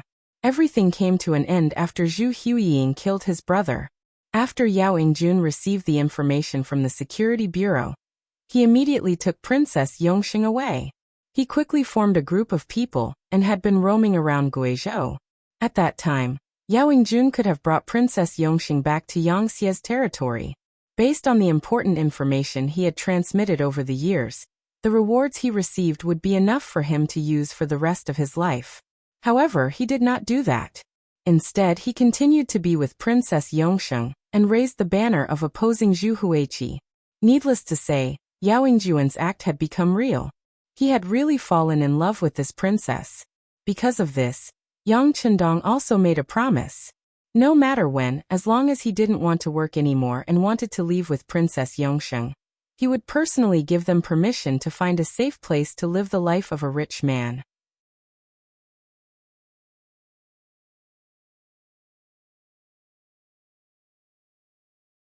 Chapter 1573. Those who had done intelligence work knew that it was easy to enter, but difficult to leave. After doing intelligence work for a day, it would be difficult for someone who had spent their entire life in intelligence work to leave safely. As such, many people envied Yao Yingjun because of this matter. Feeling grateful for Yang Chendong's kindness, Yao Yingjun decided to do better work to repay his kindness. This time, taking the initiative to meet Jiang Wuqing was a risky move by Yao Yingjun to repay his kindness. When Zhu Huiyun was still alive, Yao Yingjun knew Jiang Wuqing, but they did not have much interaction at that time. As such, when he appeared alone in the Jiang residence, Jiang Wuqing was shocked. Considering that Bugnam of Gojoseon had already entered the Yunnan residence, and now that Yao Yingjun had taken the initiative to appear in front of him, Jiang Wuqing instantly thought of many things. Come in with me. Jiang Wuqing didn't immediately call for his bodyguards to arrest them. He spoke with a very calm tone. He believed that since the other party had come, it would be in his hands and could be seized at any time. Since that was the case, there was no need to be anxious. It would be better to see what he had to say. Yao Yingjun understood Jiang Wuqing's behavior very well. He had done a lot of homework and fully understood the nature of this Guizhou general, which was why he dared to take the risk alone. Hearing this greeting, he immediately chuckled, cupped his fists, and strode into the residence's inner room. The study was extremely quiet. As the host, Jiang Wuqing boldly sat down on the main seat and placed his sword on the table. His intention was self-evident. If Yao Yingjun could not convince him and give him a reasonable reason, he would probably use force. In response, Yao Yingjun only smiled and found a place to sit down. He then said, "General, do you know that a great disaster is imminent?" Jiang Wuqing's surprise at Yao Yingjun's shocking words disappeared in an instant. He then laughed coldly and said, "What? Is that all you have to say?" Negotiators from ancient times to modern times would often say shocking words in order to put enough pressure on the other party and fight for enough action. Jiang Wuqing had read a lot and had seen things like this before, so he wasn't surprised. Jiang Wuqing's performance fell into Yao Yingjun's eyes. He sighed in his heart at this person's calmness. Then he said, "General, this one is not speaking arrogantly, but this is the truth. Bugnam of Gojoseon was wise and mighty. In just a dozen years, he had conquered and occupied several territories the size of the Great Ming Dynasty. He had more than 1 million troops under his command, and more than 10 million people under his rule. Wherever Bugnam of Gojoseon went, his enemies were either killed or beheaded. Even if he surrendered at the mere sight of the wind, in order to preserve his life, who could be his opponent?" When Jiang Wuqing heard the praises, he did not have any intention of objecting. All of this was the truth. It was placed right in front of them, and they had no choice but to accept it. On this point, even Jiang Wuqing had some admiration in his heart. After praising Yang Chendong, Yao Yingjun continued, "Today my lord has come to Yunnan Manor. Presumably, I don't need to say more about what will happen next. General, you should know what will happen, right?" Faced with this question, Jiang Wuqing knew that he had to say something, so he said, "Brother Yao, you flatter me. As far as this general knows, my lord has already laid an inescapable net in Yunnan Manor, and Bugnam of Gojoseon only brought 500 followers into the city. Now that 2 days have passed, I'm afraid that Bugnam of Gojoseon is now under my lord's control." Jiang Wuqing only received the news that Yang Chendong had entered Yunnan Manor this morning. At that time, he was indeed shocked by Yang Chendong's spirit of risking his life alone, but at the same time, he was extremely impressed. Although Jiang Wuqing did not mention it to anyone else, he knew very well that this time, Yang Chendong appeared in Yunnan Manor, and made such a risky move in order to save the people of the 3 provinces from the suffering of war. Unfortunately, Jiang Wuqing knew his master very well. This was a master who would kill his own brother without hesitation. Such a person only had interests in his eyes, so how could he be honest? He could not understand. If he could see this point, then the wise Bugnam of Gojosian should also be able to see it, but why did he still risk his life? Just as he was wondering in his heart, Yao Yingjun arrived. A sense of curiosity arose in his heart. He wanted to see what Yao Yingjun thought about this matter, and what he had to say. How could Jiang Wuqing know that it was precisely because he had just received the news from Yunnan Manor that Yao Yingjun appeared in order to force the other party to make a statement at the first moment? After all, Jiang Wuqing was a very magnanimous person who treated the people well. He was considered a good official, so it was better to try to win over such a person if he could. When Yao Yingjun heard this, he threw his head back and laughed heartily. Just as Jiang Wuqing was confused and somewhat confused, he suddenly stopped and said, "What's wrong? General, do you think that you can keep my master with the means of the 3 provincial kings?" To be honest, since my master dared to enter Yunnan Manor, he naturally made all kinds of preparations. How could he be easily controlled by others? If he did not have such means, how could he have today's achievements? Jiang Wuqing still believed Yao Yingjun's words from the bottom of his heart. He also did not believe that Yang Qindong, who had always been invincible, would take such a risk. However, he just could not think of any way to break out of this situation. Out of curiosity, he could not help but ask, "Oh, but what means does Bugnam of Gojosian have?" Shaking his head, Yao Yingjun did not answer this question. In fact, he himself did not know what means Yang Qindong had left behind. If he did not know the reason, how could he solve other people's doubts? Yao Yingjun, who did not answer this question, only said, "General, just wait for the result." But then he mentioned the purpose of his visit, which was to persuade Jiang Wuqing to surrender. "General, since my master has come to Yunnan Manor, presumably there will be a result soon. And I can say with certainty that the final loser will be Zhu Huihua. Then may I ask, once the 3 provincial kings are captured, what will the general do?" After saying these words, Yao Yingjun kept staring at Jiang Wuqing's eyes, as if he wanted to find the answer he wanted. What to do? This was what Jiang Wuqing needed to consider. The Great Ming Dynasty's system valued the civil and despised the military. It was destined that the social status of the military would not be too high. For example, if a scholar made a mistake, he would often be held high and let go lightly. This was because behind him were his schoolmates, fellow townsmen, peers, and colleagues. Even if he made a mistake one day and left a way out, they would all stand up and speak up. On the other hand, if a military general made a mistake, he would often be thrown into a bottomless abyss. It was even possible to go down to the 18 layers of hell. This was especially true for those civil officials. In order to suppress the status and development of military generals, they would spare no effort in using all their strength. This was also the reason why military generals received far less treatment and reputation compared to civil officials, even though they were both subjects. Jiang Wuqing was born a military general. In the past, he did not know how many military generals and ancestors were played in the palms of the civil officials, and even had their families destroyed. Among these people, some really did make mistakes, and some were directly wronged because they offended someone. And even if they really did make some mistakes, should they be punished? Also, should the families of these military generals be so heavily implicated? At best, they would be exiled and made into slaves. At worst, they would be killed. However, because the right to speak was in the hands of the civil officials, even if some military generals had different ideas, they could only endure it in their hearts. Therefore, even though they were both officials, a military general was much more cautious than a civil official. And now, Yao Yingjun was asking him what to do, which made it difficult for Jiang Wuqing. He was indeed promoted by Zhu Huihua. Before this, he was only a chiliarch. Now, he could command 50,000 soldiers and become the general of a province. With this kindness, he indeed had to thank Zhu Huihua. But of all things, Zhu Huihua should not have provoked Bugnam of Gojosian. Who was that person? He was an existence that could easily destroy grassland wolves. How could their local army compare to such a person? Even if Bugnam of Gojosian entered Yunnan Manor, and something happened. But what about the other people in Yangxia? Would they take revenge? Moreover, he had already heard that Bugnam of Gojoseon had appointed a prince, which was his successor.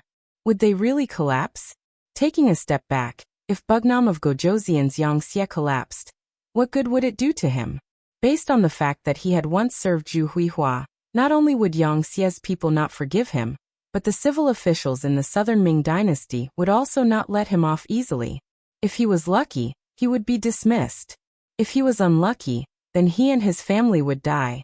Thinking of his 4 children, the youngest of whom was only 4 years old, how could Jiang Wuqing bear to see them die because of him? For some reason, Jiang Wuqing's heart was filled with a sense of desolation at this moment. When he thought that because of him, his family would be implicated and die, he felt a burst of anger in his chest that wanted to erupt. It made him feel a burst of air and his heart beat rapidly. Jiang Wuqing's heart could be said to be filled with complex feelings, and all of this fell clearly into Yao Yingjuan's eyes. He felt that things could be done. So he laughed and said, "General, I don't think I need to say more about your situation. This time, the 3 provincial kings want to be enemies with my master, so they are destined to have a miserable end. How could such an unwise person be worthy of you working your life for him? Why don't you turn back now?" Bugnam of Gojoseon said that as long as General is willing to surrender, not only will he not make any mistakes, but he will also give you merit. Even if we are all Han, he will give you wealth and ensure the safety of General and your family.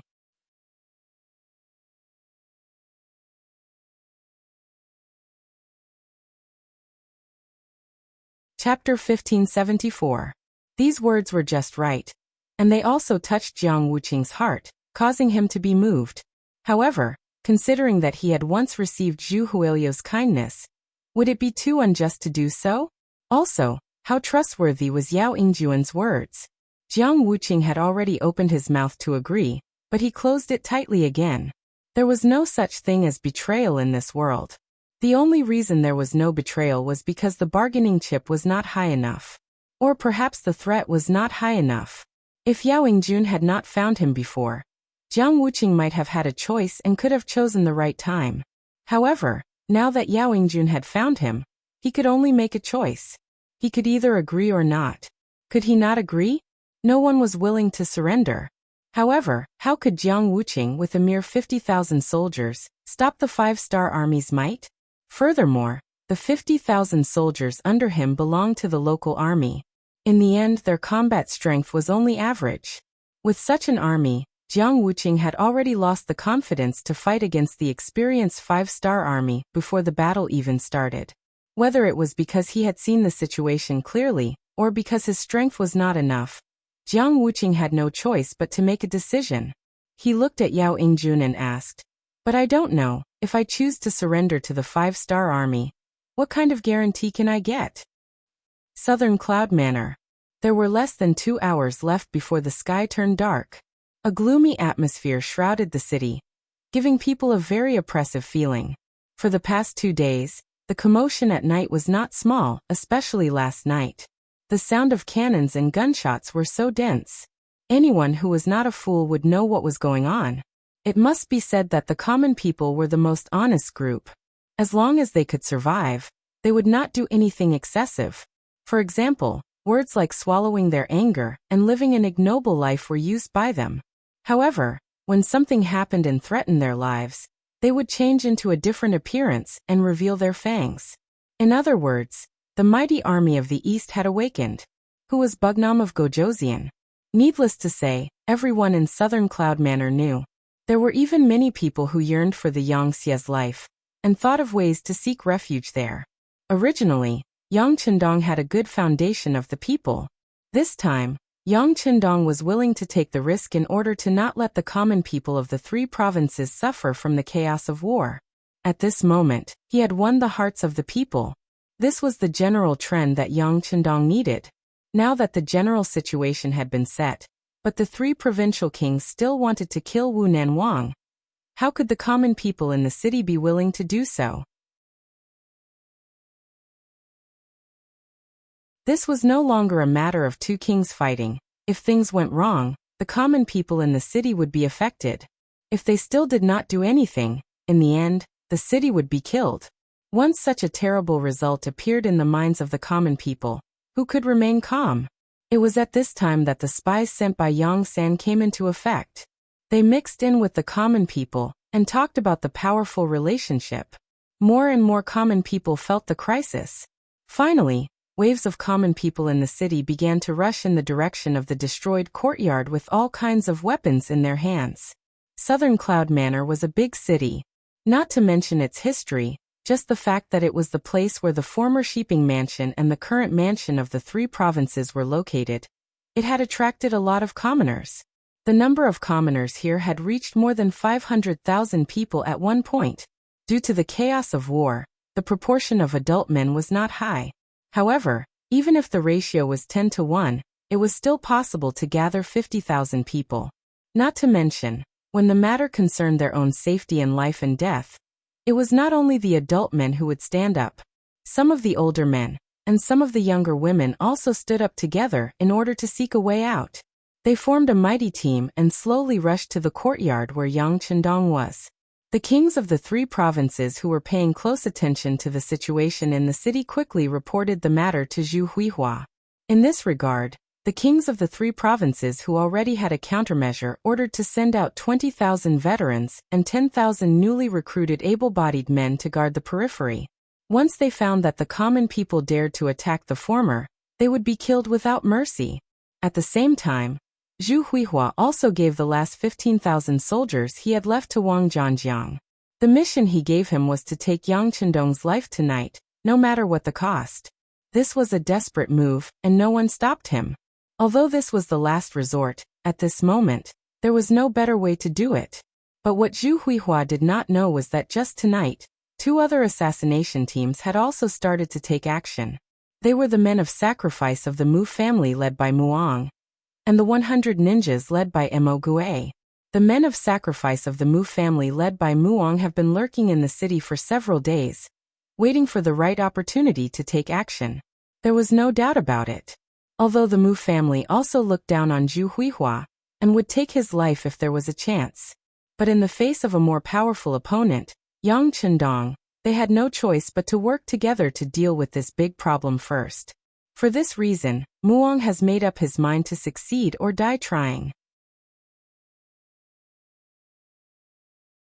Fortunately, after 2 consecutive nights of attack, the outer courtyard of Yang Chendong's residence has been conquered, and the range of activity has been reduced a lot compared to before. Under such conditions, once the men of sacrifice of the Mu family rush to Yang Chendong's side, they still have a high chance to kill the target and complete the mission. Let's talk about the 100 ninjas led by Mo Gue. This is a force that no one knows about. Ninjas are best at hiding. In addition to Mo Gue's arrangements, no one noticed them. Even Yang Chendong didn't know about their existence. What's more worth mentioning is that the leader of this group of ninjas is the special ninja, who has been on Yang Chendong's death list. This special ninja, who should have died in the assassination of the Timur Empire's General Mandu Latu, has now come to Yunnan Mansion without anyone noticing. In the dark, he is like a poisonous snake. Once he sees the opportunity, he will decisively attack and release his powerful energy. These 2 dark forces, one left and one right, stared at the dilapidated small courtyard, waiting for the best opportunity to appear. In the small courtyard, Beta Persei, Dao Xiao, Ba Daojiang, and others were also doing the final inspection. Years of war made them feel as if dark clouds were looming over the city. Everyone knew that the enemy's attack tonight would only be more ferocious compared to the attack of the previous 2 nights. Fortunately, they have enough firearms and ammunition in their hands, which is their strongest confidence. During the day, they have already dug trenches to ensure that the soldiers can hide in them and kill all the enemies under the premise of enough self-protection. Beta Persei, leave a gap in the east. It was unknown when Yang Chendong had changed into the golden cloak. Although the sky was turning dark, it was still dazzling. Under the illumination of the remaining light, it emitted a myriad of rays of light, giving people the feeling that he was a god descending to the mortal world. Young Master Yu, Beta Persei was surprised when he heard this. Once a gap is opened, it may give the enemy an opportunity to rush into the small courtyard.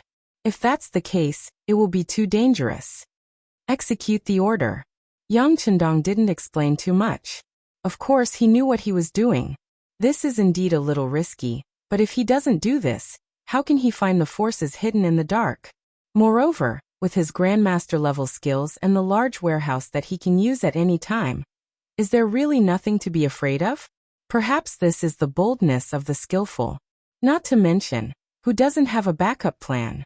Since it was Yang Chendong's order, regardless of whether Beta Persei is willing or not, he can only carry it out in the end. A gap naturally appeared in the east. However, it is not obvious, at least not at a glance. This is exactly what Yang Chendong needs. If the gap is too obvious, isn't it the same as telling others that this is a trap? The reason why Yang Chendong chose to take the risk this time is to see if he can find the whereabouts of the traitor. If his defense is foolproof, how could the traitor appear? The Black Cavalry, who have long been prepared for a tough battle, checked the weapons in their hands for the last time. The telecommunications director, Wang Shan, also came to Yang Chendong's side and reported the contents of a few telegrams that he just received. Sixth Young Master, Yao Yingjun has persuaded Guizhou Province General Jiang Wuqing and has now taken over their military power. He has also sent 20,000 troops from Guizhou Province to Yunnan Prefecture. Sixth Young Master, after a day and night of long-distance attacks, my main army is now less than 300 miles away from us. They are confident that they will arrive outside Yunnan Prefecture before noon yesterday. Sixth Young Master, the intelligence department has sent news that Guangxi Province General Bai Kuan is now in close contact with the Southern Ming Imperial Court. It seems that there is a possibility of him being instigated at any time. Sixth Young Master. Listening to the contents of the telegrams read out, Yang Chendong calmly looked ahead. He knew that after taking a big detour and eliminating the surrounding dangers one by one, he would finally have to face the Southern Ming Imperial Court. Oh, he got it. At this moment, Yang Chendong did not feel too much joy. After all, once the war broke out, the ones who would suffer would be the lowest class of Han people. It would not be like when they attacked other countries and factions, where they could do anything to achieve their goals. Wang Shan seemed to feel that Yang Chendong's mood was a little gloomy, so he quietly left after replying. On the other hand, Yang Er walked up in confusion and said loudly, "Young Master, don't be anxious. With 500 Black Knight Dragon guards around, no one will be able to rush up to you and hurt you."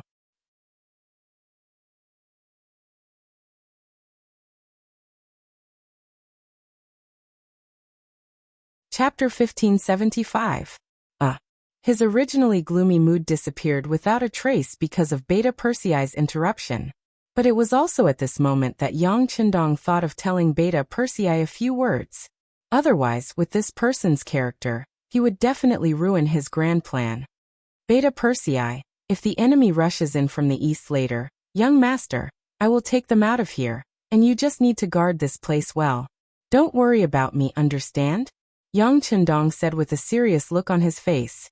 If it were any other subordinate, he would only need to give an order for the other party to carry it out.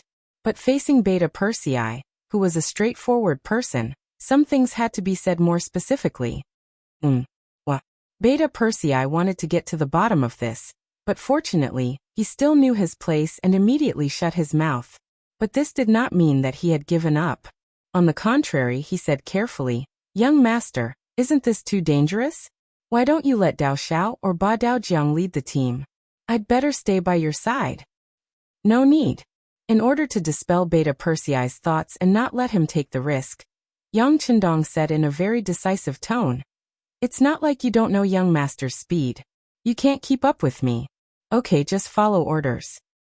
Beta Persei's face immediately fell when he heard that he couldn't keep up. In terms of skill and strength, the Yang faction could be considered to be full of talents. Yang Er was considered to be one of the top existences. There were very few people who could convince him to submit. Yang Chendong was an exception. The two of them had exchanged countless moves in private. In the past, they could deal with each other once or twice, but now they could not even last one round against Beta Persei. This made Beta Persei angry and happy at the same time. He was angry because his skills were too weak. He should have been protecting the young master. However, most of the time, he had become an existence akin to a decoration. This made him, who boasted that he was strong enough to establish himself with his fists and feet, lose face. He was happy that the young master had such shocking skills. His safety was guaranteed, so he didn't have to worry so much. In terms of skill, he was indeed not on the same level as Yang Chendong. Although he was reluctant, Beta Persei still agreed. Yes, young master, but you must be careful. Don't worry. I know what I'm doing. Yang Chendong also breathed a sigh of relief. He was really worried that Beta Persei would disregard his orders and follow him. If that was the case, he would not be able to say anything about Beta Persei's loyalty. Now that he was on his own, he didn't have to worry so much. As for his skills, perhaps it was because he had been reborn, or perhaps it was because he had Daikra with him. In short, whether it was his speed, strength, or reaction time, his body was indeed frighteningly high.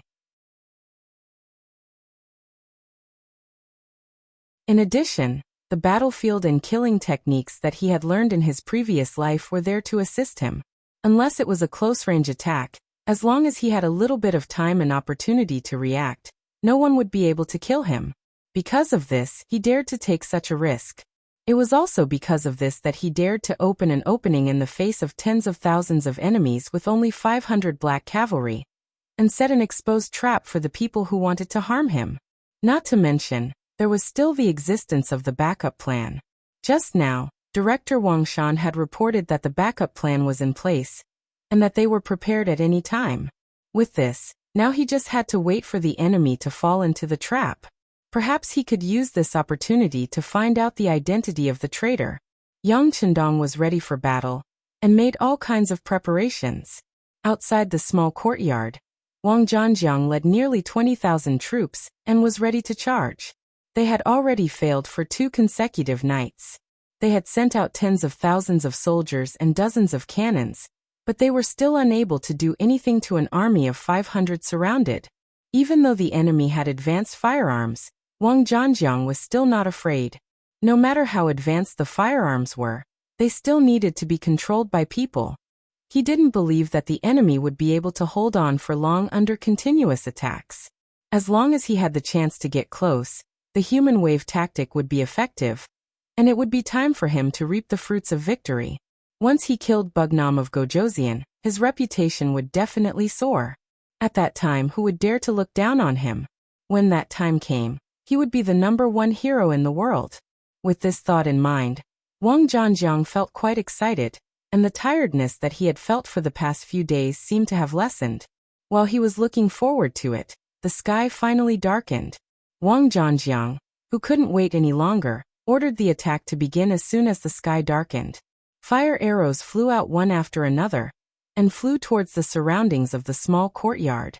In order to ensure that everyone's vision was not obstructed, Wang Zhanjiang changed his strategy of fighting in the dark 2 nights ago.